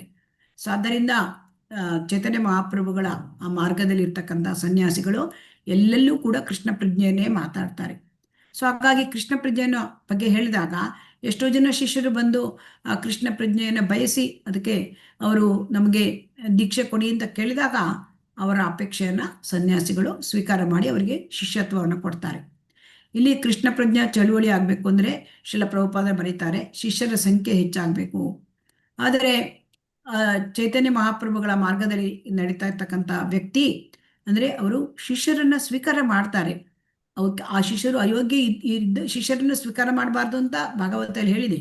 ಆದರೆ ಇಲ್ಲಿ ಸದ್ಗುರುವು ಕರುಣೆಯಿಂದ ಒಬ್ಬ ಯೋಗ್ಯನಲ್ಲದ ವ್ಯಕ್ತಿಯನ್ನು ಸ್ವೀಕಾರ ಮಾಡಿ ಅವರ ಮೇಲೆ ಕರುಣೆ ತೋರಿಸ್ಬಿಡ್ತಾರಂತೆ. ಸೊ ಆಗ ಅವರು ಮುಂದೆ ಅದರಲ್ಲಿ ಕೃಷ್ಣ ಪ್ರಜ್ಞೆಯಲ್ಲಿ ಮುಂದುವರಿತಾರೆ ಮತ್ತು ಅವರು ಒಳ್ಳೆಯ ಶಿಷ್ಯರಾಗ್ತಾರೆ ಅವರು ಅಂತ ಹೇಳ್ತಾರೆ. ಆದರೆ ಅದೇ ಗುರುವು ಅಂದ್ರೆ ಕೃಷ್ಣ ಪ್ರಜ್ಞೆ ಹರಡ್ಲಿಕ್ಕಾಗಿ ಯೋಗ್ಯತೆ ಇಲ್ಲದವನಿಗೂ ಕೂಡ ಶಿಷ್ಯನನ್ನಾಗ ಮಾಡಿ ಅವರಿಗೆ ಕರುಣೆಯನ್ನ ತೋರಿಸೋದು. ಸೊ ಆಮೇಲೆ ಅವರು ಯೋಗ್ಯ ಶಿಷ್ಯರಾಗ್ತಾರೆ. ಆದರೆ ತನ್ನ ಒಂದು ಮಾನ ಪೂಜೆ ಪ್ರತಿಷ್ಠೆಗಾಗಿ ಅವರು ಶಿಷ್ಯರ ಸಂಖ್ಯೆ ಹೆಚ್ಚು ಮಾಡಿದ್ರೆ ಅಂತ ಗುರು ಪತನ ಹೊಂದುತ್ತಾನೆ ಅಂತ ಹೇಳ್ತಾರೆ. ಅಂದ್ರೆ ತನ್ನ ಒಂದು ಹೆಸರಿಗಾಗಿ ಶಿಷ್ಯರನ್ನ ಸ್ವೀಕಾರ ಮಾಡೋದಲ್ಲ, ಶಿಷ್ಯರನ್ನ ಅಂದ್ರೆ ಕೃಷ್ಣ ಪ್ರಜ್ಞೆಯನ್ನು ಹರಡ್ಲಿಕ್ಕಾಗಿ ಸ್ವೀಕಾರ ಮಾಡೋದು. ಆವಾಗ ಯೋಗ್ಯತೆ ಇಲ್ಲದಿರ್ತಕ್ಕಂಥ ವ್ಯಕ್ತಿಯನ್ನು ಕೂಡ ಸ್ವೀಕಾರ ಮಾಡಿ ಅವರ ಮೇಲೆ ಕರುಣೆ ತೋರಿಸಬಹುದು ಸದ್ಗುರು ಅಂತ ಹೇಳ್ತಾ ಇದ್ದಾರೆ ಶ್ರೀಲ ಪ್ರಭುಪಾದರು. ಈ ಲೆಕ್ಕದಲ್ಲಿ ಶ್ರೀಲ ಪ್ರಭುಪಾದರು ಅನೇಕ ಜನರಿಗೆ ಶಿಷ್ಯ ಸ್ವೀಕಾರ ಮಾಡಿದರು. ಅವರ ಕರುಣೆ ತೋರಿಸಿ ಅವರನ್ನ ಕೃಷ್ಣ ಪ್ರಜ್ಞೆಯಲ್ಲಿ ಮುಂದುವರಿ ಅಂತ ಮಾಡಿದರು. ಹರೇ ಕೃಷ್ಣ. ಓದಿ ಮಾತಾಡ್ತೀವಿ. ಹರೇ ಕೃಷ್ಣ ಮಾತಾಜಿ. ಅದೇ ರೀತಿ ಸದ್ಗುರುಗಳು ಬಹು ಸಂಖ್ಯೆಯಲ್ಲಿ ಪುಸ್ತಕಗಳನ್ನು ಓದಿ ತಮ್ಮ ಪಾಂಡಿತ್ಯವನ್ನು ತೋರಿಸುವ ಅಥವಾ ಬೇರೆ ಬೇರೆ ಸ್ಥಳಗಳಲ್ಲಿ ಪ್ರವಚನದಿಂದ ಖ್ಯಾತಿಯನ್ನು ಪಡೆಯುವ ಕೆಲಸಕ್ಕೆ ಹೋಗಬಾರದು. ವ್ಯಕ್ತಿಯು ಇಂಥವುದೆಲ್ಲವನ್ನು ತ್ಯಜಿಸಬೇಕು. ದೇಗುಲಗಳನ್ನು ನಿರ್ಮಿಸುವ ವಿಚಾರದಲ್ಲಿಯೂ ಸನ್ಯಾಸಿಗೆ ಉತ್ಸಾಹವಿರಬಾರದೆಂದು ಹೇಳಲಾಗಿದೆ. ಚೈತನ್ಯ ಮಹಾಪ್ರಭುಗಳ ಸಾಲಿನ ಇತರ ಆಚಾರ್ಯರಿಗೂ ದೇವಸ್ಥಾನಗಳು ನಿರ್ಮಿಸುವ ವಿಚಾರದಲ್ಲಿ ಇರಲಿಲ್ಲವೆಂಬುದನ್ನು ನಾವು ಗಮನಿಸಬೇಕು. ಈಗಿದ್ದು ಅಷ್ಟಿಷ್ಟು ಸೇವೆ ಸಲ್ಲಿಸಲು ಯಾರಾದ್ರೂ ಮುಂದೆ ಬಂದಲ್ಲಿ ಇದೇ ಹಿಂಜರಿಯುವ ಆಚಾರ್ಯರು ಅಂತಹ ದಾಸರನ್ನು ಅದ್ದೂರಿ ದೇವಸ್ಥಾನ ನಿರ್ಮಿಸಿರೆಂದು ಪ್ರೋತ್ಸಾಹಿಸುತ್ತಾರೆ. ಉದಾಹರಣೆಗೆ ಸಾಮ್ರಾಟ್ ಅಕ್ಬರನ ಆಸ್ಥಾನದಲ್ಲಿ ಮಹಾದಂಡನಾಯಕನಾಗಿದ್ದ ಮಹಾರಾಜ ಮಾನ್ಸಿಂಗ್ ರೂಪ ಗೋಸ್ವಾಮಿಯವರಿಗೆ ಒಂದು ಅನುಗ್ರಹ ತೋರುವುದಾಗಿ ಹೇಳಿದ. ಆಗ ರೂಪ ಗೋಸ್ವಾಮಿಯವರು ಗೋವಿಂದರಾಜಿಗೆ ಒಂದು ಭವ್ಯ ದೇವಸ್ಥಾನ ನಿರ್ಮಿಸುವಂತೆ ಮಾನ್ಸಿಂಗ್ ದಂಡ ನಾಯಕನನ್ನು ಕೇಳಿಕೊಂಡರು. ದೇಗುಲ ನಿರ್ಮಾಣಕ್ಕೆ ತುಂಬಾ ವೆಚ್ಚ ತಗುಲಿತು. ಆದ್ದರಿಂದ ಸದ್ಗುರುಗಳು ದೇವಸ್ಥಾನದ ನಿರ್ಮಾಣದ ವಿಚಾರದಲ್ಲಿ ತಾವೇ ನೇರ ಹೊಣೆಗಾರರಾಗಬಾರದು. ಯಾರಲ್ಲೋ ಹಣ ಬಿದ್ದು ಅದನ್ನು ಆತ ಕೃಷ್ಣ ಸೇವೆಗೆ ಬಳಸಲು ಮುಂದೆ ಬಂದಲ್ಲಿ ರೂಪ ಗೋಸ್ವಾಮಿಯವರಂತಹ ಆಚಾರ್ಯರು ಆ ಹಣವನ್ನು ಪ್ರಭು ಸೇವಾರ್ಥವಾಗಿ ಮನೋಹರವೂ ಭವ್ಯವೂ ಆದ ದೇವಸ್ಥಾನ ನಿರ್ಮಾಣಕ್ಕಾಗಿ ಬಳಸಿಕೊಳ್ಳಬಹುದು.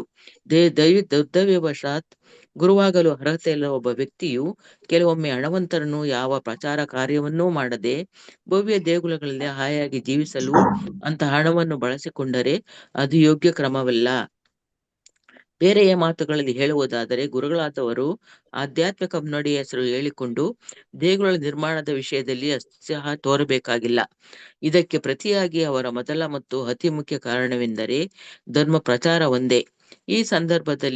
ಈ ಸಂಬಂಧದಲ್ಲಿ ಶ್ರೀಲ ಭಕ್ತಿ ಸಿದ್ಧಾಂತ ಸರಸ್ವತಿ ಗೋಸ್ವಾಮಿ ಮಹಾರಾಜರು ಸದ್ಗುರುಗಳಿಗೆ ಗ್ರಂಥಗಳನ್ನು ಪ್ರಕಟಿಸುವ ಕಾರ್ಯವನ್ನು ಸಲಹೆ ಮಾಡುತ್ತಾರೆ. ವ್ಯಕ್ತಿಯಲ್ಲಿ ಹಣವಿದ್ದರೆ ಕೃಷ್ಣ ಪ್ರಜ್ಞಾ ಚಳುವಳಿಯ ಪ್ರಸಾರಕ್ಕಾಗಿ ಭವ್ಯ ದೇಗುಲಗಳನ್ನು ನಿರ್ಮಿಸುವುದರ ಬದಲಾಗಿ ಬೇರೆ ಬೇರೆ ಭಾಷೆಗಳಲ್ಲಿ ಪ್ರಮಾಣಭೂತ ಗ್ರಂಥಗಳನ್ನು ಪ್ರಕಟಿಸಬಹುದು. ಹರೇ ಕೃಷ್ಣ ಮಾತಾಜಿ. ಸೊ ಹಾಗಾಗಿ ಇಲ್ಲಿ ಶಿಷ್ಯರ ಬಗ್ಗೆ ಹೇಳ್ತಾ ಇದ್ದಾರೆ, ಮತ್ತೆ ಇಲ್ಲಿ ದೇವಸ್ಥಾನದ ಬಗ್ಗೆ ಹೇಳ್ತಾ ಇದ್ದಾರೆ. ಅಂದರೆ ಸದ್ಗುರುಗಳ ಒಂದು ಪುಸ್ತಕಗಳನ್ನು ಓದಿ ಪಾಂಡಿತ್ಯಕ್ಕಾಗಿ ಪುಸ್ತಕಗಳನ್ನ ಓದಬಾರ್ದು ಮತ್ತೆ ಪ್ರವಚನ ಮಾಡಬಾರದು ಅಂತ ಹೇಳ್ತಾ ಇದ್ದಾರೆ. ಪಾಂಡಿತ್ಯಕ್ಕಾಗಿ ಅಲ್ಲ, ಅದು ನಾವು ಕೃಷ್ಣ ಪ್ರಜ್ಞೆಯನ್ನು ಹರಡ್ಲಿಕ್ಕಾಗಿ ಪ್ರವಚನ ಮಾಡೋದು ಅಂತ ಹೇಳ್ತಾ ಇದ್ದಾರೆ. ಸದ್ಗುರುಗಳು ಆ ಥರ ಮಾಡಬೇಕು ಅಂತ. ಆಮೇಲೆ ದೇವಸ್ಥಾನಗಳನ್ನ ನಿರ್ಮಾಣ ಮಾಡೋದು ಕೂಡ ಅಲ್ಲಿ ಯಾಕೆ ಉತ್ಸಾಹ ಇರಬಾರ್ದು, ಸನ್ಯಾಸಿಗೆ ಉತ್ಸಾಹ ಇರಬಾರ್ದು ಅಂತ ಹೇಳ್ತಾರೆ. ಆದರೆ ಏನಾಗಿದೆ ಇಲ್ಲಿ ರೂಪ ಗೋಸ್ವಾಮಿಯವರ ಕಾಲದಲ್ಲಿ ಅವರಿಗೆ ಅಕ್ಬರರ ಆಸ್ಥಾನದಲ್ಲಿ ಒಬ್ಬ ದಂಡನಾಯಕ ಇದ್ದಿದ್ದ, ಮಹಾದಂಡನಾಯಕ ಮಾನಸಿಂಗ್ ಅಂತ, ಮಹಾರಾಜ ಮಾನಸಿಂಗ್ ಅಂತ. ಸೊ ಅವರು ರೂಪ ಗೋಸ್ವಾಮಿ ಹತ್ರ ಬಂದು ನನ್ನ ಹತ್ರ ಹಣ ಇದೆ, ನಾನು ನಿಮಗೆ ಕೊಡ್ತೇನೆ ಅಂತ ಹೇಳಿದಾಗ ಅವರು ರೂಪ ಗೋಸ್ವಾಮಿಗಳು ಹೇಳಿದರು, ದೇವಸ್ಥಾನವನ್ನು ನೀನು ನಿರ್ಮಾಣ ಮಾಡು ಅಂತ. ಸೊ ಆಗ ಗೋವಿಂದ ಅವರಿಗೆ ಗೋವಿಂದ ರಾಜಿ ಅವರಿಗೆ ಒಂದು ದೇವಸ್ಥಾನ ನಿರ್ಮಾಣ ಮಾಡಿದ್ರು. ಸೊ ಅದಕ್ಕೆ ಹೀಗೆ ನೇರವಾಗಿ ರೂಪ ಗೋಸ್ವಾಮಿಯವರು ದೇವಸ್ಥಾನ ನಿರ್ಮಾಣ ಮಾಡೋದ್ರಲ್ಲಿ ಅವರು ಅದರಲ್ಲಿ ಸೇರಿರಲಿಲ್ಲ. ಆದರೆ ತಮ್ಮ ಒಂದು ಈ ತಮಗೆ ಸಹಾಯ ಮಾಡ್ತಾನೆ ಅಂತ ಬಂದವರಿಗೆ ದೇವಸ್ಥಾನ ಕಟ್ಟಿಸ್ಕೊಂಡ್ರು. ಸೊ ಹಾಗಾಗಿ ಇದನ್ನ ನಾವು ತಿಳ್ಕೊಳ್ಬೇಕು. ಅಂದರೆ ಸನ್ಯಾಸಿಗಳು ಈ ಥರ ಉತ್ಸಾಹ ದೇವಸ್ಥಾನ ಮಾಡಲಿಕ್ಕೆ ಮಾಡಬಾರ್ದು. ಅವರು ಯಾರಾದರೂ ಸಹಾಯ ಬಂದು ನಾವು ಮಾಡ್ತೇವೆ ಅಂದರೆ ಅವರಿಂದ ಕಟ್ಟಿಸ್ಬೋದು. ಅದಕ್ಕೆ ಹೇಳ್ತಾರೆ, ಗುರುಗಳಾದವರು ಆಧ್ಯಾತ್ಮಿಕ ಮುನ್ನಡೆಯ ಹೆಸರು ಹೇಳಿಕೊಂಡು ದೇಗುಲ ನಿರ್ಮಾಣದ ವಿಷಯದಲ್ಲಿ ಅತಿ ಉತ್ಸಾಹ ತೋರಬೇಕಾಗಿಲ್ಲ. ಸೊ ಹಾಗಾದ್ರೆ ಏನ್ ಮಾಡಬೇಕು ಅಂತ ಭಕ್ತಿ ಸಿದ್ಧಾಂತ ಸರಸ್ವತಿ ಗೋಸ್ವಾಮಿ ಮಹಾರಾಜ್ ಹೇಳ್ತಾರೆ. ಅಂದ್ರೆ ಕೃಷ್ಣ ಪ್ರಜ್ಞಾ ಚಳುವಳಿಗೆ ಭವ್ಯ ದೇಗುಲ ನಿರ್ಮಿಸ ಬದಲು ಬೇರೆ ಬೇರೆ ಭಾಷೆಗಳಲ್ಲಿ ಪ್ರಮಾಣಭೂತ ಗ್ರಂಥಗಳನ್ನು ಪ್ರಕಟಿಸು. ಇದನ್ನೇ ಅವರು ಶ್ರೀಲ ಪ್ರಭುಪಾದರಿಗೆ ಹೇಳಿದ್ರು. ನೀವು ಅಂದರೆ ಬೇರೆ ಬೇರೆ ಅಂದರೆ ಇಂಗ್ಲಿಷ್ ಭಾಷೆಯಲ್ಲಿ ಗ್ರಂಥಗಳನ್ನ ಪ್ರಕಟಣೆ ಮಾಡಿ ಕೃಷ್ಣ ಪ್ರಜ್ಞಾ ಚಳುವಳಿ ಪ್ರಸಾರ ಮಾಡಿ ಅಂತ ಹೇಳಿದ್ರು. ಸೊ ಹಾಗಾಗಿ ಇಲ್ಲಿ ಬಹಳ ಮುಖ್ಯ. ಯಾಕೆಂದ್ರೆ ಪುಸ್ತಕ ವಿತರಣೆ, ಪುಸ್ತಕ ಪ್ರಚಾರ ಬರೆಯೋದ್ರಿಂದ ಏನಾಗುತ್ತೆ, ಅನೇಕ ಜನರಿಗೆ ಆ ಪುಸ್ತಕಗಳು ಸಿಕ್ಕತ್ತೆ ಮತ್ತು ಅದರಿಂದ ಅವರು ಭಕ್ತಿಯಲ್ಲಿ ಮುಂದುವರಿಬಹುದು ಅಂತ ಹೇಳ್ತಾ ಇದ್ದಾರೆ. ಹರೇ ಕೃಷ್ಣ.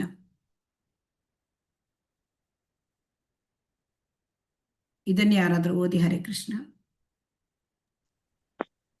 ವ್ಯವಹಾರದಲ್ಲಿ ಸ್ಥಿರತೆ ಹಾಗೂ ಲಾಭ ನಷ್ಟಗಳಲ್ಲಿ ಸ್ಥಿರತೆ.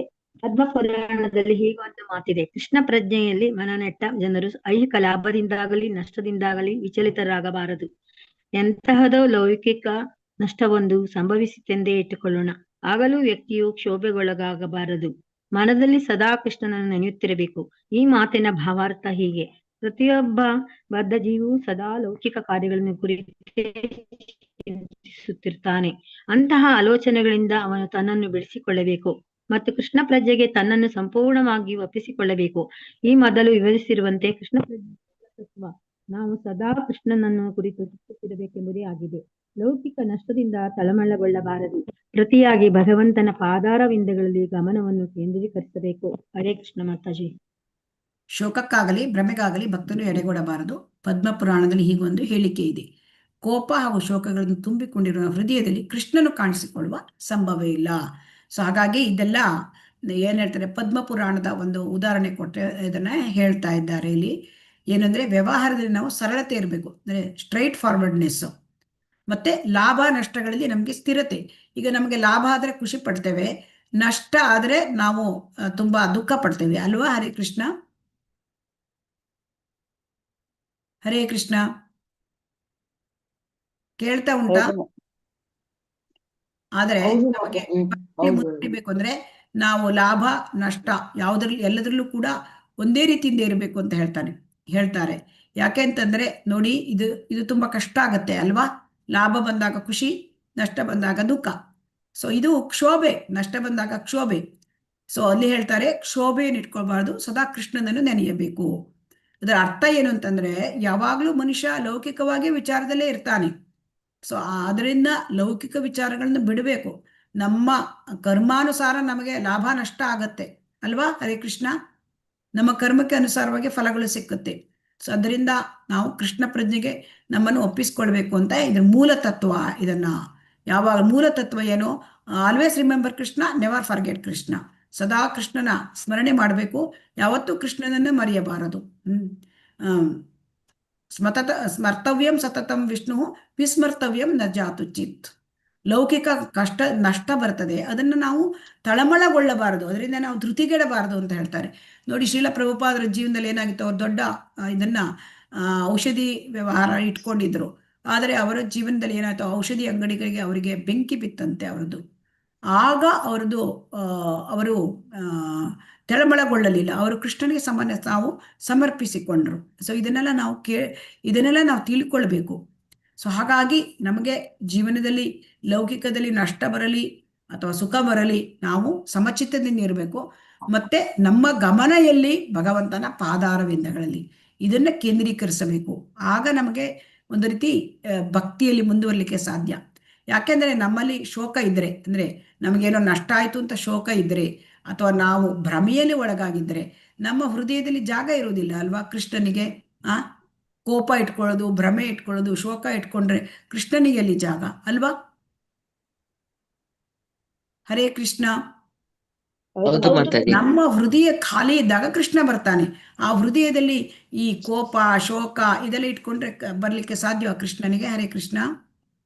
ಇಲ್ಲ ಮಾತಾಜಿ. ಇಲ್ಲ ಮಾತಾಜಿ. ಆದ್ದರಿಂದ ಇಲ್ಲಿ ಏನ್ ಹೇಳ್ತಾರೆ, ನಾವು ಭಕ್ತಿಯಲ್ಲಿ ಮುಂದುವರಿಬೇಕು ಅಂದ್ರೆ ನಾವು ಕೋಪವನ್ನ ಹತೋಟಿಯಲ್ಲಿ ಇಟ್ಕೋಬೇಕು. ನಾವು ಶೋಕ ಪಡಬಾರ್ದು, ನಮ್ಗೆ ಹಾಗಾಯ್ತು ಹೀಗಾಯ್ತು ಅಂತ ದುಃಖ ಪಡಬಾರ್ದು ಅಂತ ಹೇಳ್ತಾ ಇದ್ದಾರೆ. ಹರೇ ಕೃಷ್ಣ. ಓದಿ ಮಾತಾಜಿ. ಹರೇ ಕೃಷ್ಣ. ಯಾರಾದ್ರು ಓದ್ದವ್ರೆ ಓದ್ಬೋದಾ ಮಾತಾಜಿ? ಓದಿ ಮಾತಾಜಿ. ಯಾರು ಓದ್ತಾ ಇಲ್ಲ? ಹರೇ ಕೃಷ್ಣ. ಓದ್ತೀನಿ ಮಾತಾಜಿ. ದೇವತೆಗಳಿಗೆ ಸಲ್ಲಬೇಕಾದ ಗೌರವ ಸಮರ್ಪಣೆಯಲ್ಲಿ ವ್ಯಕ್ತಿಯು ಅಸಡ್ಡೆ ತೋರಬಾರದು. ವ್ಯಕ್ತಿಯು ದೇವತೆಗಳ ಭಕ್ತನಲ್ಲದಿರಬಹುದು. ಹಾಗೆಂದ ಮಾತ್ರಕ್ಕೆ ದೇವತೆಗಳಿಗೆ ಅವನು ಅಗೌರವ ತೋರಬೇಕೆಂದು ಅರ್ಥವಲ್ಲ. ಉದಾಹರಣೆಗೆ, ವೈಷ್ಣವನು ಶಿವನ ಅಥವಾ ಬ್ರಹ್ಮನ ಭಕ್ತನಲ್ಲ. ಆದರೂ ಅಂತಹ ಉನ್ನತ ದೇವತೆಗಳಿಗೆ ಗೌರವ ತೋರಬೇಕಾದ್ದು ಅವನ ಕರ್ತವ್ಯವೇ ಹೌದು. ವೈಷ್ಣವ ಸಿದ್ಧಾಂತದ ಪ್ರಕಾರ ವ್ಯಕ್ತಿಯು ಒಂದು ಇರುವೆಗೂ ಕೂಡ ಗೌರವ ನೀಡಬೇಕು. ಹಾಗಿರುವಾಗ ಶಿವ ಹಾಗೂ ಬ್ರಹ್ಮನಂತಹವರ ವಿಚಾರದಲ್ಲಿ ಹೇಳುವುದೇನಿದೆ? ಕೃಷ್ಣ ಅಥವಾ ಹರಿ ಎಲ್ಲ ದೇವತೆಗಳ ಸ್ವಾಮಿ, ಆದ್ದರಿಂದ ಅವನು ಪೂಜಾರ್ಹನು. ಆದರೆ ದೇವತೆಗಳಿಗೆ ಗೌರವ ನೀಡಬಾರದೆಂಬುದು ಇದರ ಅರ್ಥವಲ್ಲ ಎಂದು ಪದ್ಮಪುರಾಣದಲ್ಲಿ ಹೇಳಲಾಗಿದೆ. ಧನ್ಯವಾದಗಳು ಮಾತಾಜಿ. ಹರೇ ಕೃಷ್ಣ. ಸೊ ಹಾಗಾಗಿ ಇಲ್ಲಿ ದೇವತೆಗಳಿಗೆ ನಾವು ಗೌರವ ಸಲ್ಲಿಸ್ಬೇಕು. ನಾವು ವೈಷ್ಣವರು ದೇವತೆಗಳನ್ನ ಪೂಜೆ ಮಾಡೋದಿಲ್ಲ. ಅದರ ಅರ್ಥ ಅಂದ್ರೆ ಏನು? ನಾವು ದೇವತೆಗಳಿಗೆ ಅಗೌರವ ತೋರಿಸ್ಬೇಕು ಅಂತ ಇಲ್ಲ. ಯಾಕೆ ಗೌರವ ತೋರಿಸ್ಬೇಕು? ಎಲ್ಲ ಜೀವಿಗಳಿಗೂ ಗೌರವ ತೋರಿಸ್ಬೇಕು. ಯಾಕಂದ್ರೆ ಎಲ್ಲರೂ ಕೂಡ ಭಗವಂತನ ಮಕ್ಕಳು. ಮಮೈವಾಂಶ ಜೀವಲೋಕೆ ಜೀವಭೂತಃ ಸನಾತನಃ, ಭಗವಂತ ಭಗವದ್ಗೀತೆಯಲ್ಲಿ ಹೇಳಿದ್ದಾನೆ. ಸೊ ಹಾಗಾಗಿ ಎಲ್ಲ ಜೀವಿಗಳಿಗೆ ನಾವು ಭಗವಂತನ ಮಕ್ಕಳು ತೋರಿಸಬೇಕು, ಗೌರವ ತೋರಿಸಬೇಕು. ಅದರಲ್ಲಿ ವೈಷ್ಣವ ಶಿವ, ವೈಷ್ಣವಾನಾಂ ಯಥಾ ಶಂಭೋ, ವೈಷ್ಣವರಲ್ಲೇ ಉತ್ತಮನಾದವನು ಶಿವ. ಬ್ರಹ್ಮನೂ ಕೂಡ ಅಷ್ಟೇ ಶುದ್ಧ ಭಕ್ತ. ಸೊ ಆದ್ದರಿಂದ ಅಂತ ಉನ್ನತ ದೇವತೆಗಳಿಗೆ ಗೌರವ ಸಲ್ಲಿಸಬೇಕಾಗಿದ್ದು ವೈಷ್ಣವನ ಕರ್ತವ್ಯವೂ ಹೌದು. ಸೊ ಆದ್ದರಿಂದ ವೈಷ್ಣವನು ದೇವತೆಗಳ ಆರಾಧಕ ಅಲ್ಲ, ಆದರೆ ವೈಷ್ಣವನು ದೇವತೆಗಳಿಗೆ ಗೌರವ ತೋರಿಸ್ತಾನೆ. ದೇವತೆಗಳ ದೇವಸ್ಥಾನಕ್ಕೆ ಒಮ್ಮೆ ಹೋದಾಗ ಅವ್ರ ಹತ್ರ ನಾವು ಏನ್ ಬೇಡಬೇಕು? ಭಕ್ತಿ, ನಿನ್ನಲ್ಲಿದ್ದ ಭಕ್ತಿಯನ್ನು ನನಗೆ ಕೊಡು ಭಗವಂತ. ಶಿವ, ನಿನ್ನಲ್ಲಿದ್ದ ಭಕ್ತಿ, ಭಗವಂತನ ಮೇಲೆ ನಿನಗಿದ್ದ ಭಕ್ತಿ ಹೆಚ್ಚು ಇದೆ ನಿನಗೆ, ಅದನ್ನ ನನಗೆ ಕೊಡು, ಇದನ್ನ ಬೇಡಬೇಕು ನಾವು. ಆದರೆ ಜನ ಏನ್ ಮಾಡ್ತಾರೆ? ದೇವತೆಗಳನ್ನೇ ದೇವರು ಅಂತ ತಿಳ್ಕೊಂಡು ಮಾಡ್ತಾರೆ. ಅದು ತಪ್ಪು. ಸೊ ಕೃಷ್ಣ ಅಥವಾ ಹರಿ ದೇವತೆಗಳ ಸ್ವಾಮಿ. ಎಲ್ಲ ದೇವತೆಗಳಿಗೂ ಕೂಡ, ಎಲ್ಲರಿಗೂ ಕೂಡ ಸ್ವಾಮಿ ಭಗವಂತ. ಸೊ ಕೃಷ್ಣನೊಬ್ಬನೇ ಪೂಜಾರ್ಹ. ಆದ್ದರಿಂದ ನಾವು ಕೃಷ್ಣನನ್ನು ಪೂಜೆ ಮಾಡಬೇಕು, ಆದರೆ ದೇವತೆಗಳಿಗೂ ಕೂಡ ಗೌರವ ಕೊಡಬೇಕು. ಇದು ಬಹಳ ಮುಖ್ಯವಾದ ವಿಚಾರ. ಹರೇ ಕೃಷ್ಣ. ಹರೇ ಕೃಷ್ಣ ಮಾತಾಜಿ. ಓದ್ಲಾ ಮಾತಾಜಿ? ಓದಿ ಮಾತಾಜಿ. ಹರೇ ಕೃಷ್ಣ. ಜೀವಹಿಂಸೆ. ಮಹಾಭಾರತದಲ್ಲಿ ಈಗೊಂದು ಮಾತಿದೆ, ಯಾರು ಯಾವುದೇ ಜೀವಿಯ ಮನಸ್ಸನ್ನು ಘಾತಿಸನೋ, ನೋವಾಗುವಂತ ಏನನ್ನೂ ಮಾಡನೋ, ಯಾರು ಎಲ್ಲರನ್ನು ತನ್ನ ಮಕ್ಕಳನ್ನು ಪ್ರೀತಿಸುವಂತೆ ಪ್ರೀತಿಸುವನೋ, ಯಾರ ಹೃದಯವು ಶುದ್ಧವಾಗಿರುವುದೋ ಅಂತ ವ್ಯಕ್ತಿಯು ನಿಶ್ಚಯವಾಗಿಯೂ ದೇವೋತ್ತಮ ಪರಮಪುರುಷನ ಅನುಗ್ರಹಕ್ಕೆ ಪಾತ್ರನಾಗುತ್ತಾನೆ. ನಾಗರಿಕವೆಂದು ಹೇಳಿಕೊಳ್ಳುವ ಸಮಾಜದಲ್ಲಿ ಪ್ರಾಣಿಗಳ ವಿಚಾರದಲ್ಲಿ ತೋರಲಾಗುವ ಕ್ರೌರ್ಯದ ಬಗ್ಗೆ ವಿರೋಧ ವ್ಯಕ್ತವಾಗುವುದು ಆಗ ಕಂಡುಬರುತ್ತದೆ. ಆದರೆ ಅದೇ ಹೊತ್ತಿನಲ್ಲಿ ಕಸಾಯಿಖಾನೆಗಳನ್ನು ಚೆನ್ನಾಗಿಯೇ ನಡೆಸಿಕೊಂಡು ಬರಲಾಗಿದೆ. ವೈಷ್ಣವನ ನಡವಳಿಕೆ ಹೀಗಲ್ಲ. ಪ್ರಾಣಿವಧೆಯನ್ನಾಗಲಿ ಯಾವುದೇ ಜೀವಿಗಳಿಗೆ ನೋವುಂಟು ಮಾಡುವುದನ್ನಾಗಲಿ ವೈಷ್ಣವನು ಎಂದಿಗೂ ಬೆಂಬಲಿಸುವುದಿಲ್ಲ. ಹರೇ ಕೃಷ್ಣ ಕೃಷ್ಣ. ಮಾತಾಜಿ. ಧನ್ಯವಾದಗಳು. ಶ್ರೀಲ ಪ್ರಭುಪಾದಕ್ಕೆ ಜೈ. ಆದ್ದರಿಂದ ಜೀವ ಹಿಂಸೆ ಯಾರಿಗೂ ನಾವು ಮಾಡಬಾರ್ದು. ಯಾಕೆಂದ್ರೆ ಭಗವಂತನ ಅನುಗ್ರಹಕ್ಕೆ ಪಾತ್ರರಾಗಬೇಕು ಅಂದ್ರೆ ನಾವು ಯಾರನ್ನೂ ಹಿಂಸೆ ಮಾಡಬಾರ್ದು. ಯಾಕೆಂತಂದ್ರೆ ಎಲ್ಲರೂ ದೇವರ ಮಕ್ಕಳು, ಎಲ್ಲರಿಗೂ ಜೀವಿಸುವ ಹಕ್ಕಿದೆ ಅಲ್ವಾ? ಹರೇ ಕೃಷ್ಣ. ನಾವು ನಮ್ಮ ಮನಸ್ಸಿನಿಂದಾಗಲಿ, ನಮ್ಮ ಮಾತಿನಿಂದಾಗಲಿ, ಅಥವಾ ನಮ್ಮ ಕೃತಿಯಿಂದಾಗಲಿ ಇನ್ನೊಬ್ಬರಿಗೆ ನೋವುಂಟನ್ನು ಮಾಡಬಾರ್ದು. ಪ್ರಾಣ ಹಿಂಸೆ ಅಂತೂ ಖಂಡಿತ ಮಾಡಲೇಬಾರದು. ಸೊ ಹಾಗಾಗಿ ನಾವು ಎಲ್ಲರನ್ನೂ ತನ್ನ ಮಕ್ಕಳನ್ನು ಪ್ರೀತಿಸುವಂತೆ ಪ್ರೀತಿಸ್ಬೇಕಂತೆ ನೋಡಿ. ನಮ್ಮ ಹೃದಯ ಶುದ್ಧ ಇಟ್ಕೊಂಡು ನಾವು ಎಲ್ಲರೂ ಭಗವಂತನ ಮಕ್ಕಳು ಅಂತ ತಂದೆ ತನ್ನ ಮಕ್ಕಳನ್ನು ಪ್ರೀತಿಸುವಂತೆ ಪ್ರೀತಿಸಿದರೆ ನಾವು ಭಗವಂತ ನಮಗೆ ಅನುಗ್ರಹ ಮಾಡ್ತಾನೆ. ಸೊ ಆದ್ದರಿಂದ ನಾವು ತುಂಬಾ ಇದನ್ನೆಲ್ಲ ತಿಳ್ಕೋಬೇಕು. ಯಾಕಂದ್ರೆ ಈಗ ಶ್ರೀಲ ಪ್ರಭುಪಾದರು ಹೇಳ್ತಾರೆ, ಬಾಯಲ್ಲಿ ಹೇಳ್ತಾರೆ ನಾವು ಹಿಂಸೆ ಮಾಡಬಾರದು ಅಂತ, ಆದರೆ ಕಸಾಯಿಖಾನೆ ನಡೆಸ್ಕೊಂಡು ಬರ್ತಾರೆ ಅಲ್ವಾ? ಹರೇ ಕೃಷ್ಣ. ಹೌದು ಮಾತಾಜಿ. ಕಸಾಯಿಖಾನೆ ಅಂದ್ರೆ ಸ್ಲಾಟರ್ ಹೌಸಸ್, ಅಂದ್ರೆ ಎಲ್ಲ ಪ್ರಾಣಿಗಳನ್ನ ಅಲ್ಲಿ ಕತ್ತರಿಸಿ ಅದನ್ನ ಮಾಂಸವನ್ನ ಮಾರಾಟಕ್ಕೆ ಕೊಡ್ತಾರೆ. ಇದು ಹೇಗೆ ನಾಗರಿಕತೆ ಜೀವನ? ಹರೇ ಕೃಷ್ಣ. ಇಲ್ಲ ಮಾತಾಜಿ, ಇದಲ್ಲ.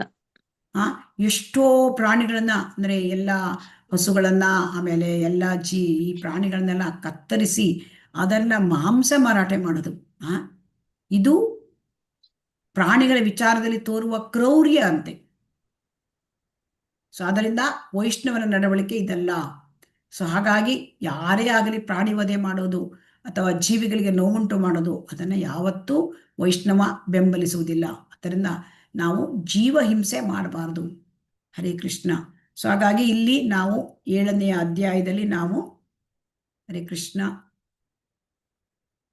ಭಕ್ತಿ ತತ್ವಗಳಿಗೆ ಪ್ರಮಾಣ, ಅದರಲ್ಲಿ ನಾವು ಅನೇಕ ವಿಚಾರಗಳು ತಿಳ್ಕೊಂಡಿದ್ದೇವೆ. ಸದ್ಗುರುವಿನಿಂದ ನಾವು ಸದ್ಗುರುವನ್ನ ಅರಸಬೇಕು, ಮತ್ತೆ ಅವರ ಆಶ್ರಯ ಪಡ್ಕೊಳ್ಬೇಕು. ಮುಖ್ಯವಾದ ವಿಚಾರ, ಅವರಿಂದ ದೀಕ್ಷಾ ಸ್ವೀಕಾರ ಮಾಡಿ ಬೋಧನೆಗಳನ್ನು ಪಡ್ಕೊಳ್ಬೇಕು, ಗುರುಗಳ ಸೇವೆ ಮಾಡಬೇಕು, ಸಂತ ಪುರುಷರ ಮಾರ್ಗಾನುಸಾರ ನಡಿಬೇಕು. ಮತ್ತೆ ಇಲ್ಲಿ ಸಹಜೀಯರು ಮತ್ತು ಬುದ್ಧನ ಅನುಯಾಯಿಗಳು ಅವರ ಒಂದು ಸಂಘ ಮಾಡಬಾರದು. ಮತ್ತೆ ಯಾವಾಗಲೂ ಧರ್ಮತತ್ವಗಳ ಬಗ್ಗೆ ಜಿಜ್ಞಾಸೆ ಮಾಡಬೇಕು. ಲೌಕಿಕವಾದದನ್ನ ನಾವು ಕೃಷ್ಣನಿಗೆ ತೃಪ್ತ್ಯರ್ಥವಾಗಿ ಅದನ್ನು ತ್ಯಾಗ ಮಾಡಬೇಕು. ಪವಿತ್ರ ಕ್ಷೇತ್ರದಲ್ಲಿ ವಾಸ ಮಾಡಬೇಕು. ಅಗತ್ಯ ಇದ್ದಷ್ಟನ್ನೇ ಸ್ವೀಕಾರ ಮಾಡಬೇಕು. ಏಕಾದಶಿ ದಿನ ಉಪವಾಸ ಮಾಡಬೇಕು. ಆಮೇಲೆ ತುಳಸಿ, ಅಶ್ವತ್ಥ, ಅಮಲಿಕ ವೃಕ್ಷಗಳಿಗೆ ಗೌರವ ಸಲ್ಲಿಸಬೇಕು. ಗೋಬ್ರಾಹ್ಮಣರಿಗೆ ಗೌರವ ಸಲ್ಲಿಸಬೇಕು. ವೈಷ್ಣವರಿಗೆ ಗೌರವ ಸಲ್ಲಿಸಿ ನಮಸ್ಕರಿಸಿ ಸೇವೆ ಮಾಡಬೇಕು. ಅಭಕ್ತರ, ಹರೇ ಕೃಷ್ಣ, ಅಭಕ್ತರ ಸಂಘವನ್ನ ಪರಿತ್ಯಾಗ ಮಾಡಬೇಕು ಅಂತ. ಆಮೇಲೆ ಹಲವು ಗ್ರಂಥಗಳ ಅಧ್ಯಯನ ಮಾಡಬಾರದು. ಕೇವಲ ಭಗವದ್ಗೀತೆ, ಭಾಗವತ ಇದನ್ನ ನಾವು ಚೈತನ್ಯ ಶಿಕ್ಷಾಮೃತ ಮತ್ತೆ ಭಕ್ತಿರಸಾಮೃತ ಸಿಂಧು ಇದನ್ನ ನಮಗೆ ಹೇಳಿದ್ದಾರೆ ಓದಲಿಕ್ಕೆ. ಹಾಗಾಗಿ ನಾವು ವ್ಯವಹಾರದಲ್ಲಿ ಸರಳತೆ ಇಟ್ಕೋಬೇಕು. ಲಾಭ ನಷ್ಟದಲ್ಲಿ ಸ್ಥಿರತೆ ಇಟ್ಕೋಬೇಕು. ಲಾಭದಿಂದ ನಾವು ಖುಷಿ ಆಗೋದು, ನಷ್ಟದಿಂದ ವಿಚಲಿತ ಆಗೋದು ಇದಕ್ಕೆಲ್ಲ ಹೋಗ್ಬಾರ್ದು. ದೇವತೆಗಳಿಗೆ ಗೌರವ ಸಲ್ಲಿಸಬೇಕು, ಜೀವ ಹಿಂಸೆ ಮಾಡಬಾರ್ದು ಅಂತ. ಸೊ ಇದನ್ನ ನಮ್ಗೆ ಹೇಳಿದ್ದಾರೆ. ನಾಳೆಯಿಂದ ಅಧ್ಯಾಯ 8 ಪ್ರಾರಂಭವಾಗಲಿದೆ. ಹರೇ ಕೃಷ್ಣ. ಎಲ್ಲರಿಗೂ ಧನ್ಯವಾದಗಳು. ವಾಂಛಾ ಕಲ್ಪತರುಭ್ಯಶ್ಚ ಕೃಪಾ ಸಿಂಧುಭ್ಯ ಏವ ಚ ಪತಿತಾನಾಂ ಪಾವನೇಭ್ಯೋ ವೈಷ್ಣವೇಭ್ಯೋ ನಮೋ ನಮಃ. ಹರೇ ಕೃಷ್ಣ ಹರೇ ಕೃಷ್ಣ ಕೃಷ್ಣ ಕೃಷ್ಣ ಹರೇ ಹರೇ, ಹರೇ ರಾಮ ರಾಮ ರಾಮ ಹರೇ ಹರೇ. ಶ್ರೀ ಶ್ರೀ ರಾಧಾ ಗೋವಿಂದ ಕಿ ಜೈ, ಶ್ರೀ ಶ್ರೀ ಗೌರನಿತಾಯ್ ಕಿ ಜೈ, ಶ್ರೀಲ ಪ್ರಭುಪಾದ ಕಿ ಜೈ. ಹರೇ ಕೃಷ್ಣ. ಎಲ್ಲರಿಗೂ ಕೂಡ ಧನ್ಯವಾದಗಳು. ಹರೇ ಕೃಷ್ಣ. ಹರೇ ಕೃಷ್ಣ ಮಾತಾಜಿ, ಧನ್ಯವಾದಗಳು.